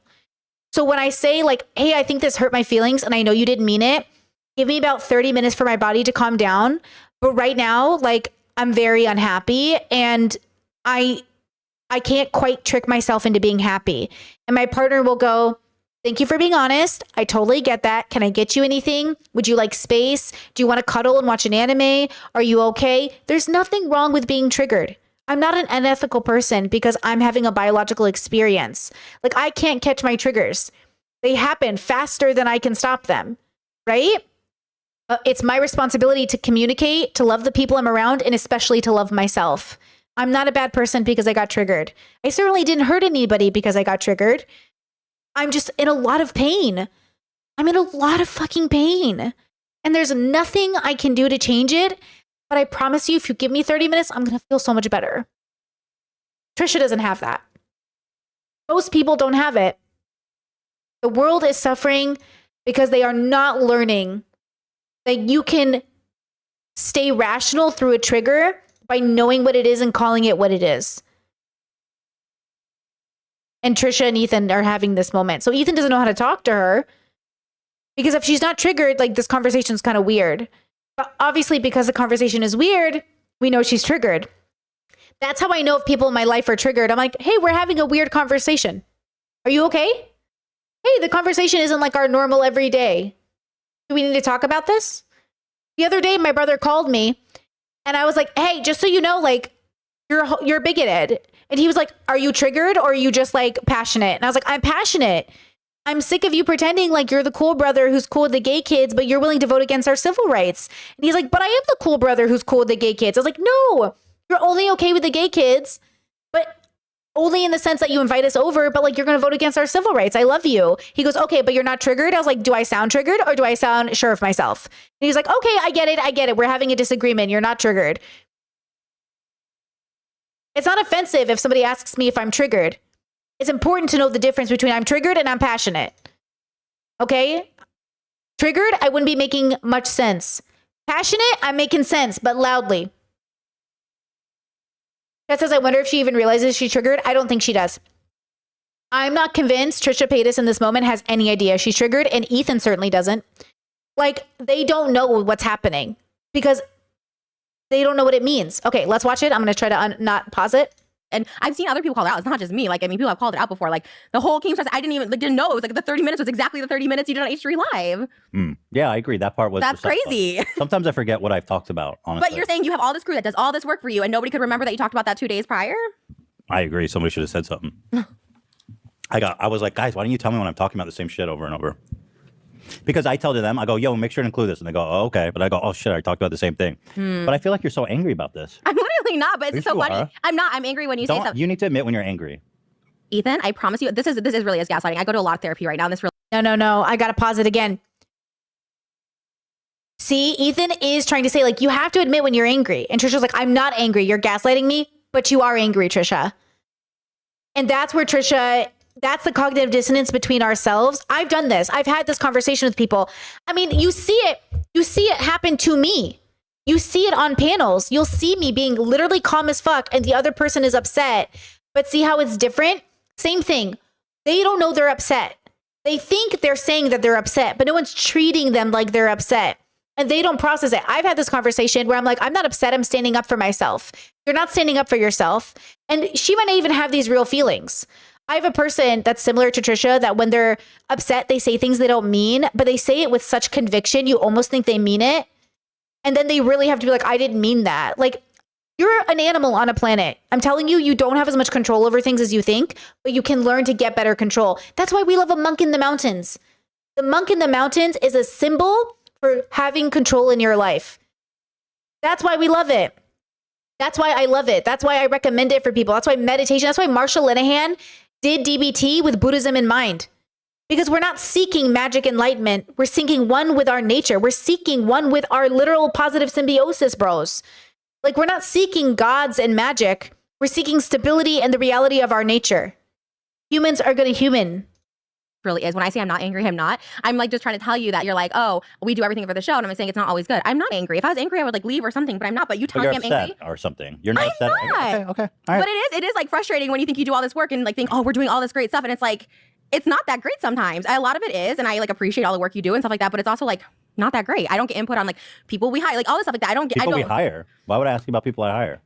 Because it's frenemies and you take the budget for paying the crew. That's what you told me. You take highlights, you take 5% to pay the crew. No, so you- why don't I get any input on the crew or what we do? These are employees of our So why are you production taking company. highlights and 5% of frenemies? You told me that was to pay them, that they It's could be working. for production costs. Okay, but you told me It's for at the production beginning. costs. You told me at the beginning it's like they could be working on other things. So I made that argument too. I'm like, well, they're already H3. Oh, they could be working on other things. So I'm like, okay, in that It's case, for production costs. I take 5% extra from the podcast revenue, Mhm. and I take the highlights revenue, and everything else we split.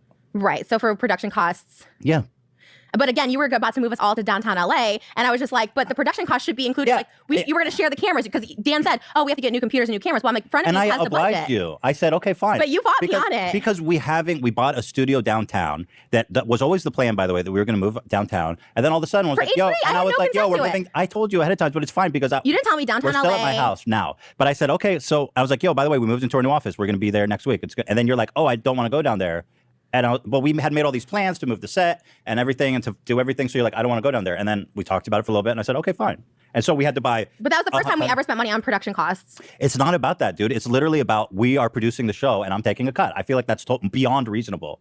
All the Beyond highlights. reasonable. 5%. Yeah. 5%. Do you realize how much 5% was of our last one? That should be enough. But also like highlights, and then you weren't the membership I had to fight for because you weren't. Oh, I forgot to tell you about the members. Like I giving it's you crazy. 50% of all the members, even though we work and do all of the work. I don't know why you fight me on money. The deal you have is beyond reasonable. Okay. No, but I feel like a lot of frustration you have about everything with the. Frustrated. When I'm bringing stuff up, you get defensive. I'm not frustrated. I'm pointing out these things because I would like to know. I just want everything to be a lot more transparent because I'm like, what are the production I costs? can't be more transparent. Can you with show me all the costs of production? It's that you not like an itemized thing. We are doing the show. That's the cost. So if you don't think 5% is like enough for the producing the show? 5% and the highlights was what we agreed to at the beginning, and that's what it is. Oh my god. Okay, if you think that's what it's worth, okay. It's worth more than that, to be All honest right. with you. You're getting a very generous deal. And the sponsors that that we work to get, right? We do all the work to bring the sponsors. I mean, I had all of Adam and 50%. Eve for the first like 20 shows. So I mean, I appreciate what you do, but don't act like I don't bring it. I brought. Yeah, you all brought of that. Adam and Eve, and so that was one sponsor we worked with. That's which all we was had for awesome. the first like. And now we have sponsorship. tons of sponsors every episode because it takes time, obviously, to get the show up and pitching, and you get 50% of all of that.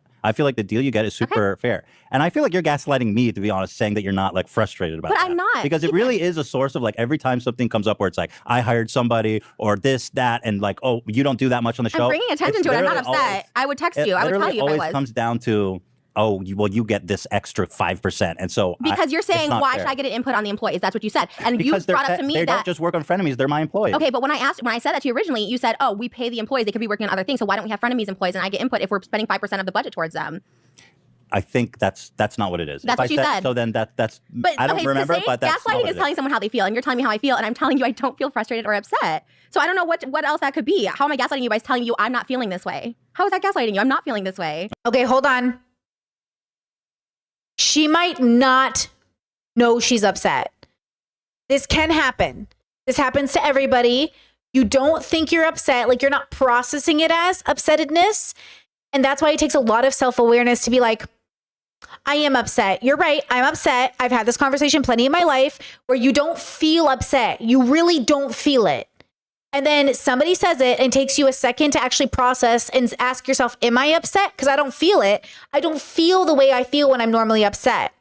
So I think she isn't feeling it, but I think if she meditated and stopped for 10 seconds, she would realize she was upset. Right? I do. And I think that's the problem with all of us. Like genuinely.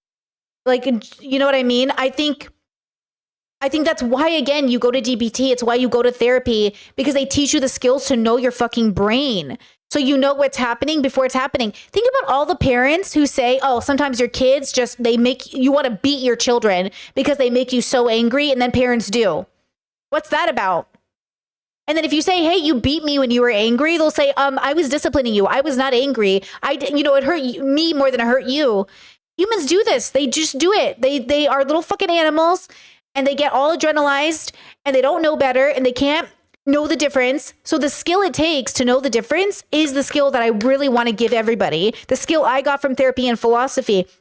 Philosophy helped make sense of a lot of my reasoning for existing. Well, therapy taught me how to have a better relationship with my existence when it came to my brain. So I think like this is the kind of situation where I would say, yellow, we're not communicating and we're not sitting with our bodies. How do we really feel? This is the kind of conversation you don't have when you're heated. When you're upset, you don't have serious conversations. You walk away and you come back. That's why they say cool down, come back. Because you need to cool down. When men fight and men are fighting, they say, hey, cool down and come back. Why? Because we make stupid decisions when we're upset. But if you don't know you're upset, but you are, you're going to make even more bad decisions. Okay. I wouldn't show up. I wouldn't come here. I would, You listen. You can be upset and not But I'm happy not. because there's just been. You can be. And Trisha's being very mean, right? They're insulting Ethan, the crew. They're not being honest with what they contribute. They've been given tons of opportunities to contribute to the podcast and have basically refused every time. Give or take a couple of details, but when they do get taken into consideration, right? upset, and then also not be like, I'm not showing up. Fuck you. I'm like, not there's upset. levels. If I was upset, I I'm wouldn't just show up. explaining. I'm just because you can be upset and still show up. But I'm That's not my upset, and that's point. what Okay, all gaslighting right. is, because you're saying I'm gaslighting I'm you by gaslighting saying. you. You're not upset. You're perfectly. Oh, You're in wow. a perfect condition right now. Okay. Wow. Holy cow, that's crazy. I mean, I don't know how you. I just don't see what you just did. That's really. What did I crazy. do? We have to end it now. Like, really. What did I do? We got to stop for real. Really. We need Okay. to stop. Please. Okay. Whenever you're ready, you All can walk right, away. So. No, because I don't want to title this. It's the Trisha- pizza curse. Can we just like I'm edit not it going out? to title it It's not. All Trisha's right. thing. It's the pizza curse. It is. Mhm. We shouldn't have got pizza. The pizza? Oh no, it was pizza. Trisha, let me just say, The I'm fact, sorry. Ethan, that you just did that, you're right. You're I don't know right. what I Nothing's just wrong said. with you. But I go. You don't know how much therapy I go to a week. I go to 4 But Zoom Trisha, sessions a you week. can't- No, I understand, Ethan, but- Ethan, okay, what you all right. just said was, "You're right, Trisha. Everything's fine." That's insane. Like the fact that you did that to me is like It's insane. not insane. We're friends. was We're so having nice. a friendly conversation. I shouldn't have to walk on eggshells around everything I Okay. say. All right, Ethan. We I'm have asking to end this. I'm asking You can please. leave anytime, Trisha. But then you're making this thing where we're not ending the show, and you get to sit here and be like, "Okay, well that just happened," and you're eating pizza, and then I will joke end and the show whatever. the minute you walk All off right, the so let's frame. just end it, please. Thank you guys for watching, and I don't want it to be a thing where you're just sitting here eating pizza and you become okay. a meme. So then I'll say, I'm sorry. Okay. Obviously, I don't want to get an argument I over really like need your to emotions. leave. Okay. All right. We're done. Thank you guys. Thank you.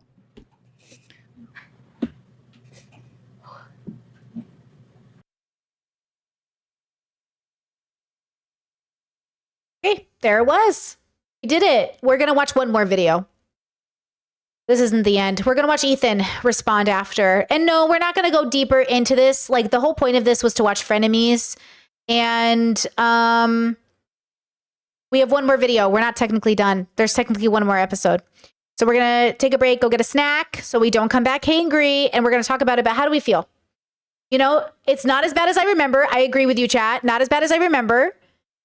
Trisha was not as bad throughout the series as I remember. Trisha didn't do this all the time. This only happened a handful of times in 40 weeks. Trisha actually did very well. Honestly, genuinely, I walked away from Frenemies thinking Trisha was always triggered, and they weren't. They were genuinely good, like 90% of the time. Now, I do think Ethan's right that he shouldn't have to walk on eggshells, and I think with the proper relationship, you won't have to walk on eggshells even with a triggered person. I genuinely believe this. You'll hear this sometimes you'll hear this from people where they'll say, like, I don't want to deal with people if I have to walk on eggshells. I mean this in the nicest way possible. If you have a person who gets triggered, it doesn't mean you have to walk on eggshells around them, but you still have to be kind and compassionate. But there's a way to talk to each other without resentment. And you have to be self-aware if you're exhausted, right?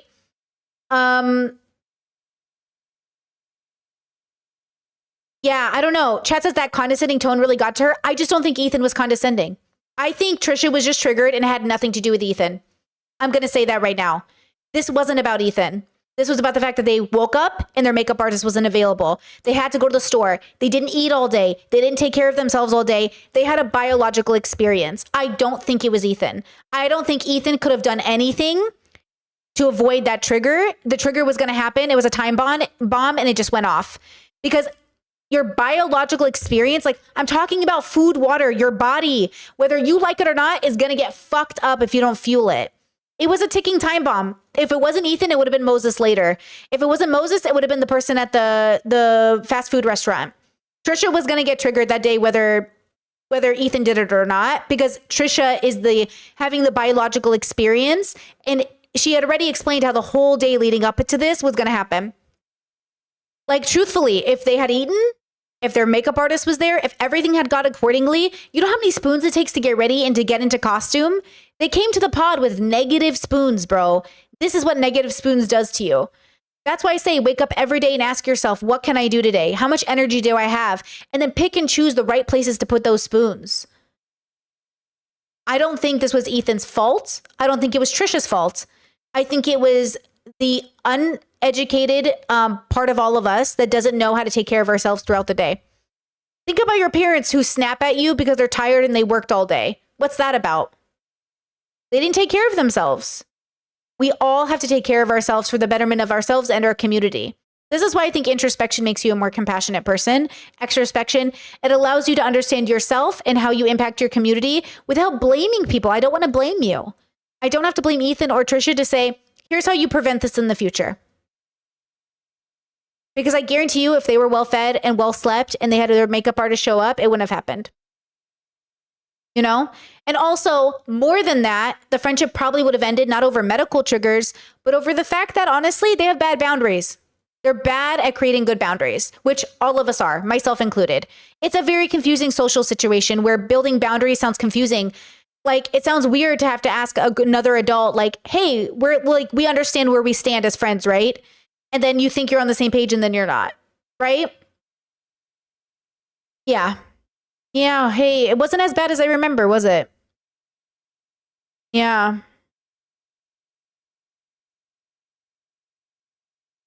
Yeah, not as bad as I remember.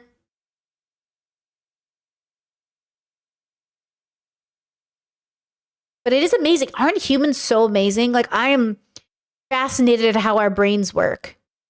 I really am. Like, I'm fascinated at our memory, how we remember things. I'm fascinated about all of it. Chess says, I think the non-boundaries is what kept people coming back for more, though. Exactly. So who's the real villain and frenemies? The viewers. Us. Everyone preferred the episode of Frenemies where shit was happening. When they were happy and everything was chill, it kind of got boring. It was kind of boring to watch. It's us, the audiences. We really do make the wrong people famous because we feed into our need to see, the destruction. Yeah. Wow. What are you going to do? Are we the drama? I think it's us, guys. I think we might be the drama. Now, with that said, because I'm not even going to play with you, drama is interesting. And that's why I want to cover it. But like, what can we learn from this situation? But that also requires me to be much more centered in my thinking. I'm not there yet. I know I'm not mature enough, but I really want to get there where we can cover these topics without going down to the level. You know what I mean? Like, talk about it without going down to it. But it's hard because we're trained. We want to join in. We want to join in. Be dramatic with your friends. Be petty with your friends. Maybe not in public where we're at work. And then Frenemies was great because it was kind of like work that felt like real life. But it's real life, but it's not real life. Like none of my online relationships operate in any way like my offline relationships. You know what I mean? Like none of my relationships with my siblings or my besties work any way like a collaboration I've ever done on YouTube. It's a completely different ecosystem. Why did this fight end everything? Who's to really know? But as the weeks carried on, it became like a family thing and he said, she said, and it was just messy. To this day, I don't think any of us really know what happened. I'm assuming truly maybe the family knows or maybe nobody knows. I don't know if anybody actually knows what happened. And sometimes it'd be like that. Okay, we have one more episode where Ethan comes back to explain regarding Trisha quitting Frenemies. Let's get a snack. Let's go hydrate. Okay, I need a snack. Don't want to be hangry. We want to learn from our mistakes and, avoid unnecessary triggers. Let's go ahead and do that. I'll be right back. Listen to some music by Samantha Dragonati.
getting ready to watch a video. Really?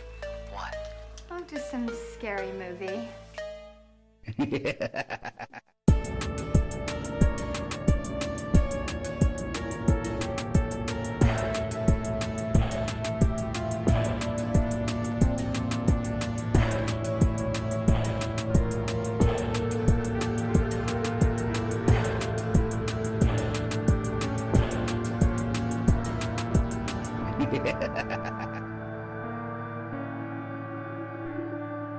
Can I be the helpless victim?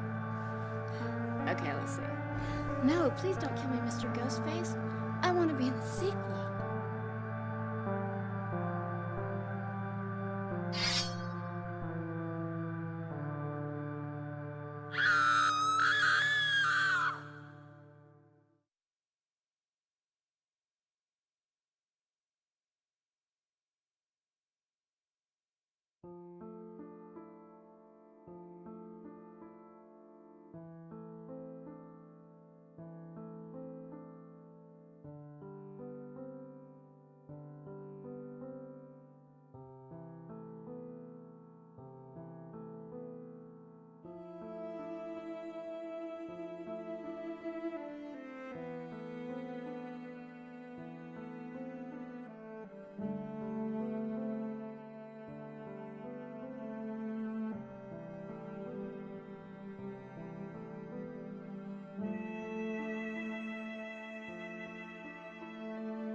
All right, all right.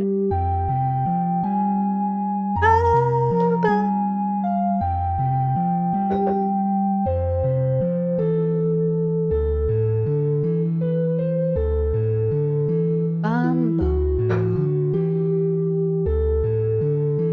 Right. Bum, bum, ba-da-dum.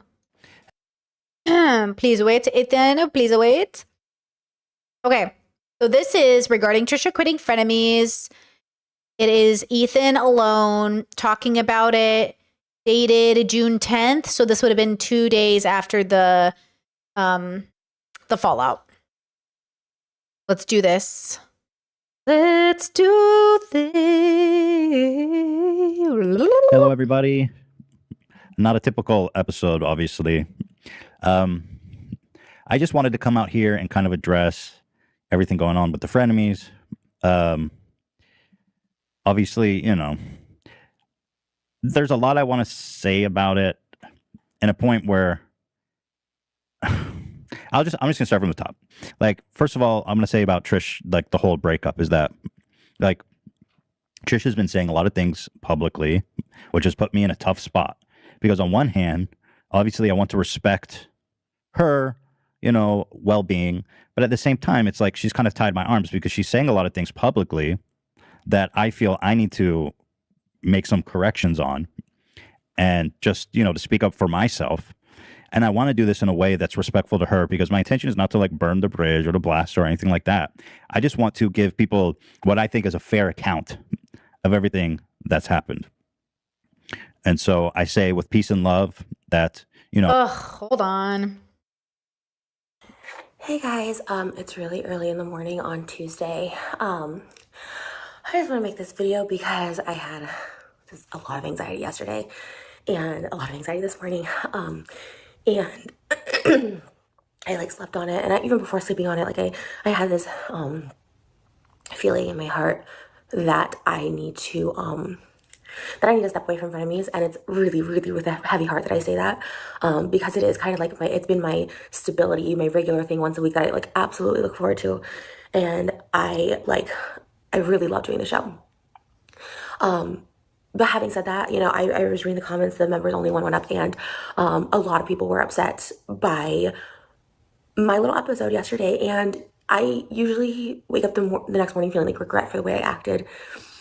But I realized this morning that and then last night, of course, I talked to Ethan, and he was saying the crew was really upset with me, and that they didn't want to film the vlog today, and I respect that, and I respect him being on their side. And Ethan and I had a lot of text conversations last night, and even before all that, before the crew thing, before the episode even went up, there was a lot of things that I just didn't feel right about. I want to say first and foremost that the 5% thing and Ethan getting 100% of the highlights, that's not an issue. The money is not the issue. From the beginning, I thought that went towards crew for frenemies and, vlogs for frenemies and all that stuff like that. I really did. And I thought I would have more of a say.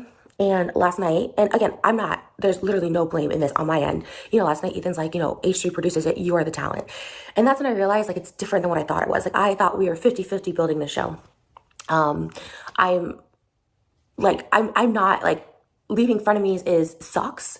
And, sorry, I'm just getting a little choked up. But my issue bringing that up was when he was why do I have to tell you about things that I'm doing, people I hire and stuff like that?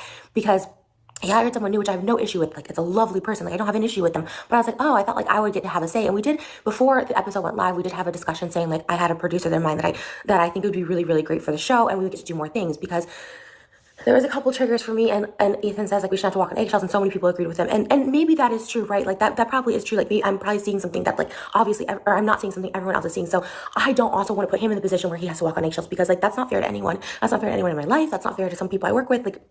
That's the vibe, right? And I don't want him to feel that way, and I don't want the audience to be uncomfortable. It's really, but at the end of the day, it's really not my place anymore. Ethan, the thing that set me off, I was talking about gay rights and hate crimes against gay people and trans people, and I really wanted to talk about it, and he was just talking over me, and again, that's something I should have been don't talk over me, just communicating, and it's I just couldn't.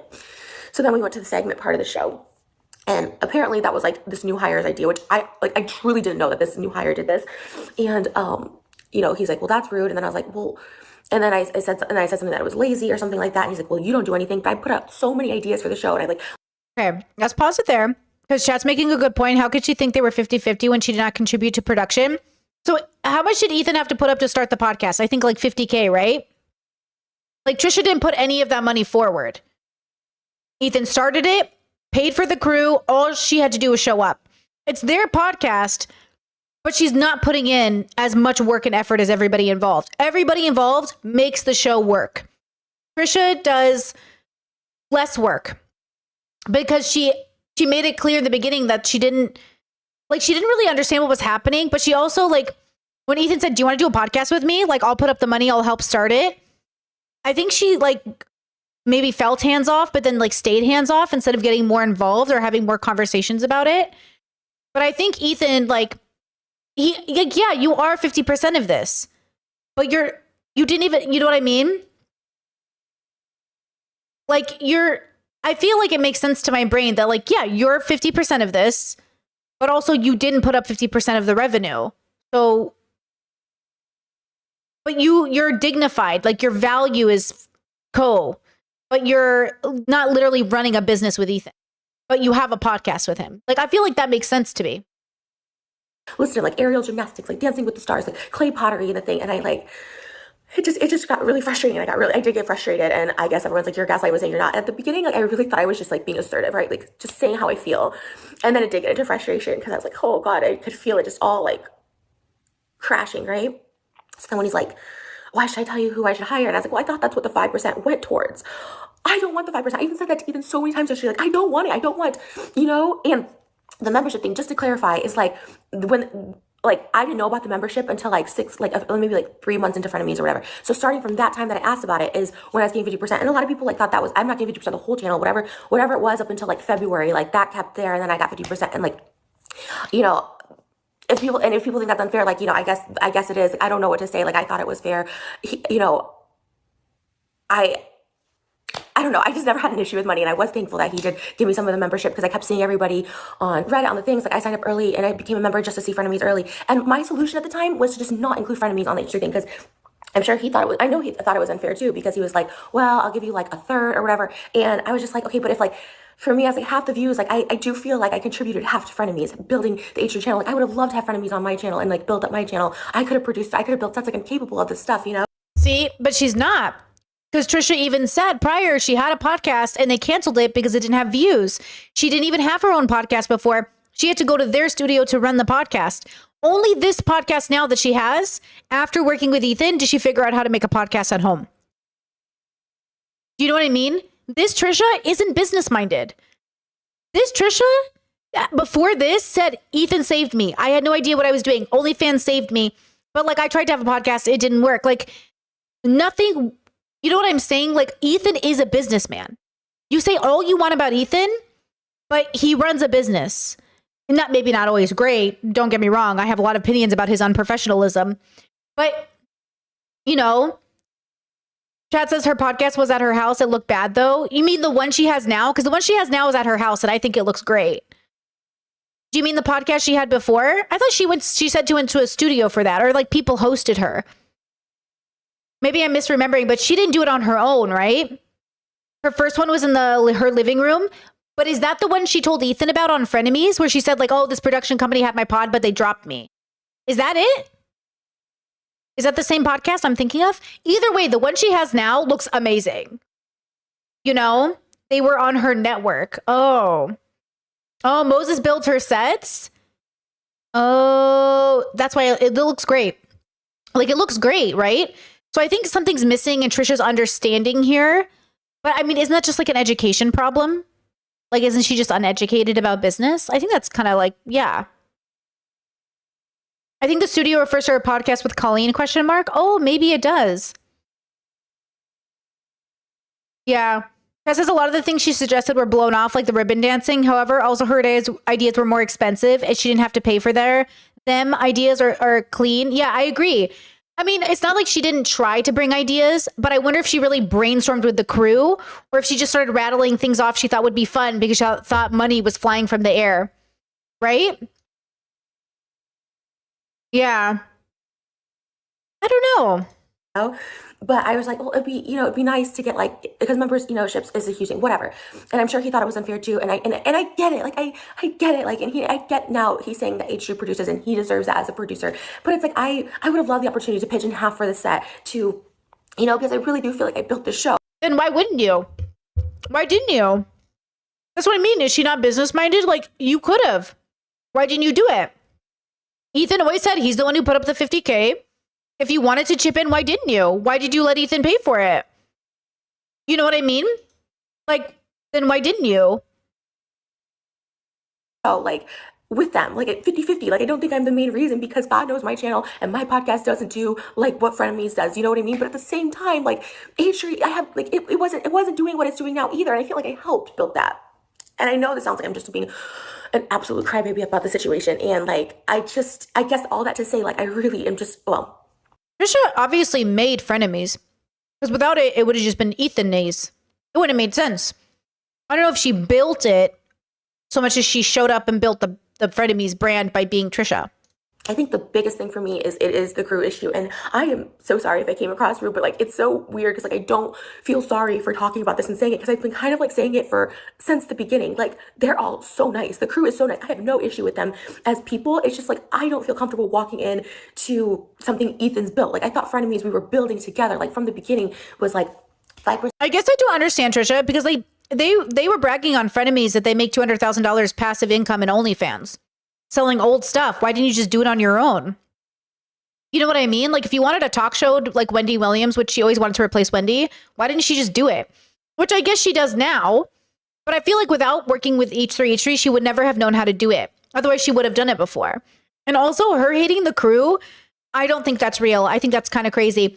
The audacity, because H3's production team, obviously, Ethan knows them. They're working on it. If Trisha brought in someone on her side, why would she do that? For what? To have somebody on her side? That doesn't make sense. You shouldn't be working with anyone that you feel like you have to have on your side. You know what I mean? That's a hostile work environment. You should quit if you feel like you have to hire someone to be on your side for the crew. But also, I wouldn't trust Trisha to hire anybody, if I'm going to be so honest. Ethan's crew is pretty capable, though I think some people fall short sometimes. But I couldn't imagine Trisha being good at choosing someone to hire. I don't know why. I don't know if that'd be true. Though I think her co-host now is pretty good, right? I don't know anything about him, though. I literally don't know anything about him.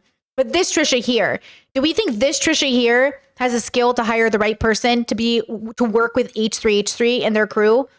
You know what I mean? Yeah, 300,000 music video Trish. Trisha, who brags about spending money she never gets back on production. Ethan's trying to make money. Ethan's literally trying to make money. You know what I mean? That goes to help the crew, and then the other goes to production costs. So I thought we were like building something, like building. It was going to be like a bigger, like set, bigger things, bigger vlogs. But it's just like I felt uncomfortable with the bus situation. Just it's his people. They have their jokes, and their friends. Everyone on the bus was like their girlfriend, which is they were all so sweet and wonderful. There's nothing to say. It's just like it's not. We don't have cameraman. We don't have sound people. Like I guess I'm just like. I don't know, and a lot of people are gonna be like, okay, you're so ungrateful, like that crew does H3, and they do. But if I knew I was coming in as a third H3 show, like I swear, hand to God. Oh, you're right. Chat, you're right. I think she's confused. She built Frenemies with Ethan, but H3 produced Frenemies. She should understand that if her previous pod was produced by Podcast Studio. So Trisha's saying she didn't. She's now just realizing. So she's now just realizing that it's produced by H3H3, even though it's on H3's channel. And not a Frenemies YouTube channel? If Frenemies was their own podcast, they would have had a Frenemies YouTube channel. But Frenemies is obviously on the H3 YouTube channel because it's H3 Productions. That's why people think it's a character, because how are you that fucking stupid with peace and love? Peace and love with peace and love. How are you this fucking brain dead? Tell me right now, I don't believe you. I don't believe you. But also, I think she might be. What? Like, even viewers knew that, and we're just viewers. How do we know more than the girl on the show? We're idiots. I guess not, though. I guess we're pretty smart. I don't know. I would not have done it. I'm sure this makes me sound even worse, but I'm just like having so much anxiety. And, from the beginning, from like the first episodes of me being on H3, like the guys rating how I look and if they would, or it was like if they would date me or have sex with me or something from the very beginning was just like, it made me uncomfortable. I've said, if you look at the very first H3 interview, that like, I was like, I would always, be rude, I guess, because I was so uncomfortable with, and if it just could be sense of humor and jokes, which I don't get, and I just don't vibe with. And like, that was my frustration, is like, and should have been brought up all off camera, absolutely. And I feel like I have. And, so I did a whole video just being so upset by AB, and then I forgave, or not forgave him, but I looked past it because I don't even know if he did anything, for me it was really hard. And even from the beginning, I don't know, I just, sorry, this was so all over the place. Yeah, bringing up the past, talking about how she's always been uncomfortable, but she kept moving forward. Then why?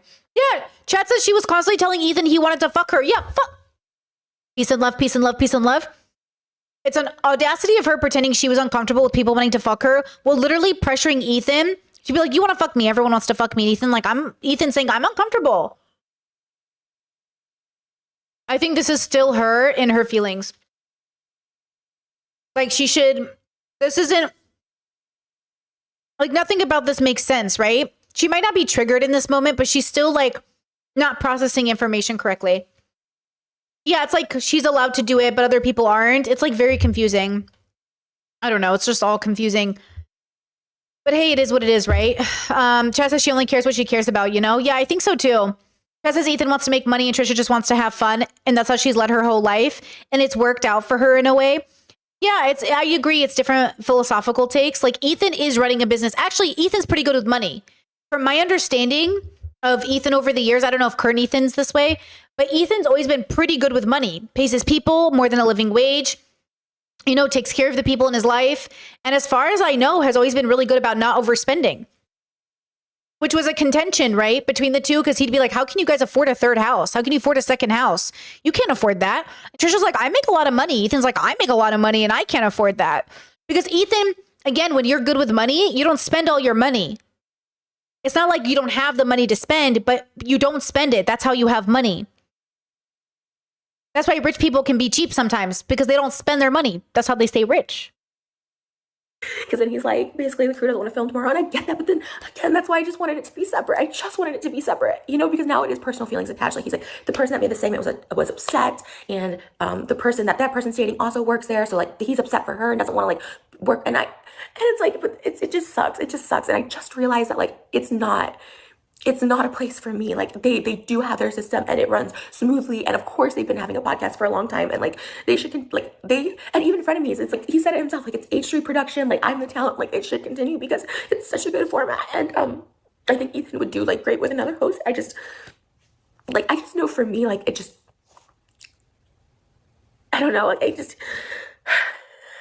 it was so good, right? Like when we weren't like, even at the end, I just wanted to like leave and just end it. And I just didn't want to be that person to walk off and cry, because like I'm really trying hard to like not quit things and not let my emotions get the best of me. And I believe that. I think at the end she was trying to hold it together, and then it just got too much, and they did ask to leave. But see how they were frozen in place in a sense?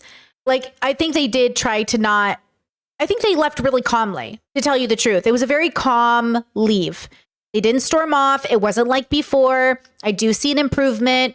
It was a very calm leave. I guess when it just like wasn't, he didn't want to end it. And I just wanted to end it, you know? I just wanted to end it and get my peace of mind. And she didn't name call. She didn't lash out. She did a really good job. Major credit. I think she left in a very calm manner. To read the comments, like she's manipulated by crying. Like I can't help but cry. Just this burst of like. Chaz says, why is she coming to the internet in her breakdown? No judgment. I'm just a person who hides when upset. Because that's Trisha Paytas. Trisha Paytas posts everything online. That's how she got famous. By crying in her kitchen. That's Trisha Paytas. Like that's Trisha's brand. Interesting that at all of the rooms in the house, she chose the one with the refrigerator in the background. Looks like a storage room. You know? Chaz says, is it just money and fame? Well, it's also validation. I genuinely think there's a correlation between mental health, validation seeking, and fame. I think it's all validation seeking. You want to feel empowered and good. And then when people call you out, they're like, what the fuck? You know?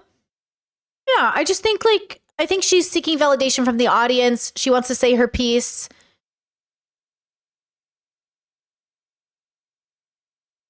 Yeah, something like that. Yeah. Discourse said, I'm going to be honest. I really have a hard time understanding Trisha's insecurities around the podcast, but I do feel when it comes to being highly sensitive and feeling embarrassment over letting your emotions get the best of you. True. Yeah, I might not understand. Like, I understand. Like, I see change in Trisha. I see work being done where they didn't storm off. They've been working on things. They tried to hold it in, but they were obviously upset, right? It's real. The feelings are real. She's really being triggered. Like, all of it's real. Nothing is being faked. Like, nothing in terms of her triggers are fake. They're all real. This is real. The dilemma is that it's not reasonable, but it makes sense for why it's happening. So this is why you have to have people around you that are compassionate, but that say, where do you want to be and how do you want to handle it in the future? And then, you know, have people around you that respect that you'll have moments, right?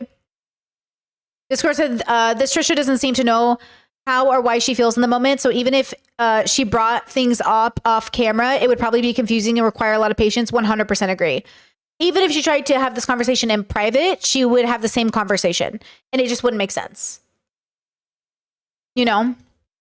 Like emotions comes out, like it really starts to feel like the walls are caving in. And I just know that but then when we were going to go ahead and do the thing, and then he's like, he texted late last night, said, actually the crew's not comfortable. They thought you were really rude. He goes, I thought you were really rude to the crew. And in my heart, I just was like, I'm not really sorry for it. And I know that makes me look like an asshole, but I'm just. Yeah, see, that's the problem. She's not sorry about it. And that's the thing. Is like, nobody just, okay, I'm going to give you an example just to put it into context. Okay. I'm sorry to bring this up. I'm sorry to compare. But it's so different. I got to show you. Will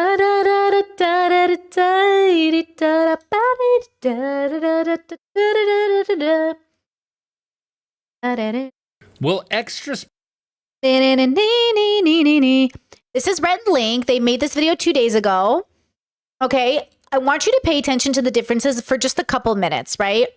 They have a crew, same kind of idea. Remember when Ethan was like, what the fuck do Good Mythical Morning do? They just eat shit? We should just eat stuff, you know, because they both have a show. Now, Good Mythical Morning got so popular, they were even on like Jimmy Fallon. Like normies know Good Mythical Morning because they're very digestible. They're very wholesome. So even normies watch Good Mythical Morning versus normies are not watching H3H3. Like Ethan is not a normie. That's why, you know, Joe Biden's not going to meet up with Ethan. But Hassan is more normie than Ethan is, but he doesn't realize it. Like, I don't know how people don't understand why Hassan is more normie than Ethan, even though Hassan is on the left. Like I cannot believe people don't understand social dynamic. I'm autistic and I understand the social dynamics better. How do you not know why Hassan is more normal than Ethan? Like, I'm shook. I'm shook that people are even confused by this. This is so funny to me. Okay. So when you watch Good Mythical Morning, the crew is behind the camera and they talk. And there's one lead crew member and then they all kind of follow her lead. But listen to the way they talk to each other and tell me how it feels different between Ethan, his crew, and Trisha. spicy foods warm our extra cold. Will extra spicy foods warm our extra cold bodies? Let's talk about that.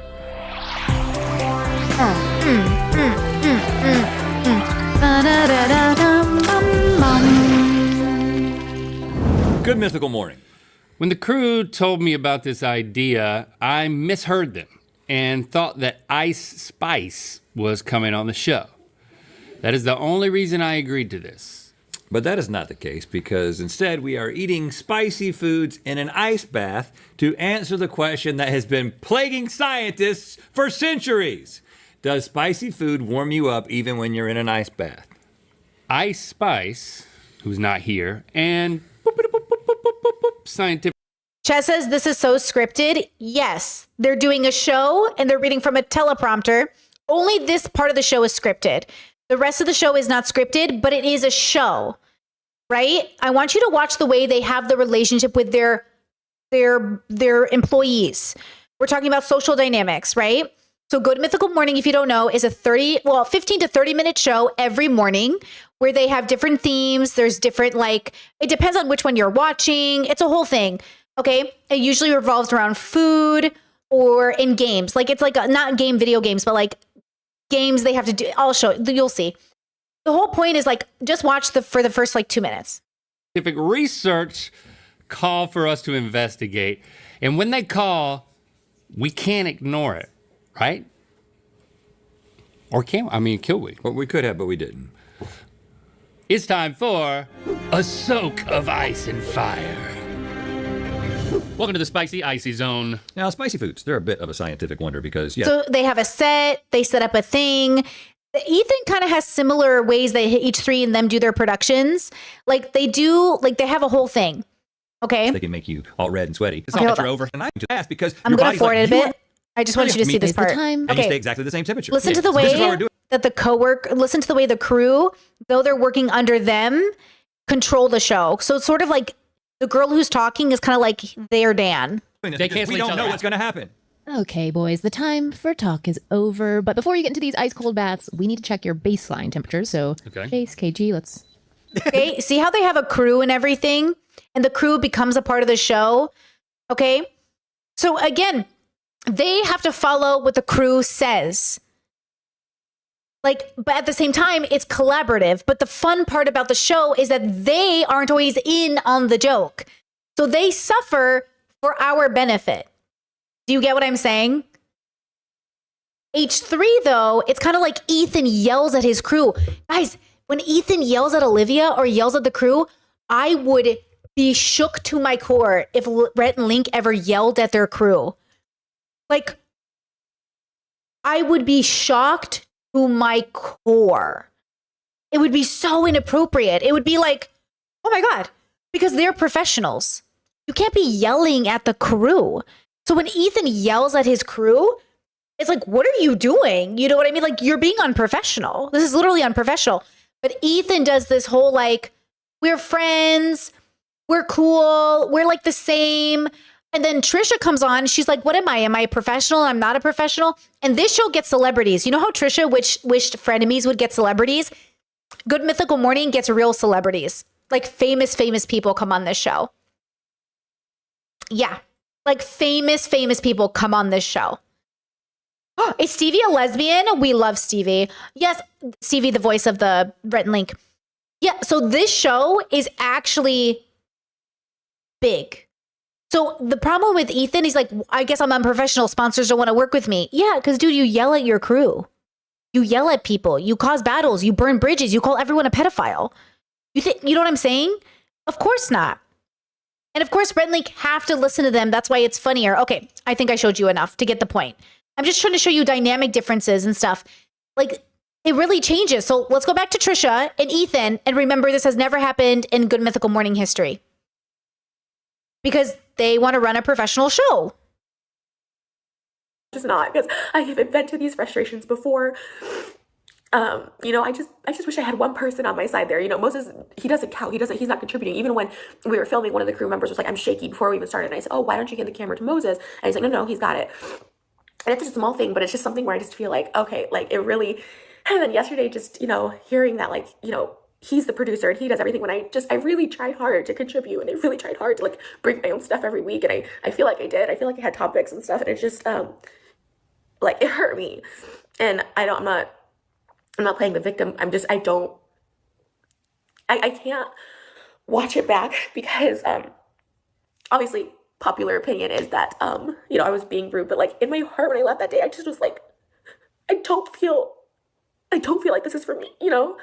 And I think the best thing for me to do is like step down when it's like no longer serving me. And I will say for the record, like Ethan and Hila have been like so freaking kind to me, like, and I hope it doesn't affect our like personal relationship because like obviously like they are like gotta be family. Like I really love them, but you know at the same time I always say like don't work with family, don't work with people you're close with, and like I kind of like feel that, you know, right? Trisha currently works with their husband. Like, because it's just like we just see things so differently, and I just want to make it clear that it's not about money. And even yesterday, I was like, I don't want more money. I just want to make the show better. I want to make it the show like let's get cameramen, you know, which isn't that expensive for like daily shoots, you know. I do them all the time, like not even my music videos, but like you know my Dish with Trish, I hired like 2 camera guys and a producer that I like, and you know like. And again, I really, especially Dan, like, I actually really loved Dan. Like, it started out kind of like rocky at the very beginning when he like just didn't want me as a guest. Like going on the first H3, this was years ago, so I'm like over it, but like going on there and feeling like someone doesn't want you as a guest, like it's hard. It's hard, but obviously it's so different. Like I was gonna like invite him to my wedding. Like I really like Dan, and I feel like he's pretty balanced and fair. So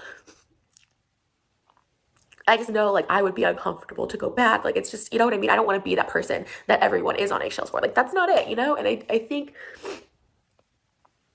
You know, they're all very close, right? Like it's people that are like, you know, married or dating each other. You know, they're all like close. It's a close family, and they've been together for a while. And it's like, I just don't fit in. And I you know, I guess I do need to apologize. Like I do need to apologize, like for the delivery of how I said it, you know. But I just. Okay, apologize for the delivery and how they said it, which is good. Okay, that's good. That's something. Sorry, I had to fix my dress. It was like coming undone at the top. Anyways, okay, that's good. That's reasonable. That's a good way to say it. So maybe they meant what they said, but they wish they said it different, which is I experience that when I'm triggered. Sometimes I mean what I say when I'm triggered, but I said it in a way I didn't mean. But sometimes I mean what I say. So maybe Trisha's real. Maybe Trisha's like, honestly, this is something that's been eating them up and they didn't know how to be honest with it. But now it's like, fine, I'll just be honest with it. I've been uncomfortable. But see, I don't know. I feel really, really icky about the situation, and I really do think it's because I don't fit in, and it sucks because like I think I don't fit in a lot of things, but you know what I mean. But I think this is a really, for me, it is strictly a professional, or I guess like I don't know how to describe it. It's not personal, I guess. Like it's really removing myself from a situation that I just don't feel comfortable in, you know, and. Again, everyone is like really nice, and so like I really I really do apologize for offending. You know, I like replayed it, and like even in our discussions, I remember telling Ethan like I don't feel like I was rude, you know, and I guess I'm just like that. I guess I just need more reflection on, you know. I haven't watched it back. I just know at the time that I just felt so awful, and it just felt like I had to get out of there, and it is embarrassing, right? Like it is embarrassing, and to kind of be like reprimanded last night, like you were extremely rude to them, like you need a couple days to cool off. It's like I'm not a child, and I think everyone there is like a family, and they take it's a lot more personal. When I said the segment sucked, like I've had ideas like shot down. I was talked over when I was talking about trans people getting killed. You know what I mean? And like, yes, I should have said something, but in that moment, I literally just thought to say this segment sucked, which I kind of said from the beginning. Like I thought it was fake questions. Like it's whatever, and I'm sure.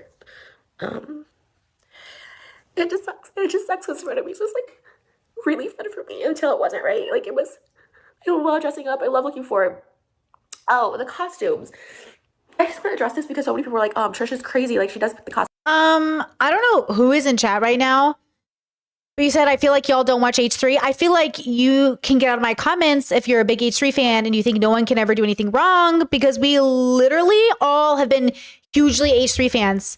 I've been an H3 fan for years and only recently stopped watching.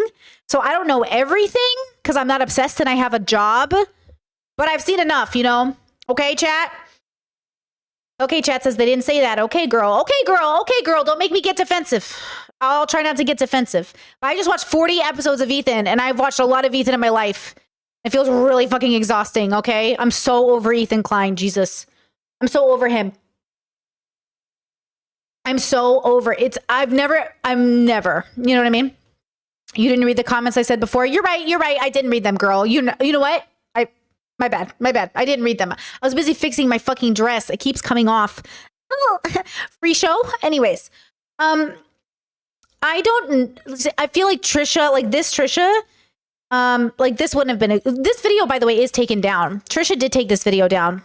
This is a re-uploaded video. So I think Trisha knew that it wasn't a good video and they wanted to move on from this time in their life. But man, like it'd be so nice if they could. They probably all couldn't get along though, because honestly, who could get along with Ethan? At this point, who could get along with Ethan? Oh my God. It's like Ethan's like the Trump voter in your family, only worse, he's a Biden voter.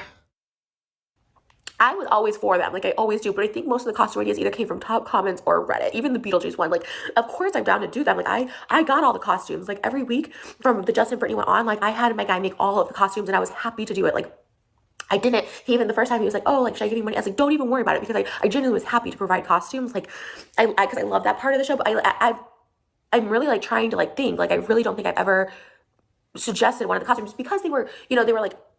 Oh, I agree with you, chat. It says my comment was in response to someone who said Ethan needs a producer with authority over him. And I said that wouldn't work for Ethan because he's Ethan. No, I agree with you then. You're 100% correct. Never mind. 100% correct in chat. Brittany, 100% wrong. Chat's right. Ethan would never actually listen to a direction. And not only, like, not that Rhett and Link aren't the ultimate say of their show, but they respect their crew enough to respect the fact that they understand what the show is. Like, Ethan is just like, he's a little dictator. He's a little dick, you know? I don't know, but they were always fun. Like I always wanted to do them. Like I don't want it to be like that. But people are like, Trisha's picked all the costumes. Unless you're talking about like costumes I've worn on the show. But like as far as our duo costumes, like I actually, I really had to like go through because I was like, okay, let me just not misspeak. But not that that's a big deal. But it's just like I see. It's just like I do care about what the comments of frenemies say, because those are people who like supported the show and like the show and like obviously me and Ethan. So I really just felt awful, like anxiety last night, this night, reading the comments, being like, oh, like, Well, see, that's your first problem. You were reading the comments when you were upset. Major no. Don't read the comments even when you're not upset, because you'll become upset. Don't read the comments. I'm a small content creator. I can read the comments because I love you guys and I keep my community safe. But if you are a YouTuber who doesn't censor comments and you have 1,000 comments, 10,000 comments, you can't be reading those comments, girl. Those comments gonna be crazy. That I let people down, that people are upset with me, and like that I didn't want to do. Okay, I'm gonna go. I'm sorry.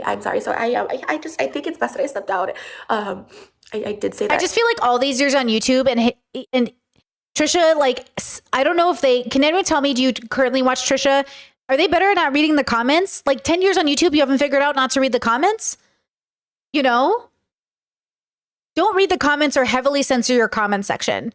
It's really bad for your mental health. Because people will write you messages they don't even mean just to troll you. They literally do it for a fucking hobby. You know what I mean? To Ethan last night, I did, because I had said it originally, and I just don't think, I just don't think it's like good for me anymore, and it really sucks. It really sucks because it's such a fun show, and it's like one of the most popular things I've been a part of that people are actually behind me, and it just. See how Trisha changes their mind? They're like, the show sucks, we have bad ideas, and then it's like, the show's the best thing that ever happened to me, blah, blah, blah, blah, blah, blah, blah. You know? Trisha says, do you want the sleeve of your dress to be over your shoulder? It's an easy alteration if you want that. That is so sweet of you. I like the I like both. I just wear it either way, but I like the off the shoulder. It makes me feel like a mermaid. It's the strap on top. It's really long and it comes really loose no matter how much I tie it. That's the problem. But you know what, guys? Stop trying to help me in my comment section. I'm fine. This is a show. We're doing a show. It just keeps coming loose and it's going to flop open. I got to fix it again. The yarn like doesn't tie well and I fidget with it. You know what? I don't want to distract you guys. Listen.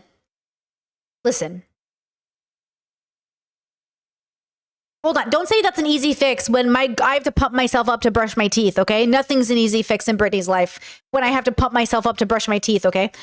What was I going to say? Damn it. I was going to say something. Oh, you guys said that Trisha why did Moses let Trisha do this stuff? I think Moses feels like I feel like Moses is the background supporter. I don't know how, let me say it this way. I don't know if Trisha and Moses are a team. I don't know if they're a equals team. Sometimes it feels like Moses is behind Trisha, following Trisha. Okay? Thank you for retracting that statement, chat. It was a little too far. Thank you for catching yourself. I appreciate you. Okay, so my concern is that Moses kind of lets Trisha do what they do, then he picks up the pieces. And that's why Trisha thinks Moses is amazing. I don't know. My partner and I talk about everything. My partner and I talk about the videos I put out. Not my videos, sorry. When I'm in like my, that video I made a few months ago about Debate Bro, I talked to my partner about it because it was giving me a lot of anxiety, obviously. I was afraid I was going to get harassed and everything, which I did, which I just muted all the comments, right? I just muted everybody who tried to harass me, but, so I did do that, but my partner is there to help me not make a mistake online. And before my partner, it was like my sister. I'd be like, can you watch this video and tell me if it's too much for the internet? And she'd be like, don't post that. It's your feelings. Exit.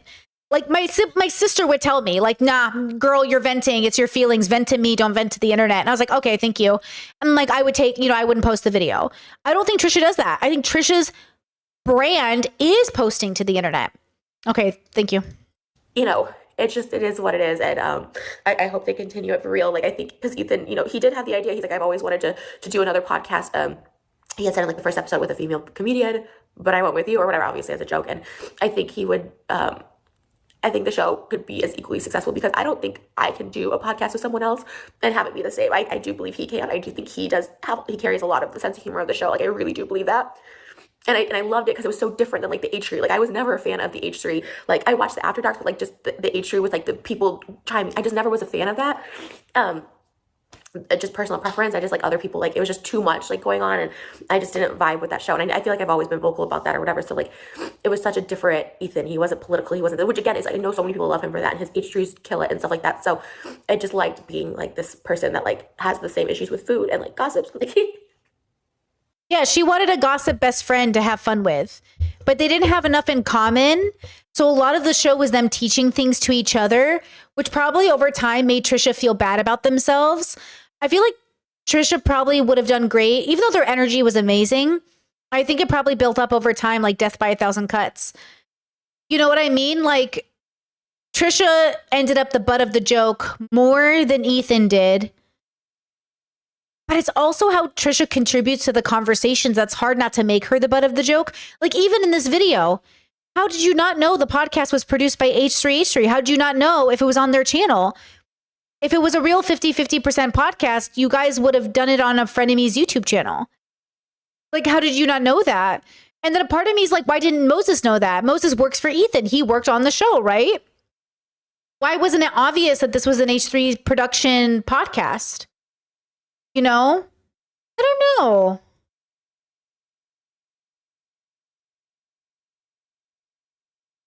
I don't know.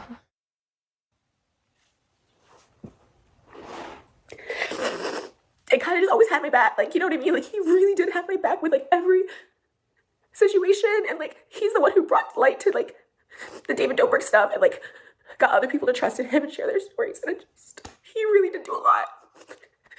And I know he had my back. And again, this is not my issue with him. It's just me not feeling the best in a situation and letting down the audience. Like, I really did. I think a majority of this video is pretty good. I think it shouldn't have been posted, but I think a majority of it is like honest and real, and it's fine. She's trying to be complimentary, trying to be give credit where credit's due, trying to give people their flowers. I just feel like it's not. Yeah, there's something here. And that I'm sorry, but I'm not sorry for how I feel, and I'm not good at expressing myself. It's probably why I don't hire assistants. Like, I need help. You know, I'm trying to open up a shop here and a store, and we're trying to like do this like food place here, and like I do need help, but I'm so.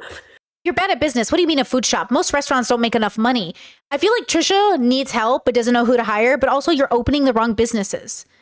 Food businesses are very difficult to make work. Restaurants are very difficult to make money. Like, it is so difficult to own a food place.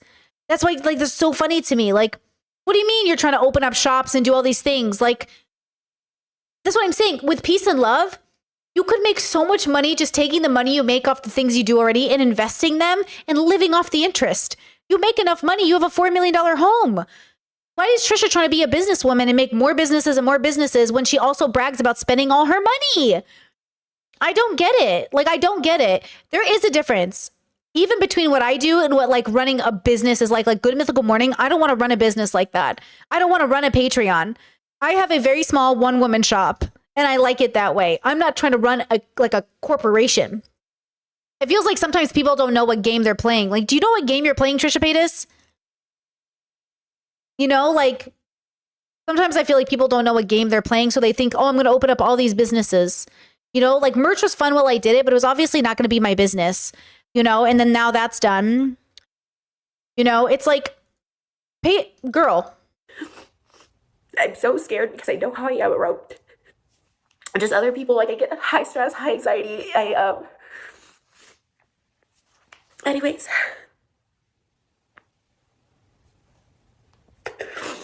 Thank you guys seriously for all the support on Frenemies, and thank you Ethan and Hila for like even. It really was like I feel like I've always been appreciative, and it just sucks that like people think I'm not, because I really do appreciate like all the work, and like I really wish I could have contributed more. You know, I really do, because I feel like I am pretty creative and have good ideas, and I wish I could have contributed a little more. And like I guess I should have just brought it up a different way, but I am thankful for everything they've all done and the show, and I really I hope this didn't come across. I feel like it did, and I feel like I'm just stupid, but I feel like I need to put this out there because I just, like, I feel stupid. I feel stupid, but at the same time, like, I just feel like this is the best decision, so I'm sorry. I don't know where this is coming from. I made you know where it's coming from. You know, it's upsetting. It's like losing something that, like, I really felt like was such a good thing. So, I don't know. I'm gonna go, and I will, see you guys soon. I actually have glam right now. I'm actually like getting glam right now because we had a shoot scheduled for today, and I was canceled at like 10 o'clock last night, which is again fine, but like I didn't want to cancel on my hair and makeup people because I didn't want to cancel last minute. I'm sure they could have booked other people, so now I gotta get glam. Yeah, it's like she doesn't want to cancel on people because they expect her to be there. But like also sometimes being the best person is canceling and just rescheduling. You know, I know people depend on that money, and I think that's important to take into consideration. But sometimes like your mental health is more important at the end of the day. All right. Bye. And I really, once again, I'm sorry to have disappointed like people. Like I really am sorry about that. Like that's the worst. Okay, bye. Okay, now chat says their chat says she had so many ideas but didn't want to put in the work to make it happen. Things don't just magically appear because you have an idea. It did feel like Trisha just thought like, here's my idea, make it happen. Like, can we get Howie Mandel on the not Howie Mandel is a bad example because they could. Could we get like so-and-so on the show? And Ethan's like, sure. It's like, that's not an idea. Like, that's not a real idea, right? And that's why Trisha never felt like serious, you know? Just this was a mess. Just rewatched Frenemies, and Ethan rehabilitated her image and her career so much, and she just couldn't help herself. Well, I'm not like, I don't need to blame Trisha. I just be like, yeah, it is what it is. Some people aren't ready, you know? I just watched the entire Frenemies podcast for the first time, finished it, and went to this video to see if Trisha could convince me she was right. She could not. It's like with peace and love, like people are on a journey. Everybody is on a journey. They discover things in time. I think present day Trisha is much better here, just for context. So that was that Trisha right after. Here's Trisha now. 2 days ago. That was always my downfall. Even just like dating, I remember people were like, oh, I'd like to hang out with you, but I feel like you're gonna talk about it. And I'm like, honestly, probably. She's a queen. I wonder if she ever did Ozempic. I feel like that's like the number one comment I get is like, why doesn't she do Ozempic? She's rich. Because you can't brag about being a millionaire and then be cheap to your Postmates, you freak. It's so cursed. Like, no one, who would want to be a part of it? Me. I'll play Blake Lively's character. That you've been on, they've asked for it. So, like, I don't know if it's music videos or like. I think stuff I haven't booked. They asked me if I had it, but I haven't. I haven't used it in a long time. What'd you get it for? Like, what was your first one? The Greg Barron show. I was 18, and it was cool because I was only an AFTRA. It was used to be separate, and then second after like she's obviously different, right? Like that's a different person. It's just not the same person. People also, I have just noticed this recently. People really have it out for Emma Chamberlain. I've noticed. Oh no! With the Chamberlain coffee, have you seen the TikToks? No, that's the problem. You get so big, and people now. Emma Chamberlain, like, who was literally like back when she was a teenager, like she was the it girl, beloved internet treasure. Even when she got like the big come up and was doing Louis Vuitton, everyone's like, yes, Emma, like you get those big opportunities. But now everyone's kind of like sick of her. The pendulum, yes, because she opened up a Chamberlain coffee like. I mean, that's just how it goes, right? That's why you depend on the hardcore fans, and then you move forward. Okay, let's go back to Ethan. So here's Ethan after Frenemies. As a friend, I have come to love and appreciate Trisha. You know, as a partner, I think she's one of the funniest people I've ever known, one of the most talented people, you know, one of the most dynamic and entertaining people I've ever known. And so creating Frenemies with her is going to be one of the all-time highlights for me. It's been such an amazing ride. I've learned and grown from it so much on a personal level from her and from you guys, the audience. Obviously, there's a lot of new people that have come for the show. And I feel like I've become a better person for this experience. And so I want to make sure that... Wait, chat, you said how to tell when it's a good time to cancel, though, all the time? Do you mean in regards to canceling things for your mental health? If you're canceling things all the time for your mental health, you need to stop making plans. If you are a constant canceler, you need to stop making plans. Okay? Like, that's that rule. If you can't commit to being places, like, just stop making plans. Then you won't have to cancel. And only make plans when you can. In Seattle, there was an era of my life where I was really, really stressed and constantly canceling on people. Like, I was constantly canceling, they were canceling, and I was sick of it. And I was like, okay, call me same day or don't plan with me. And that's what I would do. I was like, if you call me same day, I'll tell you if I can go or not. And I did that for a while until I could figure out my spoons in a different way. I change. I always go with my health, how I feel. But like, if you find yourself overpromising to people, just be honest with them and say like, I can't tell you how I'll feel next week. So I don't know. But I'll let you know. And if that's enough to break up the friendship, hey, you know, I get it. It is what it is. What are you going to do? No hard feelings. Like, you know? And then, you know, but that's, you know, be an adult, be responsible, you know, show up, use those few spoons you have to pay your rent. That's what I always think. At the end of the day, all of your resources has to go to the basics, period. You know what I mean? Like, you got to do the basics first, and then we'll talk about extras. Peace and love, okay? Discord says, are you taking a break from Trisha and Ethan content for a while after this? I never want to see Ethan or Trisha's face again in my life. I never want to see them ever again. I'm sure there might be something we have to cover, but I never want to review them forever. For a while. I just can't. I'm so burnt out on them. I am so burnt out on their brains. So after this, starting tomorrow, unless something really interesting happens, I am burnt out on these people. Everything I say now is under the lens of like appreciation and love for Trisha, and not at all trying to burn a bridge. I'm gonna but go more just trying 1.5. to, you know, defend myself or correct or set the record straight in some ways, because, you know, it's like with Trisha, she puts me in these tough situations where it's like I'm losing no matter what.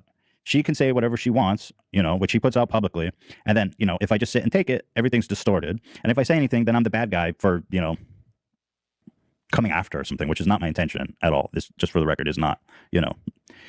So listen, I don't know what more humanly I could have done to prevent this from happening. Like, I don't know what humanly more I could have done. I feel like I have tried to accommodate her in every possible conceivable way, you know, to make this as comfortable, as equitable. I've been as fair as possible in terms of like money, creatively and stuff. She disagrees with that. So there's some things that I guess I want to correct. And, you know, since we're not doing the show, she's going to put stuff out there and we're not sitting next to each other for me to be able to say like, well, no, this is what actually happened. Hold on. So, oh my God. I gave you many options. I said favorite Jew, and you did not like that one. I was like, Trisha, let's Favorite not go horror? as our favorite Jew. I'm not trying to lean into that. I have so many. I either want to be Eugene Levy or Adam Sandler. Unlike you, I'm not trying to lean into this weird Jew fetishism. Okay, we're over the Jew talk. But then, favorite horror movie character I thought was a good one. Me too. You said So she's like giving, this is Trisha's ideas. Let's go as our favorite Jew.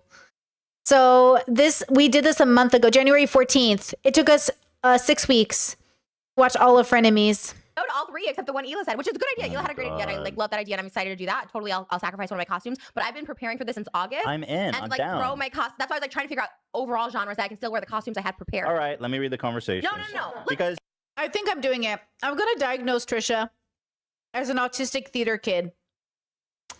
Good idea, me. now she keeps going on about how there's creative differences with her and the crew. That was something she keeps talking about.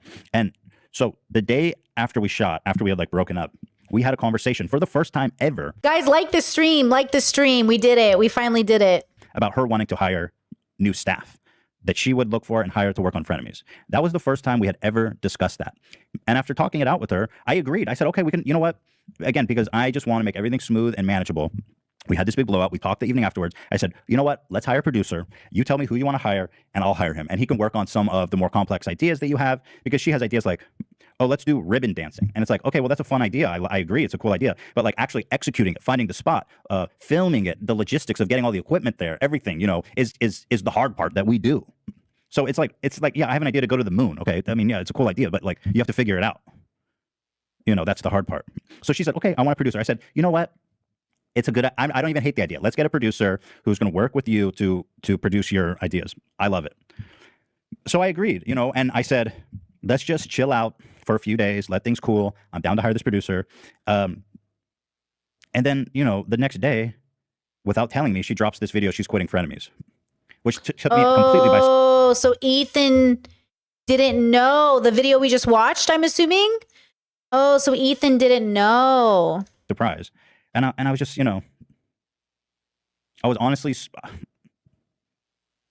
I don't know, from a business partner perspective and a friend perspective, that video really rubbed me the wrong way. Because wow. I woke up after having a conversation with her where I agreed that everything she wanted to do.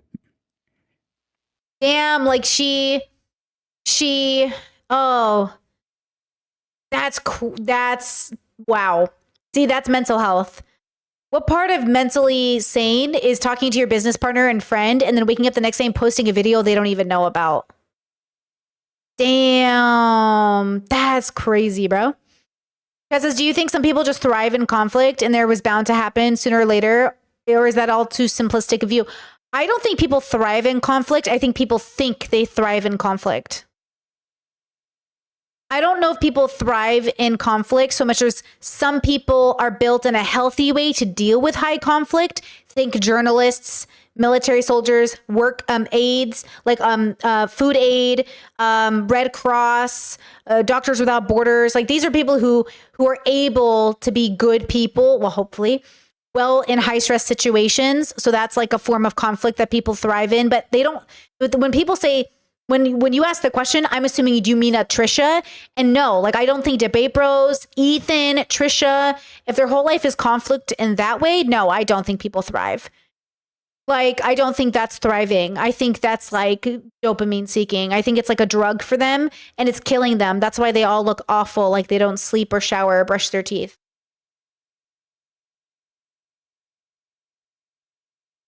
And I wake up to her being like, saying all this stuff about private conversations we had and saying, oh, it's the crew's fault. It's the people on the crew were unhappy, you know? And like, I don't know. I just felt like that video was just so unnecessary. And okay, hold on, chat. You said, I suspect that some people enjoy the rush of being angry and crashing out. Yes, like heroin. You know, like it's like literally you're addicted. You have an addiction. It's going to ruin your life. They are enjoying it like heroin. You know what I mean? You do heroin once, but you can't be like, I do heroin all the time. Like, you know, like it's not functional or healthy technically. You know what I mean? Like it's not going to put you towards your joy, but people do it. That's why you can't save the world. You can only do your best to harm reduce. I just didn't get it because I had done everything possible. I didn't get it. I was like, oh, I'm down. Let's do it. And I do think a lot of it stems from people's childhood and the way that they're raised. I mean, I think a lot of this is environmental and then exacerbated through like mental health and everything else and addiction. That's why I say like the world isn't full of good parents. The world is a reflection of how people have parented. It's a struggle, but we're animals. So like they did their best, but like also do it, you know, in the long stream of things that I'm willing to do to keep her happy. And it's just, I don't know. You know, she goes on about how like we hired Sam, who's Ian's girlfriend. And by the way, I explained to her, she said, why don't I get to hire people? Why are you hiring this new person? I immediately explained to her that hiring Sam had literally nothing to do with Frenemies. We have a big production company. We produce a lot of content. Sam has been working for us freelance for months. And she recently became available for full-time employment. So I said, this is great. I like Sam. I want her to be on the team. And I'm going to hire her as my production company. I said, why should Trisha have a say on who I hire for my production company? It literally has nothing to do with Frenemies. And I explained that to her. But the thing that we discussed, you know, that was kind of like a non-starter is she told me that she wanted a whole new crew for Frenemies because she didn't feel comfortable with them. She wanted a whole new space. She wanted a whole new crew. And it just, I don't know. It's like she couldn't meet me halfway. I was like, yes, producer, whole new crew. We need to essentially fire everybody that's worked on the show from the beginning, find a new space, and change everything. And I don't know. For me, that's kind of a non-starter because it's like, first of all, just on the face value, it doesn't make sense. Like Trisha, from the beginning, we didn't know how long the show was going to go. We put up the money. We took all the risks for a show that she's already walked out and quit 3 times. So she wants me to hire people. And I do you guys know that meme? And I you know the little gif of the girl going and I or is it a crossdresser? Because I just heard the audio for the very first time and they say and I just like sat on my balls and I was like, I never heard that sound before. Did you guys know this? Meme history. I was shook. I'll post it in the Discord. And that's like one of my favorite videos. It's a drag queen. Girl, I was dying. I saw the TikTok and I was like, hilarious. Girl, I was dying. I was literally gagging. I was like, they made me laugh so hard. I've never laughed so hard in my life. Jasmine Masters, we love her. We love her. Lease an industrial space, of which, by the way, the leases are usually 3+ years on industrial spaces for something that she's inevitably going to quit. Like, I mean, it's happened 3 times already. So like, and guess who's going to take all the risk on that? Me. I'm going to risk my ass. Like I've done this whole process. I've put up the money. I've fronted everything because I believe in this. But now it's like, I don't know. I feel like she's rewriting history a little bit on how this came to be. But again, the logistics don't make sense. I can't go hire people and get an industrial space and buy equipment for something that's like so uncertain. I mean, it doesn't make sense. You're just going to mess with these people's lives, waste all my time and money. It doesn't make any sense. So for me, besides the crew being extremely capable, extremely hardworking, they've busted their asses every week to put on the best show possible. Every Sunday night and the week preceding, we're working. It's the weekend. We're working on Sunday to put the show together. Yeah, it's like Trisha willing to come into work the amount of times that Ethan is there with the crew to do ideas, whereas Trisha got 20 other projects that they're working on and they can't come do it. That's the thing is this is Ethan's whole life. This is the crew's whole life. It's not Trisha's whole life. Frenemies is just the thing she does on Mondays. She already has so many other projects. I feel like they're not going to do it. And I feel like that's what was deeply missing from the realization on Trisha's end. Like with Peace and Love, Trisha, are you going to come and work as much as they work? Because this is their literal job. Frenemies is a thing you get to do on Mondays. That's a very different reality. And so it is disrespectful and demeaning to them to be like, we need to get rid of all of them and hire new people. The people who have worked their asses off to make the show possible. Because at the end of the day, when me and Trisha don't talk all week and Sunday comes around, it's my responsibility and the crew's responsibility, therefore, to put on a show that's actually going to work. Because it's not my thing to just show up and not have a plan. And so there's so many weeks where we don't talk in between the podcasts, and it falls to me and the crew to make sure that there's a show with a plan, a structure, with resources, with everything cited and prepared for me. You know what I mean? Everything takes Okay, new theory. What if Trisha is so embarrassed that she can't face Ethan? What if they're so embarrassed that they can't fathom facing Ethan after everything that happened? Because this is embarrassing. Like you show up once a week and barely participate and then have the audacity to throw this much of a tantrum. Like I'd be mortified. Like that's why facing yourself is so hard. It's embarrassing. You have to be willing to be embarrassed by yourself. And I don't know if Trisha's ready to be embarrassed about the way that everything was handled. You know? Work. Nothing is easy. You know what I mean? Maybe it looks easy to her, like we don't do anything, but everything takes a lot of work. We work a lot all the time. And these guys don't deserve to be like, we need to fire. I want to fire all of them and get rid of them, hire a new. It's like, okay, well, that's a non-starter for me for multiple reasons. And so, you know, this is where maybe I fucked up, okay? Is that I was talking to the crew like, Trisha wants to, I was like, listen, Trisha wants to hire a new crew. I was just being transparent with them. I was like, Trisha wants to hire a new crew. Obviously, that wasn't something I was going to commit to, but I was just like, I don't know what to do about it. Hold on. Discord says, do you think Trisha felt guilty for how she went about getting what she wanted? So she just cut H3 off instead of apologizing in person? Yeah, I think that coincides with the guilt, the embarrassed theory. Like guilt and shame and embarrassment and insecurity, they're all kind of kissing cousins, you know? So I bet it was like all of it where, you know, again, introspection is so difficult because you have to learn to be embarrassed about yourself. You got to learn to like be the butt of the joke. And Trisha, you know, that's a trigger for Trisha to be the butt of the joke. Okay, she'll show her butthole, but she won't be the butt of the joke. But then sometimes she is. It's all very confusing. I don't know what the line is. You know what I mean? But I think that it must have been mortifying. Like to this day, has Trisha ever DM'd or apologized to any of the crew like one-on-one? Or has it always been just through that video? You know? About this, because this seems like it's not going to go anywhere. When the crew found out she wanted to fire them all, they were there. First of all, they've always been down to go work and do the shoot as scheduled. They are good, loyal, you know, hardworking employees that are down to get the job done no matter what. I had done a temperature check. Like, how do you guys feel about going to do this? Because there was just people like, you know, the vibe was like, Trisha wants to fire you guys and hire new people to do frenemies. And also, do you want to go meet with her and shoot tomorrow? And so obviously they were like, well, it's a little awkward, right? But of course I'm willing to do it.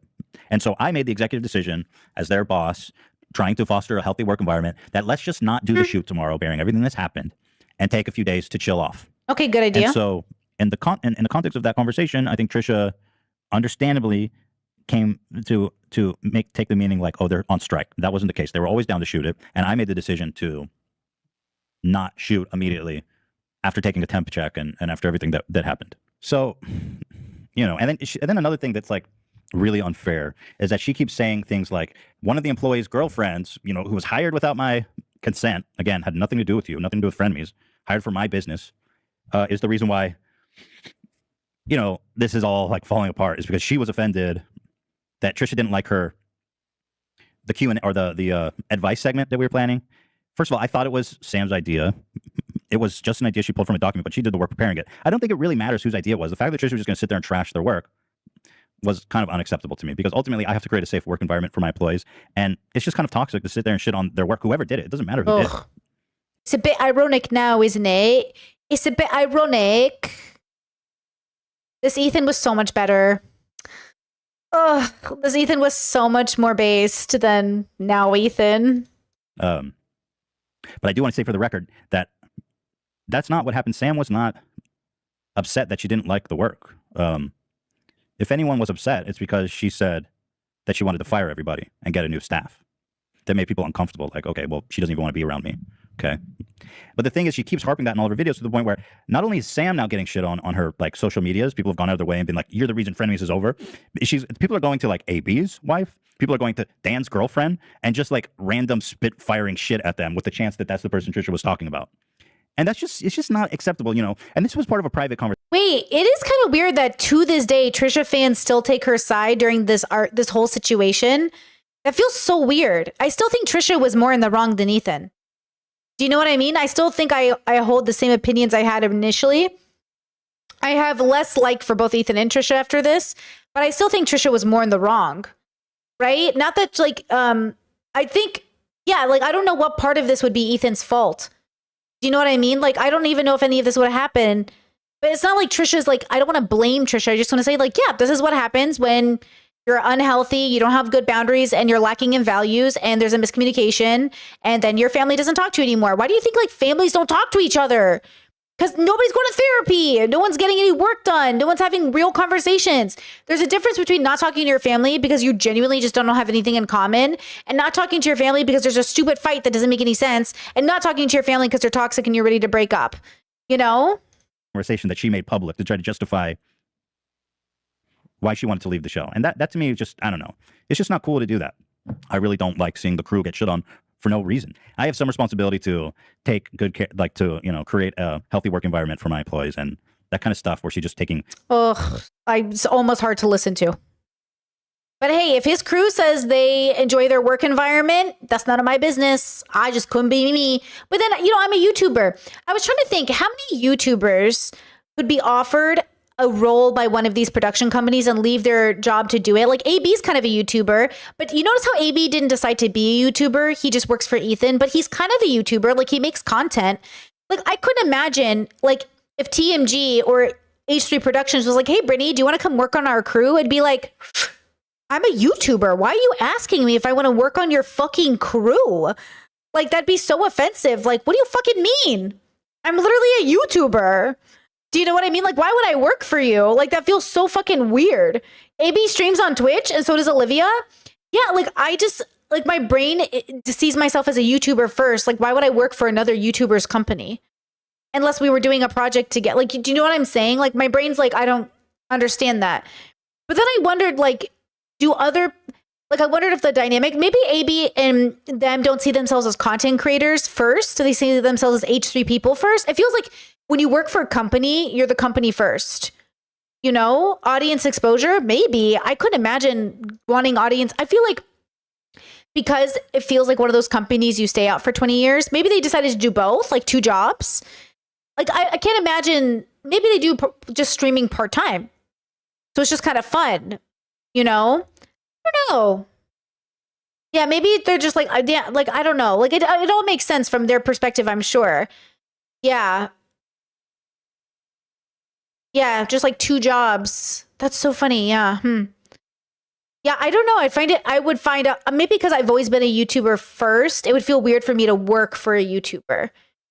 Or work for anybody. I don't want to work for anybody. That's what it is. I don't want to work for anybody. That's why I work for myself. Just kidding. I'm sorry. That's what was missing in my brain. I just don't want to work for anybody. Like, that was the whole point of becoming a YouTuber, so I wouldn't have a boss. You know what I mean? Private conversations and putting it out there that's resulting in like Dan's girlfriend being harassed is just, I don't know. To me, it's unacceptable. And I don't know. I guess some people disagree with me on that, but look, that's just the way it is. I really don't know what That's to say. just the way She said that our content it was is. lazy, repetitive. The segment was horrible. It doesn't matter who prepared it. It's like, it's just not professional to do that on air when the crew is there. It's her first day. And, you know, Like that must have hurt Sam's feelings so much. Like, could you imagine, like you get on a show? That's what I'm saying. Like, could you imagine Brett Link being like, ugh, Stevie, this is a horrible segment. Like, you honestly fucked up. Like, you're so boring. Like, no one's going to want to watch this. I'd be like, I'm going to cry. Like, you're so mean. Like, what is this, fucking Hollywood? Like, what are you doing? You know what I mean? Like, Trisha just literally went off on the crew and was like, this is boring. I don't want to do this. And it's like, can you imagine you're the person whose idea was finally being picked up by your job and you're like, oh my God, they chose my idea. I'm so excited. They're going to do my idea. And then you just see the talent be like, what the talent's like, oh, this is so stupid. Whose idea was this? Whose fucking idea was it? You know what I mean? It'd be so, oh, my feelings are hurt for Sam. Now, ironically, you know, Sam is a huge fan of Trisha. She's the one that like built the Steamies award for her and bedazzled it. Oh and my made God. the little Peach Rolls Royce. Like Sam loves Trisha. And it was just, I don't know. It just wasn't cool that she's going to shit on her work on her first day. And so she's been a trooper. She's getting shit and she was never mad. I think when I was talking to Trisha, I said that I told her Sam's not upset. It was just, the whole thing is stupid. You guys, I don't know. Just stop fucking sending hate. Like the crew did nothing wrong. I misunderstood the situation. I told Trisha that people. Hold on. Discord just sparked a new idea in my head. I want to share with you. Discord said, I don't want to work for anyone. That's what I just said. Me and autistic Aries. Okay. First of all, I just want to say this out loud. I found a lot of autistic people are always like, what job should I get? If you do love working for other people, funny enough, maybe not with this administration, but I hear government jobs are autistic jobs. A lot of government jobs are all about organization and paperwork and minding your own business. I heard specifically working at the IRS. I don't know if this is true, but I've heard through the autistic grapevine that government jobs are actually fucking great for autistic people. So y'all might want to keep that in mind, maybe after this administration or maybe during, who knows? But I thought that was so funny. Like some people like were like, no job. And then for other people, they're like that job because like it's structured, it's benefits, it's like all these things. So I'm just saying, if you're the kind of autistic person that likes to go in, that likes a boss, that likes organization, that likes clocking in, might be for you. You know, libraries, yes, chat, libraries, paperwork, executive work, organization. You know what I'm saying? So maybe not Trump, like under Trump's administration, because, you know, he is cutting workers. You're right, chat. But maybe like next administration, if there is one. People were upset that she didn't like the segment, okay? I take the blame for that. The reason they were upset that I misunderstood is because she said she wanted to fire them all. They were always willing to do their job, period. They have done nothing wrong. It's gotten to the point where I'm just not speaking my mind anymore. I mean, the whole premise of the show is that we have this openness with each other. And it's gotten to the point where I'm processing like, oh, if I say this, she's going to walk out, which is exactly what happened, you know? But for me, it's like, okay, everything's fair game. She can say anything she wants. She called my wife like the C word. She called me, you know, she said the most horrible thing. She said, I'm a terrible parent. Hila's a terrible parent. And for me, it's like, okay. And I understand again that she has mental health issues, but at the end of the day, it's just not, I don't feel like it's fair. Yeah. Even though she has those issues, it's just, It's not fair. It's not fair. This is what I say. When you find like really like, and this is why I do think at this moment, Trisha is in this moment, the borderline everyone makes you afraid of because there's nothing you can do to make it better. But when you've gone to therapy and you've gotten the work done and you're making the effort, and I think you have values and you're a wholesome person, I think eventually a lot of us just want to do right by the people in our lives. I don't think most of us pull at Trisha in the way that Trisha does, but Trisha has gotten better. I think the only thing that would have been different is Trisha went on an introspection journey. She could have apologized in a real way and then still moved on, right? Because I don't think healthy Trisha would necessarily want to keep working with Ethan. I think a healthy person might not want to work with Ethan. But I would say that, you know, I think ultimately, I'm always looking for people who can face their ugliness in a real way. And I have yet to see Trisha do that. I don't see Trisha facing her ugliness. I see Trisha pushing it way down and pretending she's better. And that's a decision. A lot of people do that. But, you know, yeah. be her emotional punching bag, and then the minute I speak up for myself, it turns into another like show-ending fight. It's just not a fair relationship. You know, I have mental illness problems too. Like that never. She doesn't seem to really give any credence to that. Like I have depression. True. I'm medicated for that shit. 20 milligrams Lexapro every fucking day. My dick feels like a piece of wood. Like I have no True. sensation in my penis. Side effect, and I'm fat, by the way. Also a side effect. Shout out. You know, I have Tourette's, by the way, something that she continues to tokenize, which always makes me uncomfortable. I always ask her to stop doing that. True. Insisting that everything I do is, oh, that's Tourette's, that's Tourette's. I don't like it. And I tell her that every time. And she keeps doing it. So, like, you know. True. It's just not fair. Like, It's not fair. Ethan catered to Trisha a lot more than Trisha considered Ethan.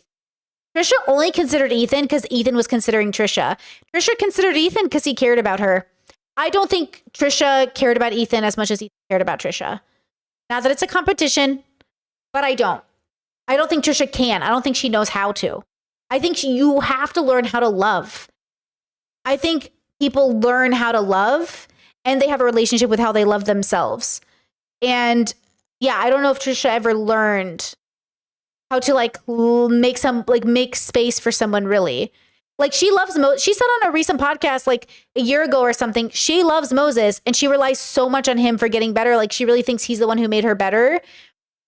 And that does make me question a lot of things. But also like if Moses left, what would happen? Like you have to get better with alone in that sense. Like with your community, but not because of your community. Like I am the person that I am because of what I did with my life and with the help of my community, but not because of my community. You're giving them all the credit, but they couldn't have done the work you needed to heal. You have to be the one to fix yourself. People can't save you. They can only give you the boost. All your friends and family can do is like, woo, there's like a good anime scene about this, but I can't think of what it is, where like they're running and each person helps lift them up higher and higher. Ooh, what is this? Is this an anime? What is this? The imagery is coming to my head where the person's like running and they jump on one person and the other person lifts them and then they lift them and then they lift them. But you're still the one who has to go for it, you know? I take all the shit and she takes no shit. I'm sorry. I feel like Ethan would run and, you know, the crew would lift him up and Hila would lift him up. And then he'd get to Trisha and Trisha would be like, oh my God, did I tell you about that one time? I did not tell you about this, but like one time he was like arrested and then she would move her hand and Ethan would fumble because like, you know what I mean? That's the imagery that's coming to my head. Is it Naruto? It could be. It could be Naruto. I don't know if it is, but it could be. But like, I feel like Trisha would get distracted at the end and be like, anyways, this one time, like I did cocaine, you know, I don't know if I told you that. And then Ethan would like, no offense. Ever anymore. You know, even here when she says like, oh, I put out so many ideas. Here. I said something that I was lazy or something like that. And he's like, well, you don't do anything. But I put out so many ideas for the show. And I like listed like aerial gymnastics, like Dancing with the Stars, like clay pottery, the thing. And I like. Okay, so that's the extent of her involvement. She says, here's ideas. And I said, great, let's go to the fucking moon after that. It's like an idea is just a fart in the wind unless you fucking give it a sniff and internalize it. I don't know if that analogy is good. But it's like that's the fun part, you know. Let's go build a habitat on Mars. Sick. How do we get there? You know, the tour bus. I think you guys are right. I think it is Naruto. Yeah, it must be. I think you guys are right. But isn't the imagery so good? Like working as a team and then, you know what I mean? You have reliability. You got to trust that person's going to be there when you fall. You can't trust Trisha to be there. And that's the thing. I have family like that. I have a sibling like that. You can't trust them to be there. They're unreliable. I love them, but they're fucking unreliable. Love them with peace and love, with peace and love, with peace and love, with peace and love. But they're unreliable. You just cannot trust them to be there in any capacity, And that's just the reality. And then you can only trust people as far, like I can trust people in ways I can trust them. And it feels like I don't trust people all in the same way. Like I trust most of my siblings to be there if I need them. I trust my parents to be there if I need them. I don't trust in certain ways, obviously, you know, in certain ways for sure. But you've got to trust yourself. You've got to trust yourself to pick those people and to rely on them in a good way. I really encourage my family and friends, do not overpromise to me. Because if you overpromise, you're lying to me. Just tell me what you're capable of doing and I will count on you in that regard. I never want to count on you in ways that feel like a burden to you, right? Like my sister, if she needs to call me at like 4 a.m. my time, like it's an emergency, like that's not a burden. If my bestie needs to call me at 4 a.m. and it's an emergency, that's not a burden. That's what I can offer you as a friend. I'm your 2 a.m. call. That's the point of Inner Circle. Let me be your 2 a.m. call, right? Like if it's an emergency, like let me. But if they were calling me twice a week, every fucking time, 2 a.m., girl, now we have a problem. Now we have to go to therapy. Something's wrong. Because at some point in our lives, and hear me when I say this, please, we're functional adults. We get better. We heal. We don't need to call people at 2 a.m. unless it's actually like an emergency. When I was in my 20s, my friends and I, we needed a lot of 2 a.m. calls. A lot. I needed to call my friends a lot at 2 a.m. And then one day, we all just kind of stopped. Truthfully, one day, I noticed that my buddies and I, we just got better. We went to therapy. We grew up, we got healthier, and now like 2 a.m. calls are rare, and they really are an emergency. Like they're always an emergency, but the emergency stopped. Eventually, the emergencies need to stop. Now, I noticed with Trisha, the emergency stopped because we don't get crying on the kitchen floor videos anymore. So that's meaningful. That means something changed. So was the crying on the kitchen floor the last time? Was that frenemies? Was that 3 years ago? Chat says, I feel like age helps with that as well. Age and some level of maturity and self-awareness. Because there be 50-year-olds with 2 a.m. calls way too often. Let me tell you. So like with Trisha, was that really her last kitchen floor video? Does anybody know? Tell me. Chat says Naruto trusts himself a lot. Beautiful imagery. Love that. Love that. That was very hard to put together. That was very hard to put together, logistically, you know. And she like tore it apart. She was very rude about it, saying that it was unprofessional. People didn't know what they were doing. It was just the cast girlfriend on the bus, this and that. It's like, yeah, it was the cast significant others and friends and family because you know what's the legal issue of trying to get a release from random people? I mean, we put that on in like a week's time. And I thought it came out great, all things considered. And then for her, it's just never good enough. Like, it was shit. The sound was awful. The video was awful. It was super unprofessional. It's like, okay, not good enough. You know, and then here's another thing that was like super unfair is that the night after she posted, or the day of after she posted her I'm Leaving Frenemies video, I texted her. Trisha claimed that all of her teachers R-worded her back in school and she wasn't safe at all, not even when she went home because... Say his name, because anytime I go visit my high school, he's just suspiciously not around. He still teaches there, but refuses to see me, which I get, because I talk about having a mad crush on him, which is highly inappropriate. So much so that when she went back as an adult to visit her schools and see her teachers, some even refused to see her. My junior year of high school biology teacher, I won't say his name, because anytime I go visit my high school, he's just suspiciously not around. He still teaches there, but refuses to see me, which I get, because I talk about having a mad crush on him, which is highly inappropriate. But you know, I was 16, he was inappropriate, I was like in love with this guy. I had a couple cool teachers, but I don't think they like me shouting you out, because every time I go visit my high schools, like they're always like, yeah, they don't like you. Whoa! Whoa, look at this hair on Trisha. Whoa, look at this hair. Like Mr. Baker from Byron, I went back to Byron like a year ago, and they're like, yeah, Mr. Baker says you're like crazy. It's odd that she would even want to go back to visit her teachers if they allegedly R-worded her, yet she's always like... But even as a kid, I mean, I guess I like summer, but I was always like bored. I always looked forward to going back to school. Even if I didn't like school. I've never seen these that I remember. Like in school. Did she have siblings who went to... I used to visit my high school after high school to visit my teachers, and my siblings still went to school there. But I stopped eventually. Eventually, you stop going. See people at lunch or something. Interesting. Okay.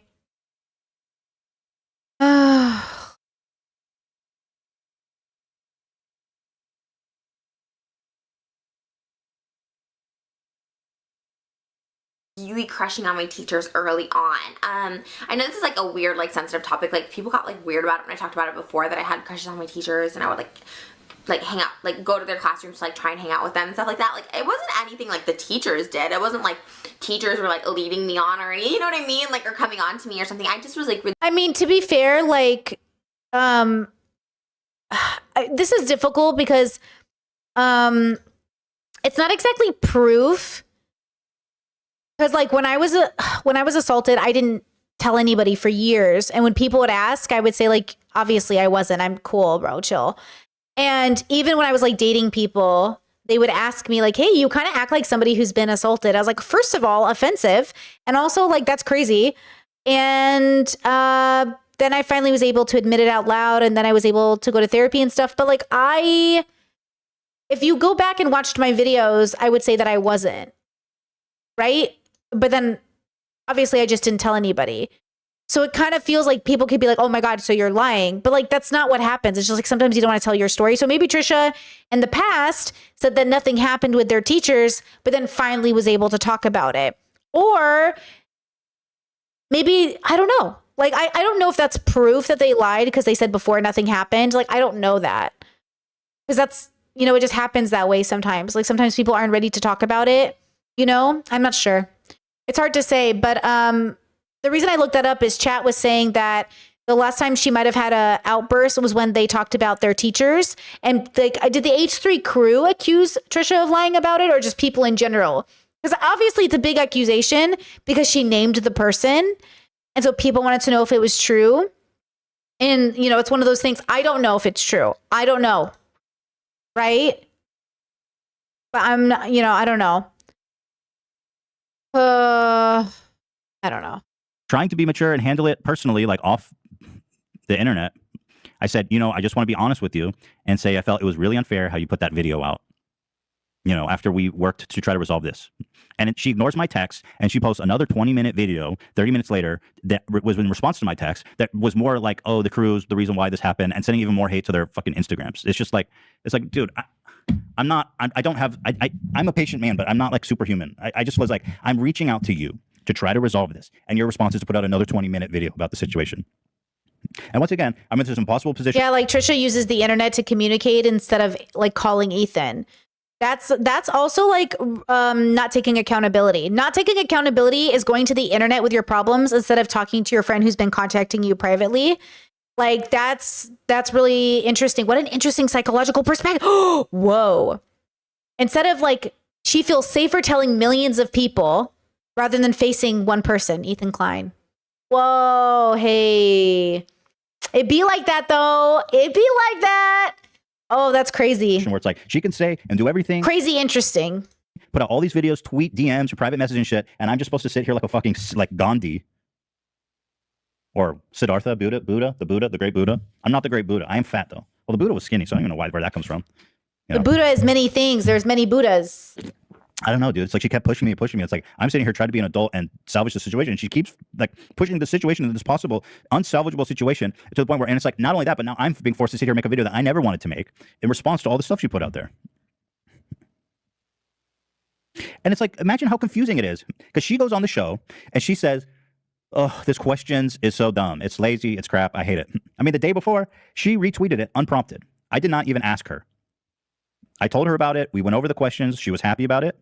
She liked it and retweeted it. I didn't ask her to do that. She did that unprompted. So now all of a sudden, it's like, this is the duality of Trisha that's just really, really difficult. We discussed it before we went live. I went over the segment with her. I showed her the questions that people had, and she liked it. She agreed. You know, it was a work in progress because we had just posted it and we had only a few questions to show from, because Sam said there was like 2,000 emails to go through.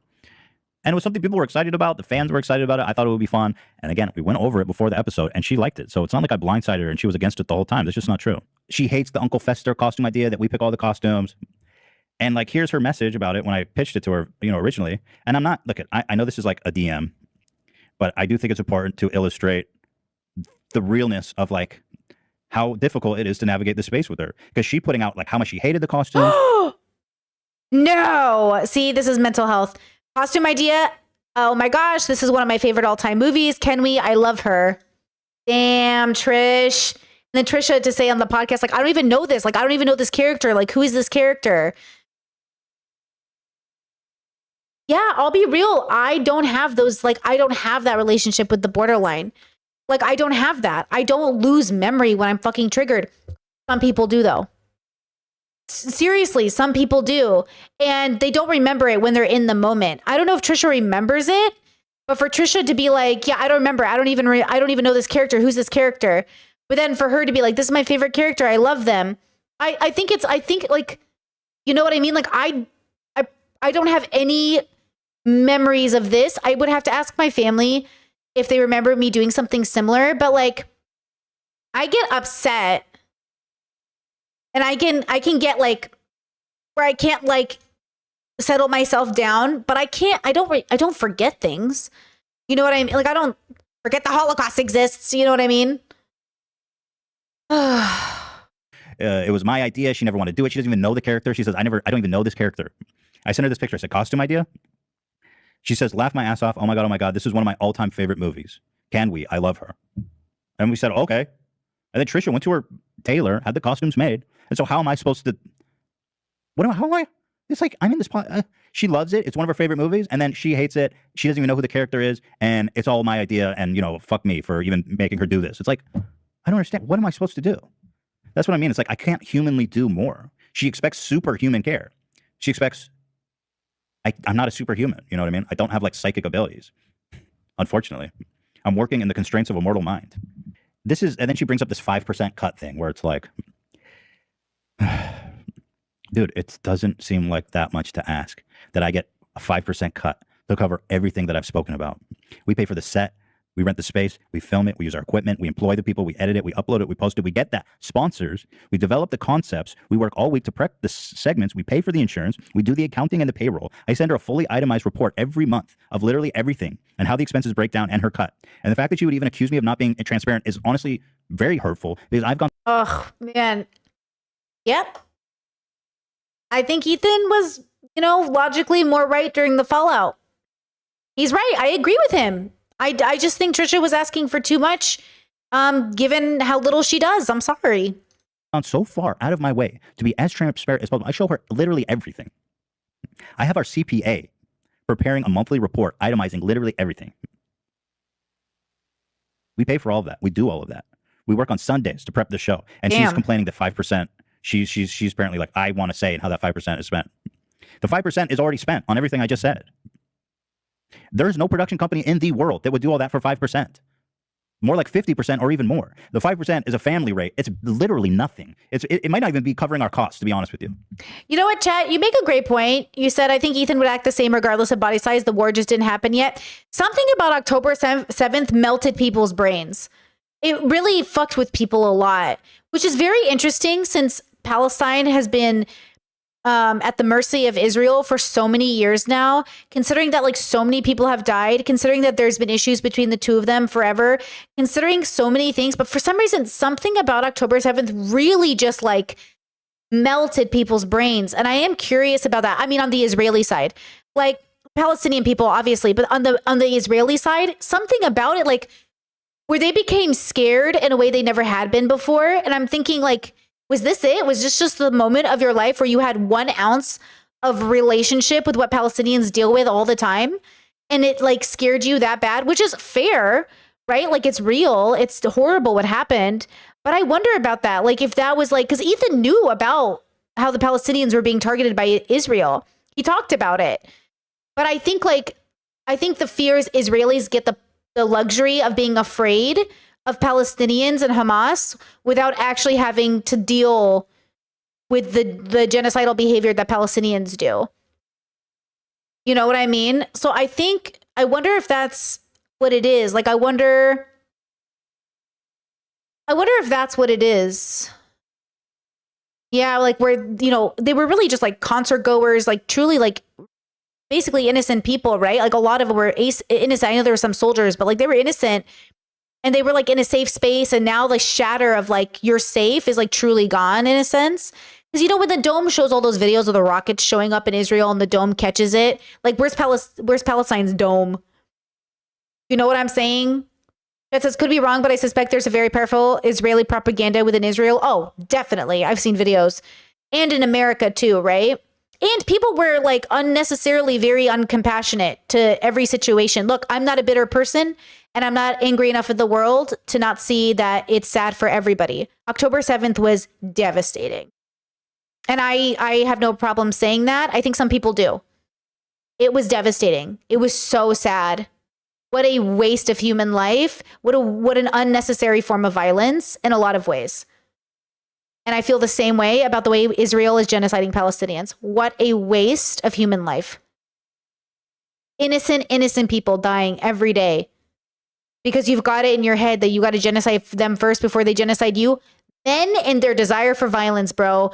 The patriarchy has been raising these men for thousands of years. Dismantle the patriarchy. You're so afraid to dismantle your toxic masculinity. God forbid we actually just like talk it out.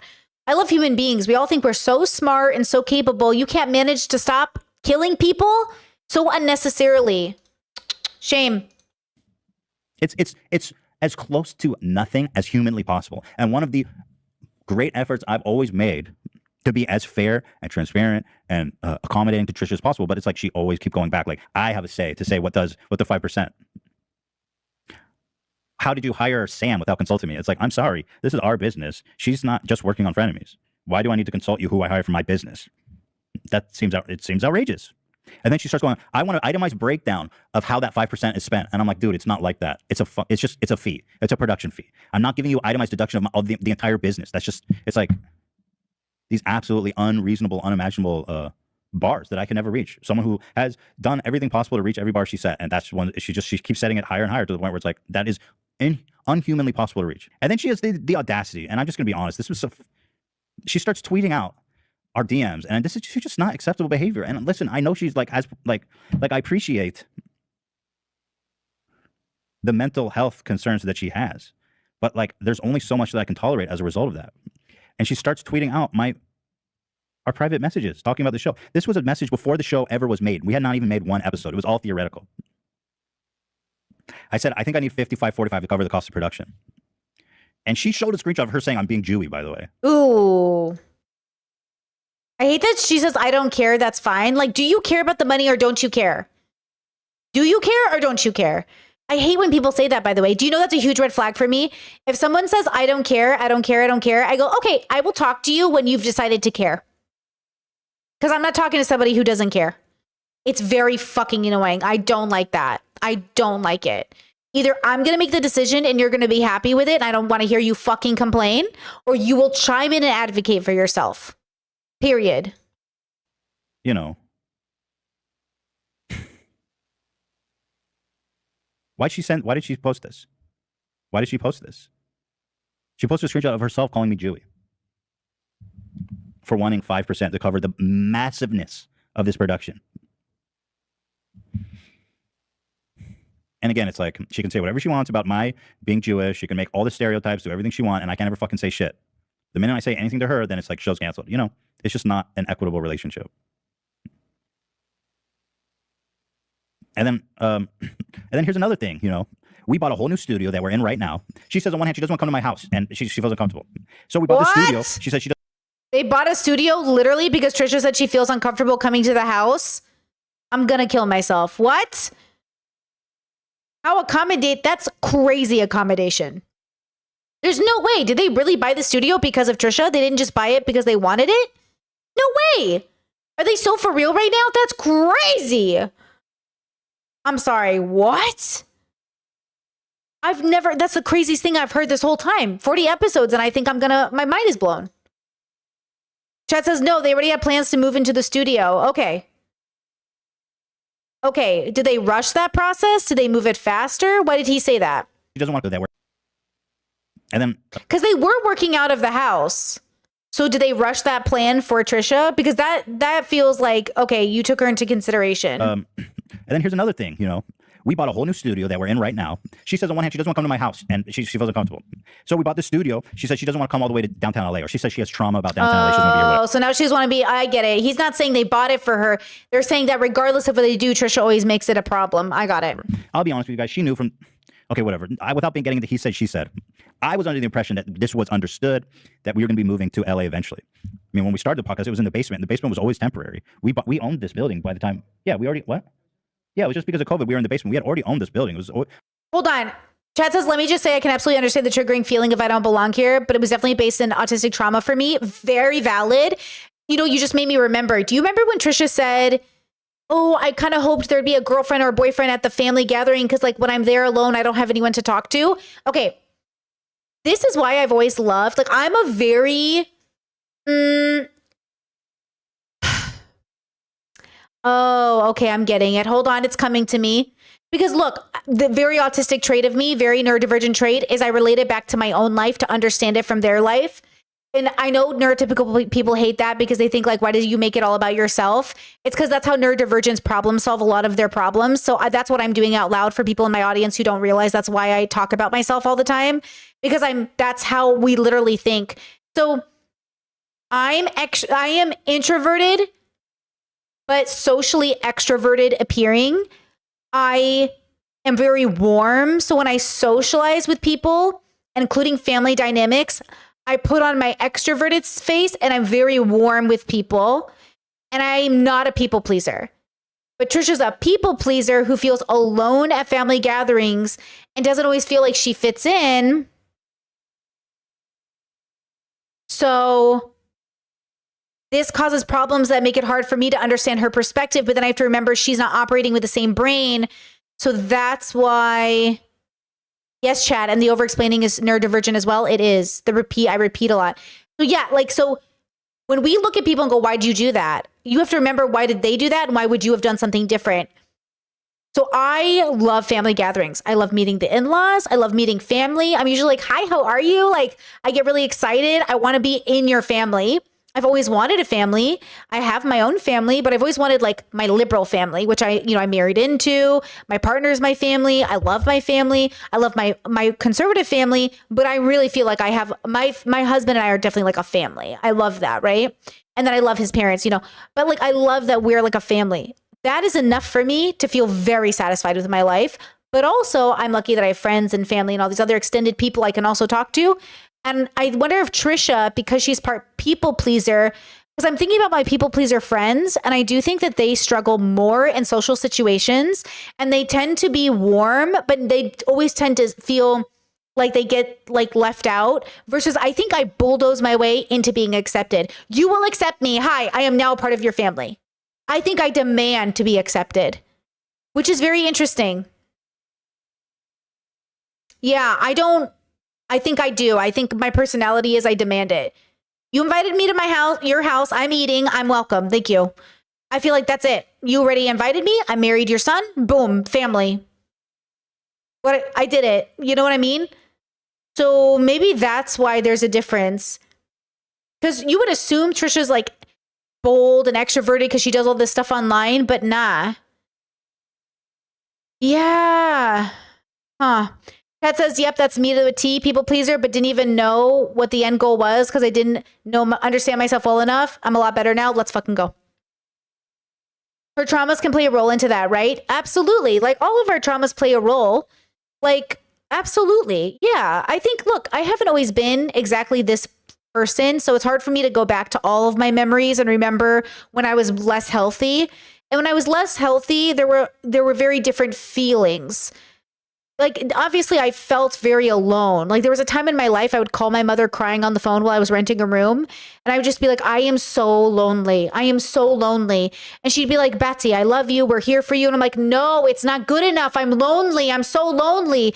And I would be like crying while I was working 2 jobs and trying to figure out who I was. And I was so lonely.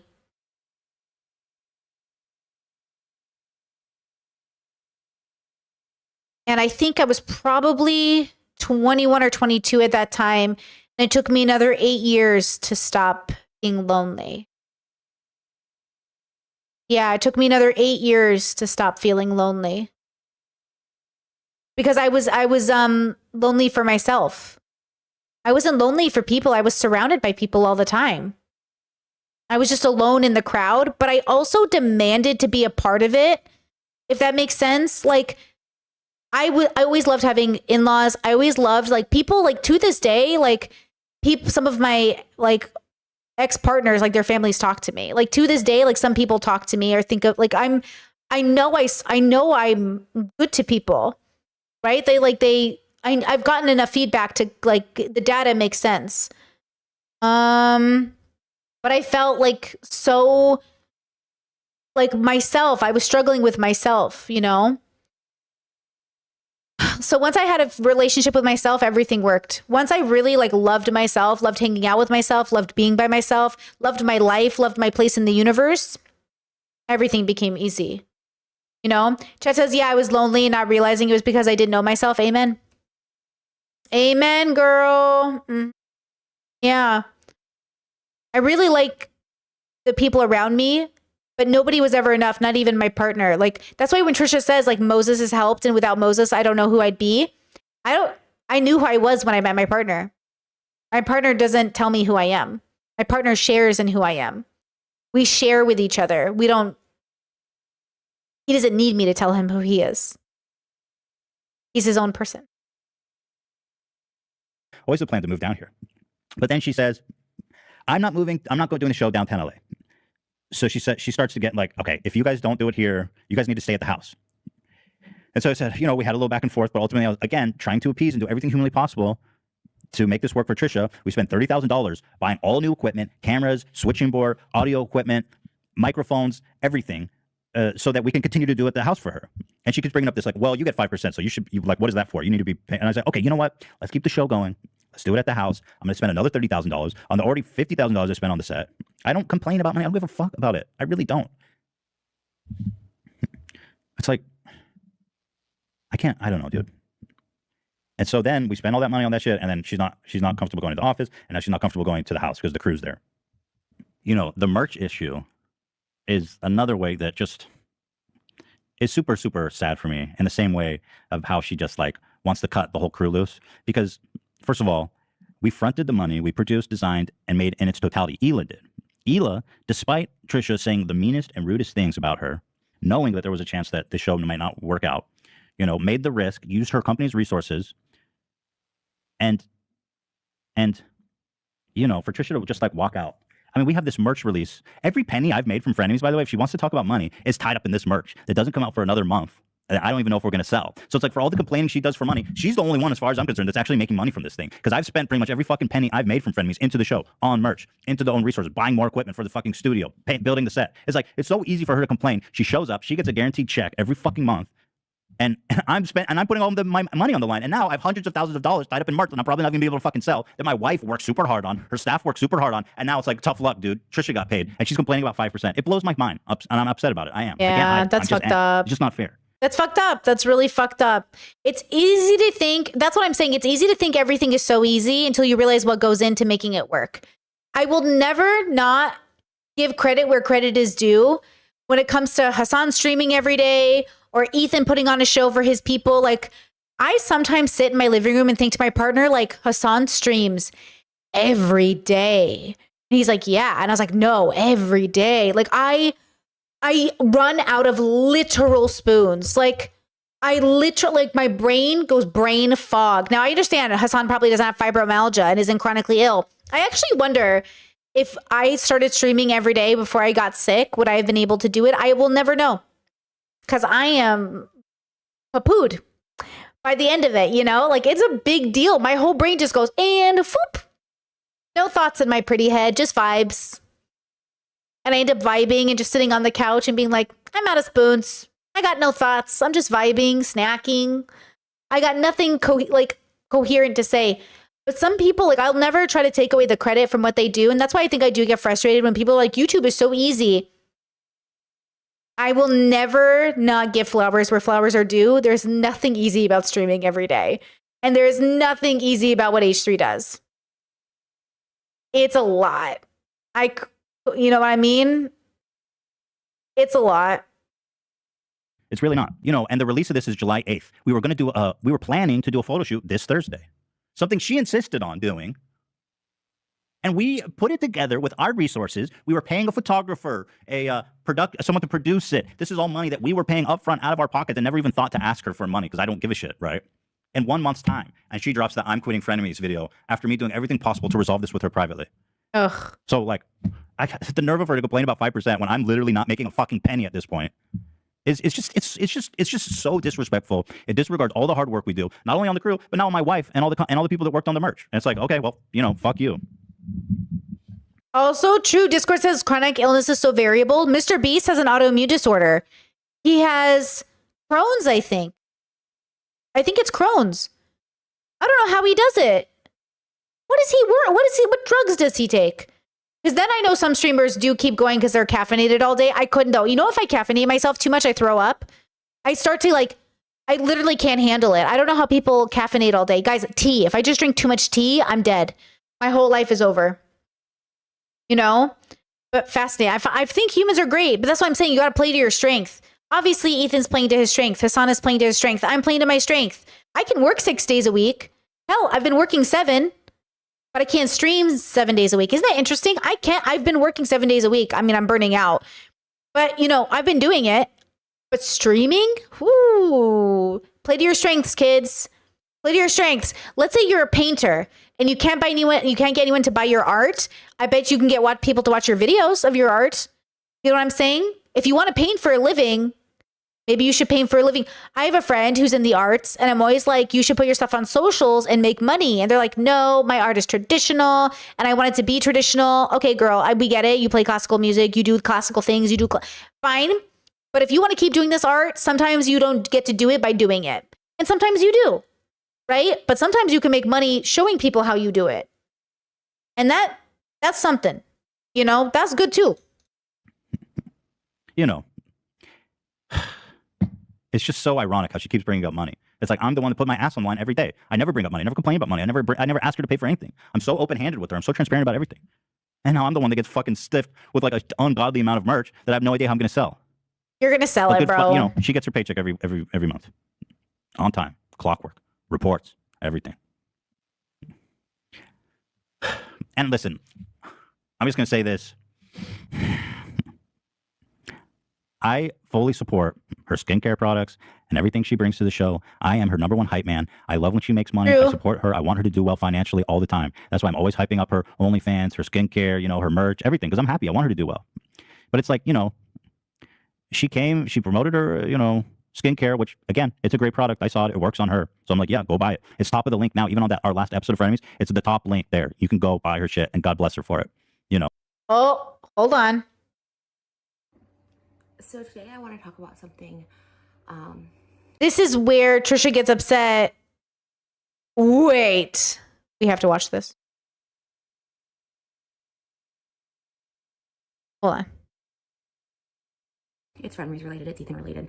And no matter what I say or how I express myself, all the comments, this is so manipulative, Trisha's manipulative. I mean, it just is what it is. And like, I'm accepting of that now. So, I'm just accepting of it.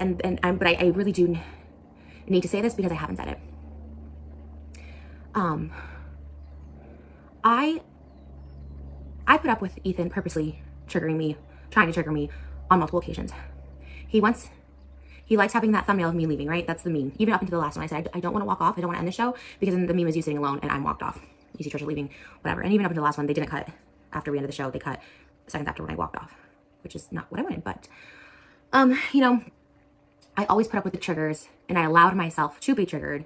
And this is I love how I said we're not going to watch these videos, but now I want to watch it. Apparently, she says Ethan sexualized her during the podcast, which now I do remember, but which makes no sense. See, is this also not grounded? This is also not grounded, Trisha, right? This is not walking on eggshells. It's like, oh, I say one wrong thing. No, this is times where I'm like, don't share the private messages from episode 1, where he shared messages I sent to him, where he shared Moses' private messages, and we ask him on the show not to. Like, there's just not respecting boundaries, and as, like, I don't know boundaries well, and I try to set them as best as I can, but that was a boundary, and, like, it's him constantly saying no, and pushing.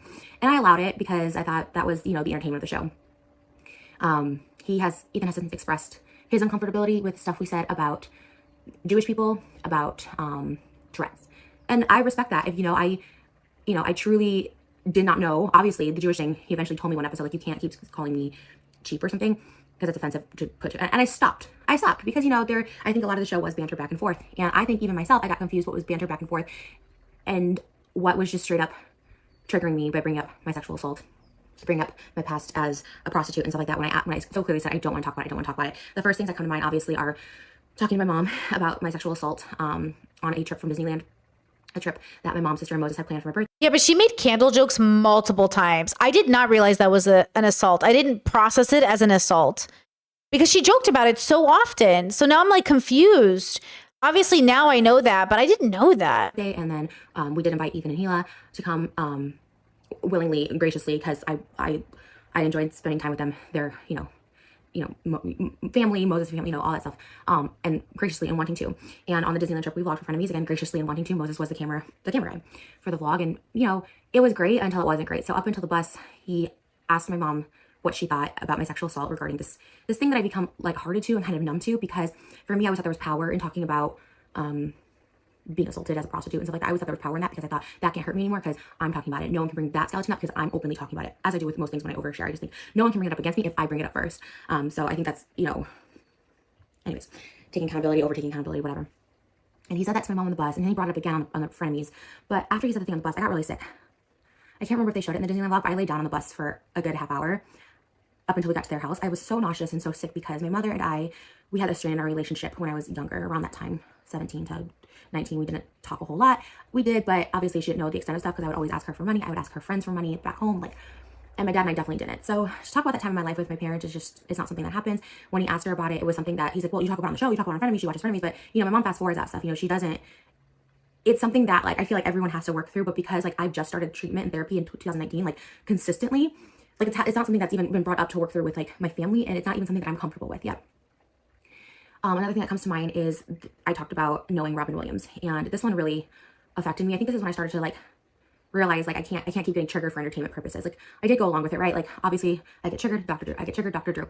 And again, this isn't walking on eggshells. This is asking hey, can we stop talking about things? Now I have been in the wrong so many times on Frenemies, lashing out, calling people names, I've said this, I still, to this day, it hurts my heart that I acted that way. I that I allowed myself to get to that level. Those were lows that I was like, okay, I need to seek. I'm having therapy, but now I need to seek another level, which is medication. It always propelled me to do more work on myself. And this included I need to go more into stuff that doesn't make me comfortable when talking to my therapist, because we kind of glaze over a lot. We talk about childhood, right? That's my big one. But then my early, adult life, 17 to 20, that was a lot of stuff that I haven't talked about. But now, because I'm so happy, with Moses and my family and where we're at, everything feels right. I kind of don't want to go back into there. But because we went back into there on Frenemies and it was pushed, I just wasn't ready. The Robin Williams thing, I didn't want to talk about for a number of reasons. I think it's super disrespectful to go into any detail about that. And, maybe I shouldn't have said that I even knew him, but it really brought me back to a place that I didn't want to be. Not even in those particular instances with that person, but just that time in my life. When we were on the bus, I should have said something. The bus was a turning point for me. Besides anything,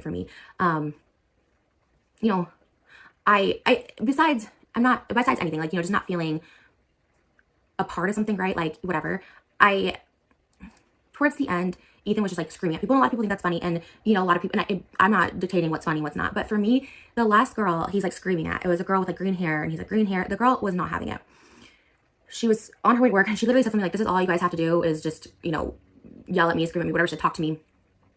And he kept going, and she was clearly just trying not to engage, trying to be really she was a female alone by herself in Hollywood, on Hollywood Boulevard, walking towards Hollywood Boulevard with her bags. Sorry, I don't want to cut. I don't like cuts in videos, but sorry, it's a little burpy. And he did that to a lot of people, and a lot of people, thought it was funny. But this particular girl, I just remember being I looked at him in such a different light, and so many people are gonna be that's, and I should have brought all this up, the same way I wish he would have brought up that talking about his Tourette's or whatever really affected him. I really wish when he mentioned the Jewish thing, I really just did stop, because I was oh, okay, this is, what I mean? There was, I think, and the reason we'll never go back to doing Frenemies is now it's become to what was no boundaries, and we just say what we want, and I guess that's part of the show. And now it's oh, well, she talked about my Tourette's and I don't like that, and made Jewish jokes and I don't like that, and it's stuff that was I've just always done, and it was never in malicious intent or whatever. And same thing with this, I maybe I. Man, what a weird communication between the two of them, huh? It's so strange. Yeah.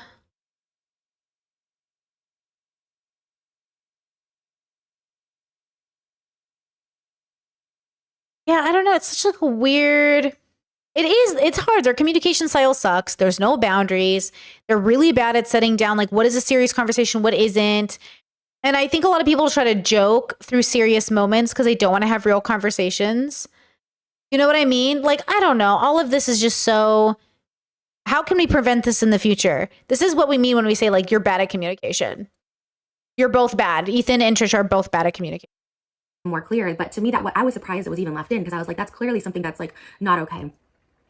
And I'm saying all this now because I didn't. I was scared it would end. I was scared that it would be called walking on eggshells. I was scared that, you know, you can no longer joke with Trish. You know what I mean? Like, I think I've always been, in every setting, I've always been just overtly open about prostitution and sex work that I've done and sexual assaults. And I made light about it because it gave me the sort of, like, it doesn't affect me. It's almost like it's not me, right? It's like not who, I don't know that life. So it's like, it's funny and it becomes like numbing at a certain point. Okay. Or I talked about a guy that like would shoot a gun at my head for like sexual pleasure and stuff like that. Like that was such a scary time, but I look at it as a story of like another person's life. You know what I mean? It's just a funny story, and it's not funny. It's not funny, and I think I have to. This is like my first step in like saying it's not okay. Does present day Trisha talk about any of these stories anymore and make light of them? Because I don't think so, right? Like, am I wrong on that? Because I do see a difference in them. I see a big growth. And I wonder if they like stop sensationalizing that part of their life. Okay to myself to like joke about these things and like not letting other people, you know, from talking about sexual assault with my mom, that was the first thing. And then being pushed to talk about the Robin Williams. When I said so many times, like, I don't want to talk about it. I don't want to talk about it. I'm not comfortable. In the first episode, like, there were certain things that were like, don't leave this in because they were so personal and so private and they're out there. And now people will just use that and throw it in my face, even though me and Moses have worked past it, you know. They only discuss celebrities, really? Okay, that's good. Okay, good for them. Good for them.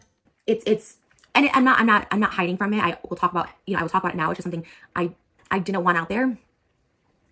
And then up until like the last episode, like everyone was like, it's clear Trisha was in a bad mood, but it was a lot of things from sexualizing my skincare product. Like, you know, I was just like that. I was like, you know, because it's not just my line. I'm okay with sexualizing me or my stuff. And let me just say, I'm not that okay with sexualizing my stuff anymore. The more I like really delve into, me and who I am and what I don't want to sexualize that anymore.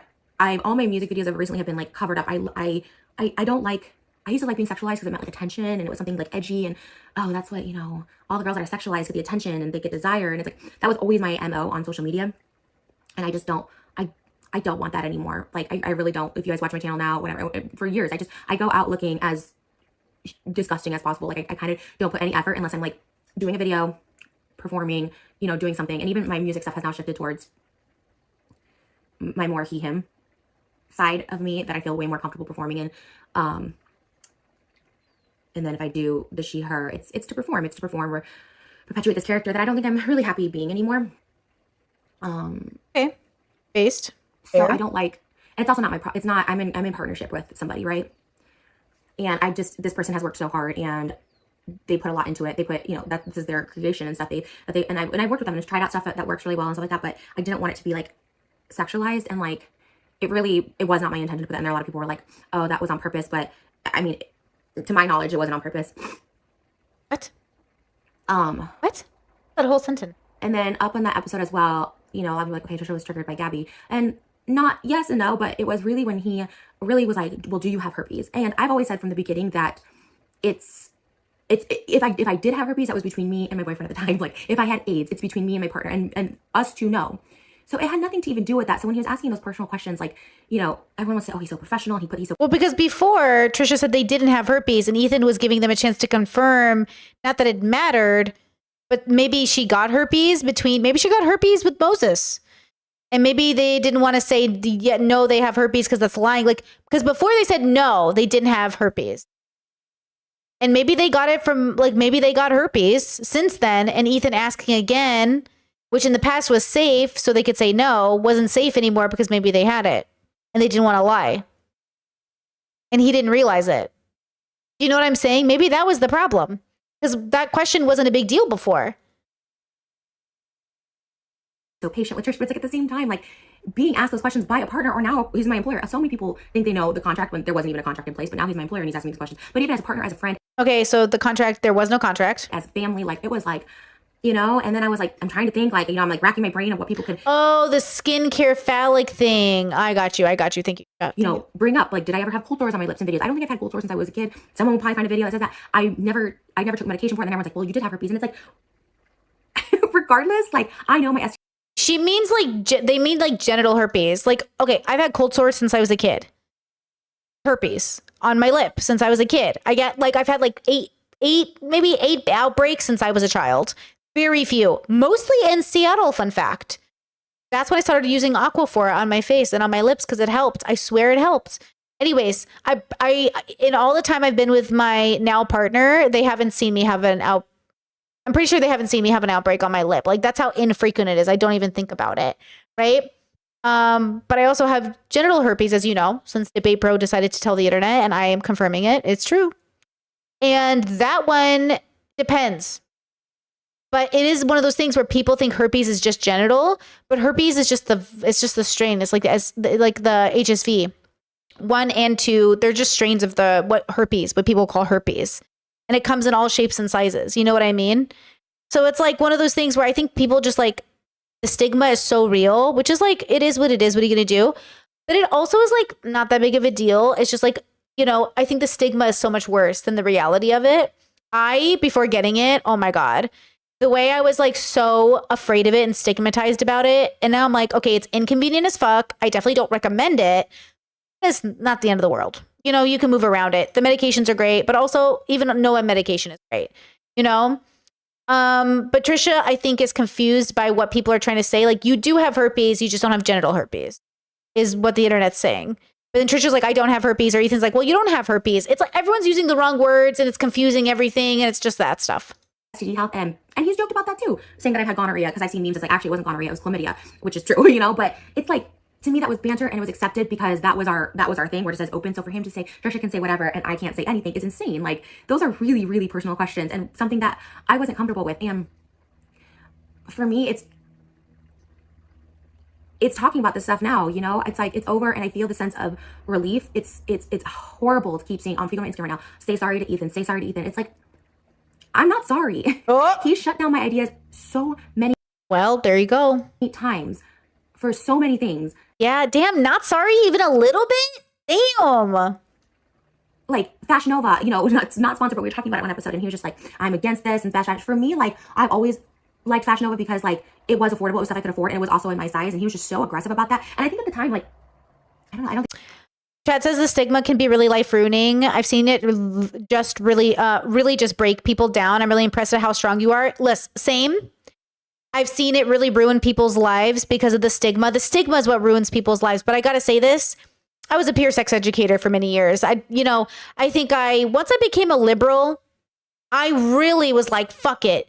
Like, once you're gay and you learn about HIV and AIDS, you're like, fuck it. Like, you know what I mean? Like, we're gonna like own this fucking thing, and we're gonna be realistic about it. When you look at the science of these things, y'all, it ain't that dark. It ain't that deep. And thank God we're living in a modern time where science is getting better. We might even get eradication in our lifetime, you know, but the stigma is there. It can be very personal. And look, I never shared it with the internet before because honestly, like, I didn't think it was that important. And I didn't like know why I was going to share it exactly. Like, I do share a lot, but there are some things, fun fact, that I do not tell the internet. And so once it was outed, which was so silly, because like, why are you trying to use that against me? Like, it's not a moral issue. You know what I mean? It's like, okay, yeah, I'll just talk about it, I guess. I have a podcast about it if you guys are interested. But it's like one of those things where I did worry about it when I was younger. And look, I don't recommend you get any STI. Preventative care is great care. But if you get an STI, not the end of the world. Literally, totally not the end of the world. Trust. Life goes on. Find the love of your life. Your high compatibility partner doesn't give a fuck. What they care about is your responsibility in relation to it and making sure you're doing right by you and your partners and, you know, having safe sex. You know? I don't think I had a sponsorship with them, but it's like, you know, just like shooting down like the aerial gymnastics, which he compared to in his videos, like, oh, sure, I want to go to the moon, but it's not. It's like, so, you know what I mean? Like, it was constant, this anti-anxiety notebook thing, which I have so many of these workbooks that I work through. And I was like, we should create one because, you know, he talks about his anxiety and depression, and I talk about my borderline, my schizo. Yeah, and I was like, we should write one. Schizo? Was Trisha diagnosed with schizo? You know, so I'm not sorry. I'm not sorry, like, that I said your segment sucked. Like, I should say, oh, never again, right? I should say this too. It's like, not to go back to that because that's not what this video is about because it's over, it's done. But all of that, you know, like all of that was like triggers, right? When I asked to the very last episode, like, we need to stop. And he's like, yes, you can go up and leave whenever you want. You know what I mean? Like, up until even that point, he wanted me to do that thing. And I'm like, I just want to end this. And I don't want to look like the crazy one. I don't want to look like the emotional one that can't handle herself, that can't control herself and just walks off. The issue is Trisha's not understanding, like, the fact that you won't apologize for anything that you said to the crew or Ethan is like so unfair. You know? Like, that's so unfair. That's the part that's going to upset people, is the fact that you won't apologize or take accountability for any of it. That's what's upsetting, right? I want to end this. And he was like, no, I think I asked to end this like 3 times before we ended it, whatever. And I walked off and they continued rolling. You know, a lot of that stuff, it did come out of like being triggered. Like at the end of the day, it was. Okay. Like, okay, let's see. There's so much more like I want to say now that I can like calmly think and stuff, but I just had to say this because it's not so black and white. People are just like, apologize. I can't believe you. I see you in a different light. And it's like, I'm not saying like this deletes the things I said or this is worse than things I said. Like I still take accountability, but I'm not okay with just people just glazing over like really serious issues. And mostly I'm not okay with me glazing over these really serious issues. I'm not okay that I didn't stand up for myself more when I should have, you know? Okay. These are all things that were pretty recent, you know? And I think which ultimately led to maybe some sort of sabotage of the show. I watched back that clip and I really am just like, okay, I shot down a segment so that I'm being rude and want to fire employees. Like I watched that episode where I'm like, we should add another employee because they're busy. Like, you know, I just replay it. And I think, you know, it's really hard and something I had to let go, but it's like at the end of the day, like it's something that everyone is just like, Trisha's greedy, Trisha's this. She made fun of Ethan's Tourette's and I laugh because I'm uncomfortable, it's not funny, but like Tourette's and like being Jewish and all this stuff. And now I'm anti-Semitic and it's just like, it's really gotten like blown out of proportion and nobody wants to hear what I say because it's just manipulative or whatever. And it's like, and maybe I don't know. So now I'm thinking like, I think I'm overthinking too much. Now I'm thinking, well, is that manipulative? But that's just my observation. It's what I just am observing right now is that like, I can't win no matter what I say. But I really wanted to say this because while I'm not sorry for saying I don't like your segment, you know, and you know, I am sorry for that, whatever. I mean, I'm all over the place. Like, I am sorry for that. I am sorry for that. You know what I mean? But there is a double standard. Okay, so they are sorry? At play. And that's what I'm really trying to say. There's a double standard and it's just what it is, you know. I don't know. He has a calmer demeanor than me. He has a bigger fan base than me, whatever the case is, you know, or people are just mad that like I'm choosing to end frenemies. But, you know, at the end of the day, that's also a boundary I'm setting for myself is that I just don't want to go into a place where I already feel defeated, where I already feel uncomfortable, right? When he told me the crew is upset, you were super rude. I'm like, I couldn't even watch it back at that point because I was like, what did I say? I was so scared what I said. And then when I saw it, I was like, I wasn't. And it got spun in this way. And then he told them that I wanted them fired. And he was telling me stuff that wasn't true about the crew with their involvement and stuff. And I was just like, you know, I don't know. I just really started, sorry, I'm like losing my train of thought. I literally just lost my train of thought right there. Oh, the Chat says Trisha's problem is that she can't win no matter what she says. Isn't that she can't win no matter what she says. It's that she wants to be able to win while saying everything. She's Elon and Trump. Listen, Elon says I can say whatever I want. Poo poo pee pee. Haha. I can say anything. You can't stop me. Not Melania. Not Biden. Not God. Nobody can stop me. I can do whatever I want. Tweet, tweet. Yeah, like she wants to be able to literally be a boy in the White House. You can't, Trisha. I mean, maybe you are a boy, so very Taurus of her. Very Taurus. That they wanted, that I was rude. They didn't want to film with me, or whatever, or that they should take tomorrow off. Like that really did feel like a gang up, right? Which I had been feeling for some time.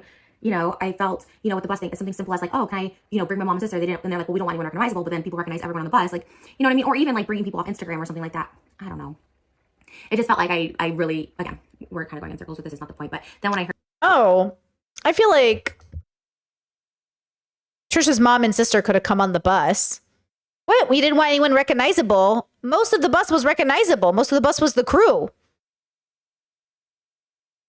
You know? Kat says, I'm getting confused with the pronouns. Is Trisha any or all? Yeah, Trisha's a they, them, she, he. But it depends on what platform you look at. Because some platforms say she, they. Do platforms say him at all? She, they, he. Yeah, I think it's all pronouns. But I think publicly, I feel like she, they is the ones that they put in their social medias. I heard they didn't want to film, but they were upset and they needed a few days, the crew. You know, I just, then I felt like I'm kind of, I don't want to put myself in that situation where I'm constantly feeling, you know, I don't know. And then they ended up going to do it anyways. A lot of people were like, oh, he agreed to give you a producer. And he did. We had talked and we were totally fine. He agreed to give me a producer. We agreed to do the raid room at like 6:30. And then once the episode went out, you know, Ethan cares a lot about comments and what comments say, what that thread says, Reddit or whatever. Like he cares about that. He goes with what the comments say, with what so I'm just assuming that the comments were like, Trisha's, I don't know, I'm not sure. Because then he texted me late and said, you know, hey, let's not do tomorrow, after saying let's do it. And I agreed. So let's not do tomorrow. Crew's upset. Ian's upset that you were rude about Sam's segment and you were rude to them and they just need a few days. So right then I was just like, oh, okay, like that's how this is, right? Like it's not, I don't get a say. And as far as the producer talent, Trisha, I'm sorry. Then is Trisha mad that the crew needed a day off? And Trisha's like, oh, so I don't get a say if we get a day off? Is that what they just said? Do you know what I'm saying? Is that what they just said? Let's rewind it. okay, like that's how this is, and you were rude to them, and they just need a few days. So right then I was just like, oh, okay, like that's how this is, right? Like it's not, I don't get a say. And as far as the producer talent thing, I was just, Yeah, the crew needs a day off, girl. What are they talking about? And they're like, oh, so I don't get a say. What do you mean you don't get a say? The crew needs a day off. You like berated them and they can't, you know what I mean? What were you going to say? You need to come in? Were you going to be like, no, you actually have to come to work? just to touch on that again, like there's no contract. Everyone acts like there's a contract. This is what it is. This is what it is. It's just not black and white, which I'm trying to say about this whole thing. Nothing is black and white. That was their first mistake. They should have done a contract. That was crazy. Not doing a contract is crazy. When hundreds of thousands of dollars, maybe millions is on the line, insane not to do a contract, especially with family. Craziest shit I've ever heard. Crazy. That's crazy. You know, I don't know. No, Ethan said the crew was, the crew was open to doing it. So remember, so this video is before this video. So I kind of skipped around. This video happened before this video went up. So this video here, Trisha's responding to this video. We really should finish this video, but we're almost done with Trisha's. Let's just finish Trisha's and go back to Ethan's. Oh, did you guys see anything I just showed you? Or am I the worst YouTuber in the world? This video is what Trisha is responding to in this video.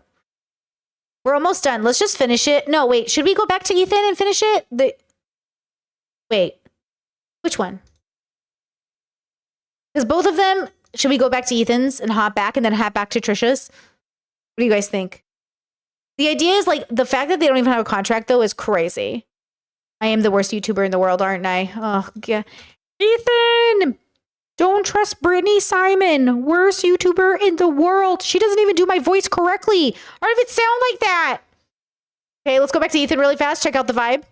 No, but it's like, it's easy for her to quit Frenemies after she got this huge plug for her shit and go make a video saying, I'm quitting Frenemies with, like 10 mid-rolls and then complain about like, I want 5% for production costs. It's just not fair. It's just, she's I don't know what she wants from me. It's just not fair. It's just so not fair. You know, she's got all the security of getting that check, of promoting her shit, and I'm stuck with all the fucking bills. And 5% is like something that she just can't let go, ever. And I'm talking about money, something that I hate doing and I would never want to talk about, but she keeps bringing it up. And now I'm at this point where I have to talk about it because I'm so screwed with this merch situation. It's like, I'm so screwed with this merch situation. Thousands of pieces of shit that I don't think anyone's going to care about, honestly, come next month. And by the way, when we sell that shit, whatever we sell, she's going to get 50% of the profit. Just like I promised her. Even though she went on Twitter and tried to call me a liar, he's lying, I only get 50%. It's like, Trisha, read the message. She shows a message. Again, I don't know why she's sending our private messages. And okay, she outed me. Yes, I hit my icon on WhatsApp is Metamucil. Love that product. She tweets out, she circles, we are splitting the 30%, which is typically our profit margin. It's like, Trisha, just read what I wrote to you. The profit margin is 30%. I'm giving you half of the profits. Do you want 50% of all the revenue? Because I will lose money again. Apparently, you're the only one that's allowed to make money in this relationship. I really don't understand. We are splitting the 30%, which is typically our profit margin. That's 50%. She thinks the profit margin's like literally 50-50 instead of actually the 50% of 30%, you know? You know, we've been talking about the merch. This was like, she was super gung-ho and passionate about it. Like I said, we were planning a photo shoot this Thursday that we were already put down like $10,000 on. And she just, fuck that, right? She didn't put a penny down on that shit. And by the way, sharing our business profit margins is not public information. Like, there's no reason for her to put out what our profit margin is. That's just not public information. I just don't understand why she's doing that. And then a whole big part of her thing was that we don't ask for her input on anything that she, and that's just again very upsetting and very untrue. You guys remember back in the beginning of the show, she was complaining on the show that I was texting her too much, asking her too many questions, and wanting to involve her too much in the show. She told me not to bother her. You guys remember that? That's in the show. Yep. Like from the beginning, I've tried to include her and give her as much control and input as she could possibly ever want. And she tells me, don't text me. Remember that karma isn't you do good, you get good. Karma is your life reflected back to you. And Trisha's karma, it is what it is. It's their life reflected back to them. Everything that happened to Trisha during this time was self-inflicted. Ultimately, every energy Trisha put into it got thrown back in their face. It is what it is. And same with Ethan. Same with everybody. Our whole life is a reflection of us. That's why Ethan's having his whole meltdown in present tense. Ethan's whole thing is self-inflicted. You know? It all is. All of our lives are self-inflicted. All of the way the world works is self-inflicted as a whole, though. It's not one of us. It's billions of us working together. You know? I can't believe Ethan didn't think to get a contract with Trisha. Why would he? He's so business-minded, and then he completely lapsed on a contract? Whoa, whoa, whoa! Mods, help! No. Hey, no. I've been bombarded by racist penguin. Bro, look how fast I was, bro. Saved. It's okay. I got it. I saved it. Trolls be trolling today, bro. Trolls be trolling today. Okay? If they come back, though, get on it, bros. Okay? If not, I'll go for a fast. I'm good. I got it. I'm super fast. Me so much. It's like, okay, that's nice for you, but we have, like on Sunday night, she goes, don't text me past like 9 or 8 or whatever it is. It's like, nice for you. We're all up preparing for the show. So don't fucking complain that you don't have control and that we don't care about your input when you're basically literally telling me to fuck off because you don't want to deal with this. It's like the responsibility has to fall to someone, me, obviously, and the crew to put on a watchable show. So Sunday night, she's saying, don't text me. It's like, okay, let's do this, guys. And then meanwhile, she's got the chutzpah to come out here and say, they don't ask me for my input. It's just unwinnable. It's an unwinnable situation. I mean, we've gone out of our way in every imaginable way to make her feel welcome, accommodated, listened to, appreciated to. I mean, Oh, they're back. Uh-oh. It's just not fair, dude. Getting spammed. Like, I'm looking back on like the Beetlejuice episode on her birthday and how we went so far out of our way because we wanted to. It's not like I'm not saying that like, oh, we wanted to do this for her to make her feel loved and appreciated and welcomed. I'm reporting every single one of these users to YouTube for hate speech. So I don't know why they're flooding me now. Maybe they're Ethan people. Maybe they're Trisha people. Maybe I just got targeted today. I'm sorry, chat. Sorry you have to see that. And it's not enough. I don't know what it is. I don't know. It's like an unwinnable situation. You know, I don't want to make this video at all, but like, she keeps putting things out in the public. She's made a bunch of videos, a shitload of tweets. It also could just be a computer. And it's just not fair to me to be able to just once again sit and take be her punching bag and not even say anything on behalf of myself or my employees. True. You know, in the end, the truth is that I'm very grateful for the experience we've had with Frenemies and all the learning and growing and developing and the amazing growth that our channel's seen as the result of that show. I mean, it's been popular and successful beyond what either of us anticipated.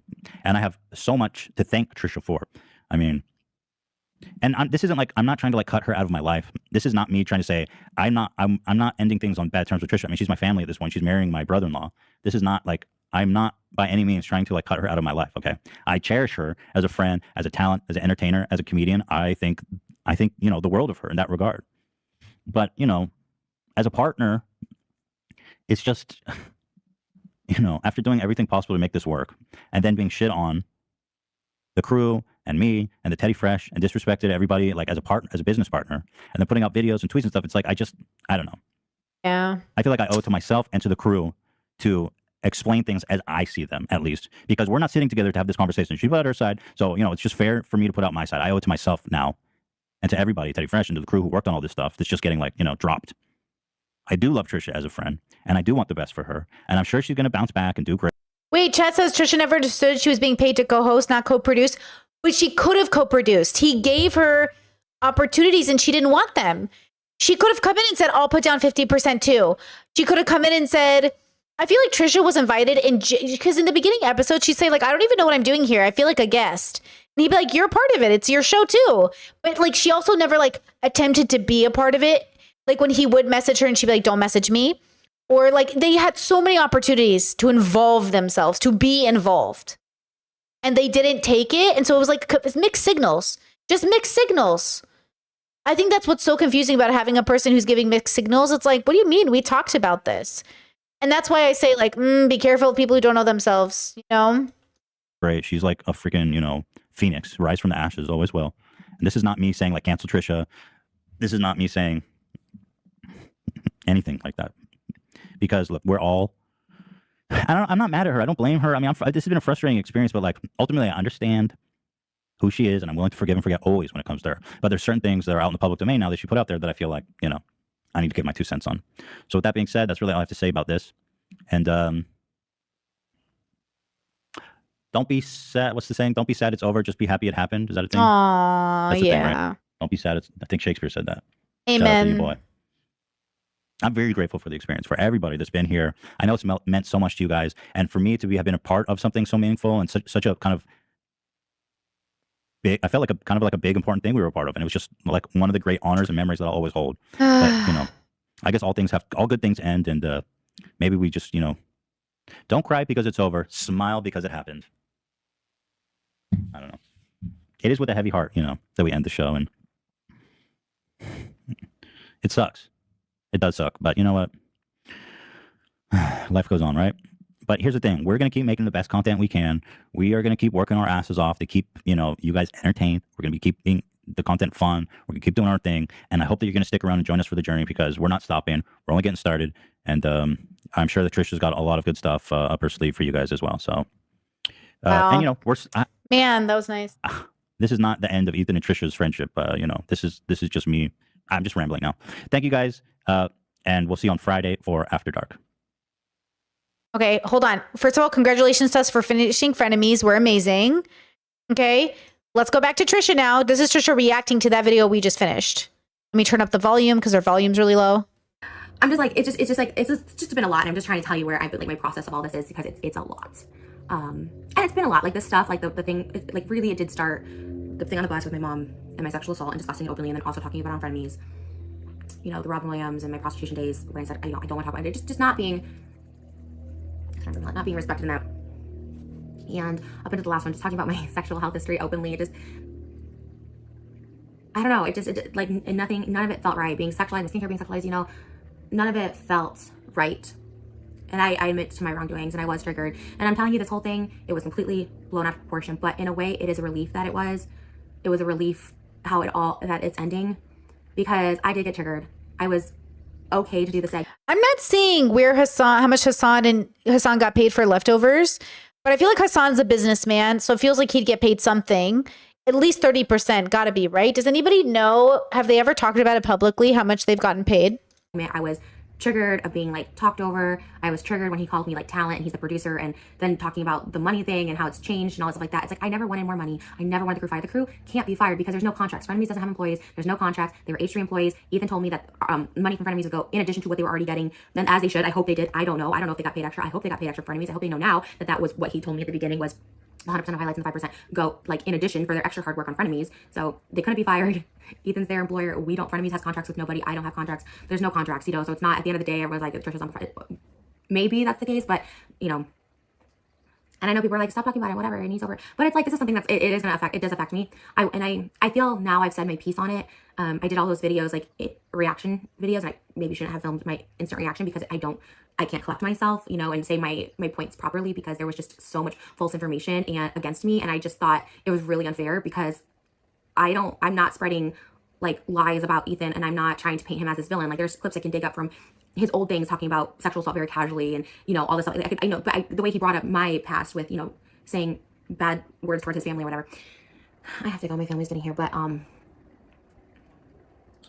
it just sucked. That's how it ended and how he wanted to paint me because and how one-sided it was and things he left out and mistruths and stuff like that. It just really sucks. And it's okay. You know, it is, like I said, I'm working through it, but I've never been one to like stop telling people how I feel and stop talking about something that is important to me. I think this is my first step. And whatever show I go on in the future, if I do a podcast interview, if I do a collab video, if I do whatever, to not let people just, and also to not let myself just talk about sexual assault so casually or, you know, because it's not a casual thing.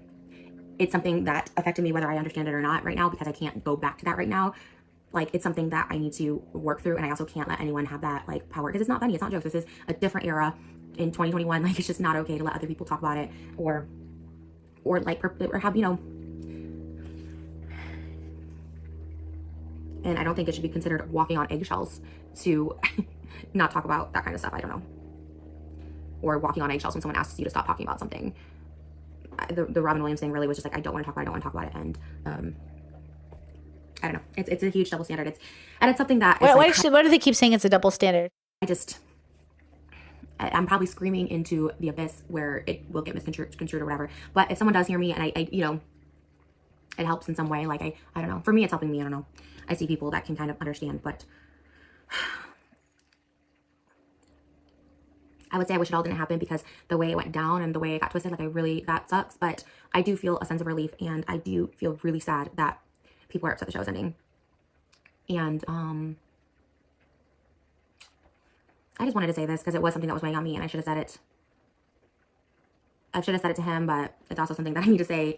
Oh, chat saying she means Ethan could do whatever, but she couldn't. Out loud to myself, to the world, but like I won't continue to make light of some really serious issues. So I'm gonna go. My family's downstairs, and I will talk to you guys soon.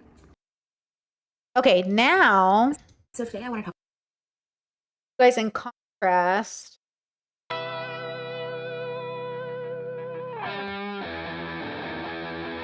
We are now entering the great hall of the Liver King.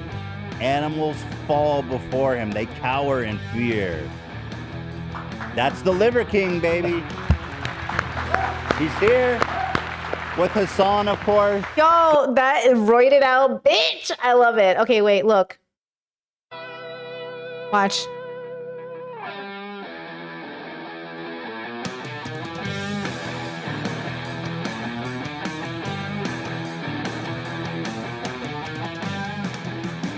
This was so fun while it lasted.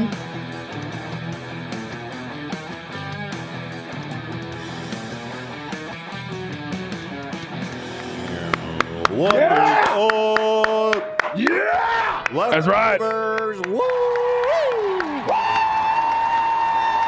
Okay, goddamn. Yes, sir.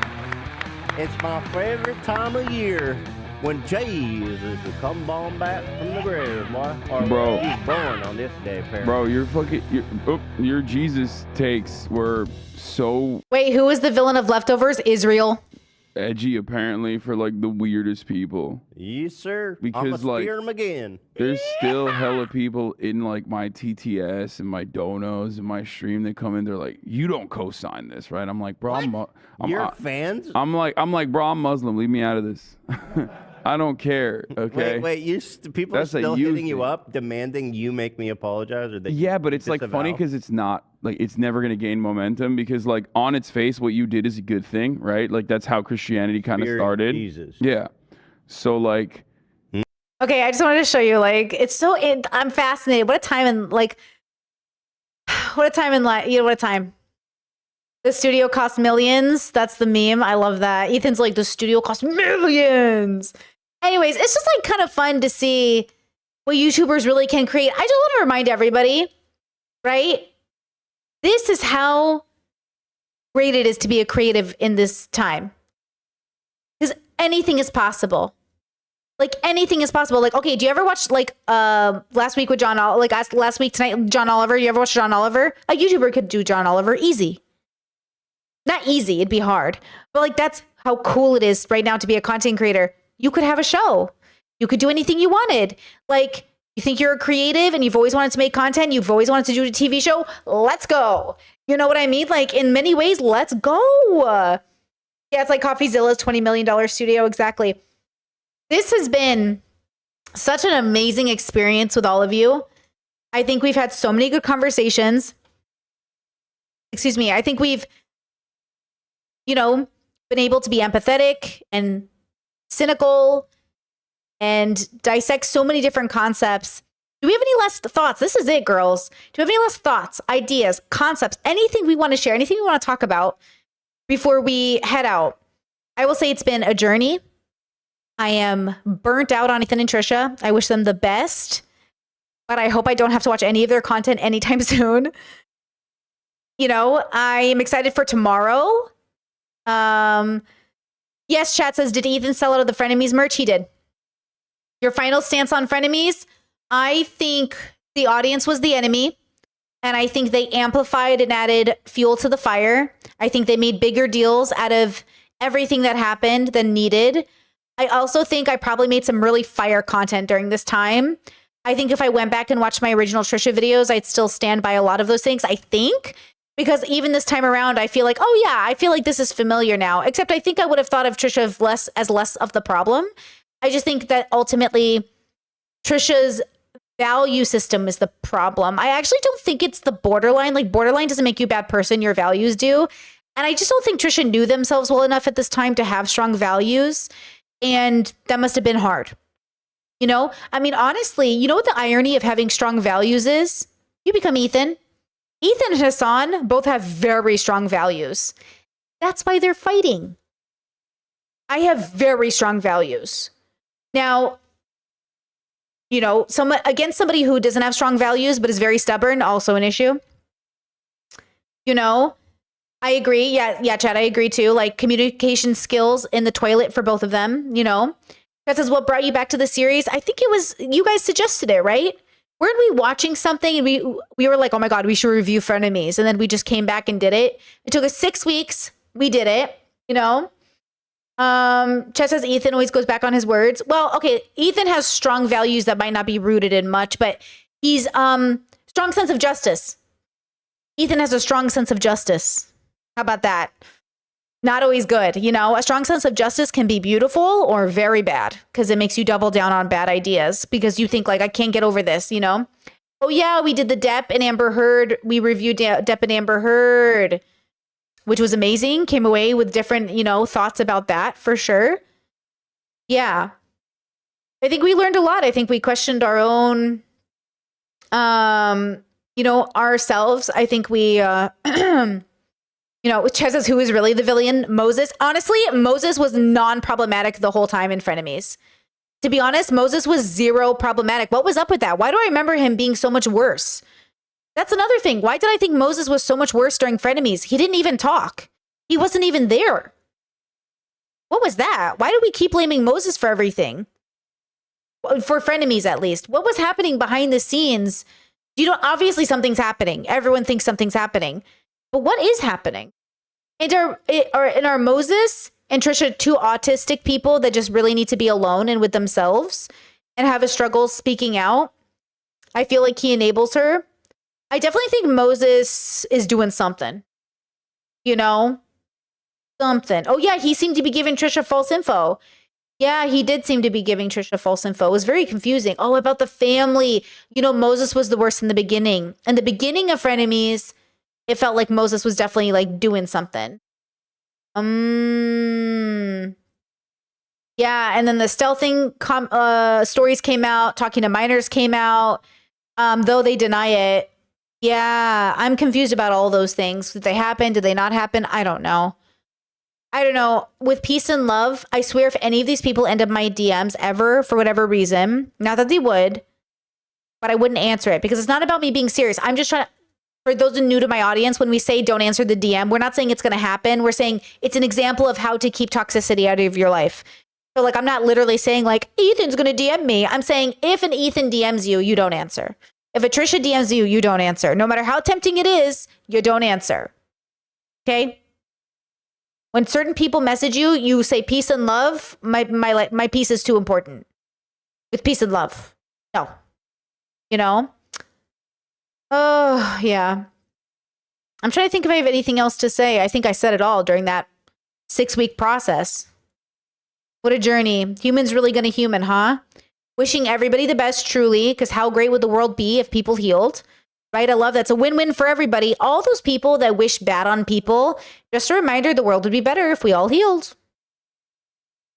Okay? Wishing bad on people means like you're wishing bad for the world. We got to wish good for people. All people. So I wish good on everybody for a better world. I will see you tomorrow for stream. I'm so excited. New things, different topics. I've already got a few things written down. Get ready, girls. A bit of drama, a bit of what can we learn from this situation? A bit of hot gasp. It's going to be good. It's going to be great. Oh, wow. Chad says it was nice that this series brought me to your channel. Let's go. I love that. Yeah, thank you guys so much. Honestly, like your participation, the conversations, our dialogue was everything for me. And through this process, I felt like, you know, you popped a few bubbles for me. I hope to pop a few bubbles for you. Please like the stream before you leave today. And with that said, I'll see you tomorrow. All right, guys. Good night.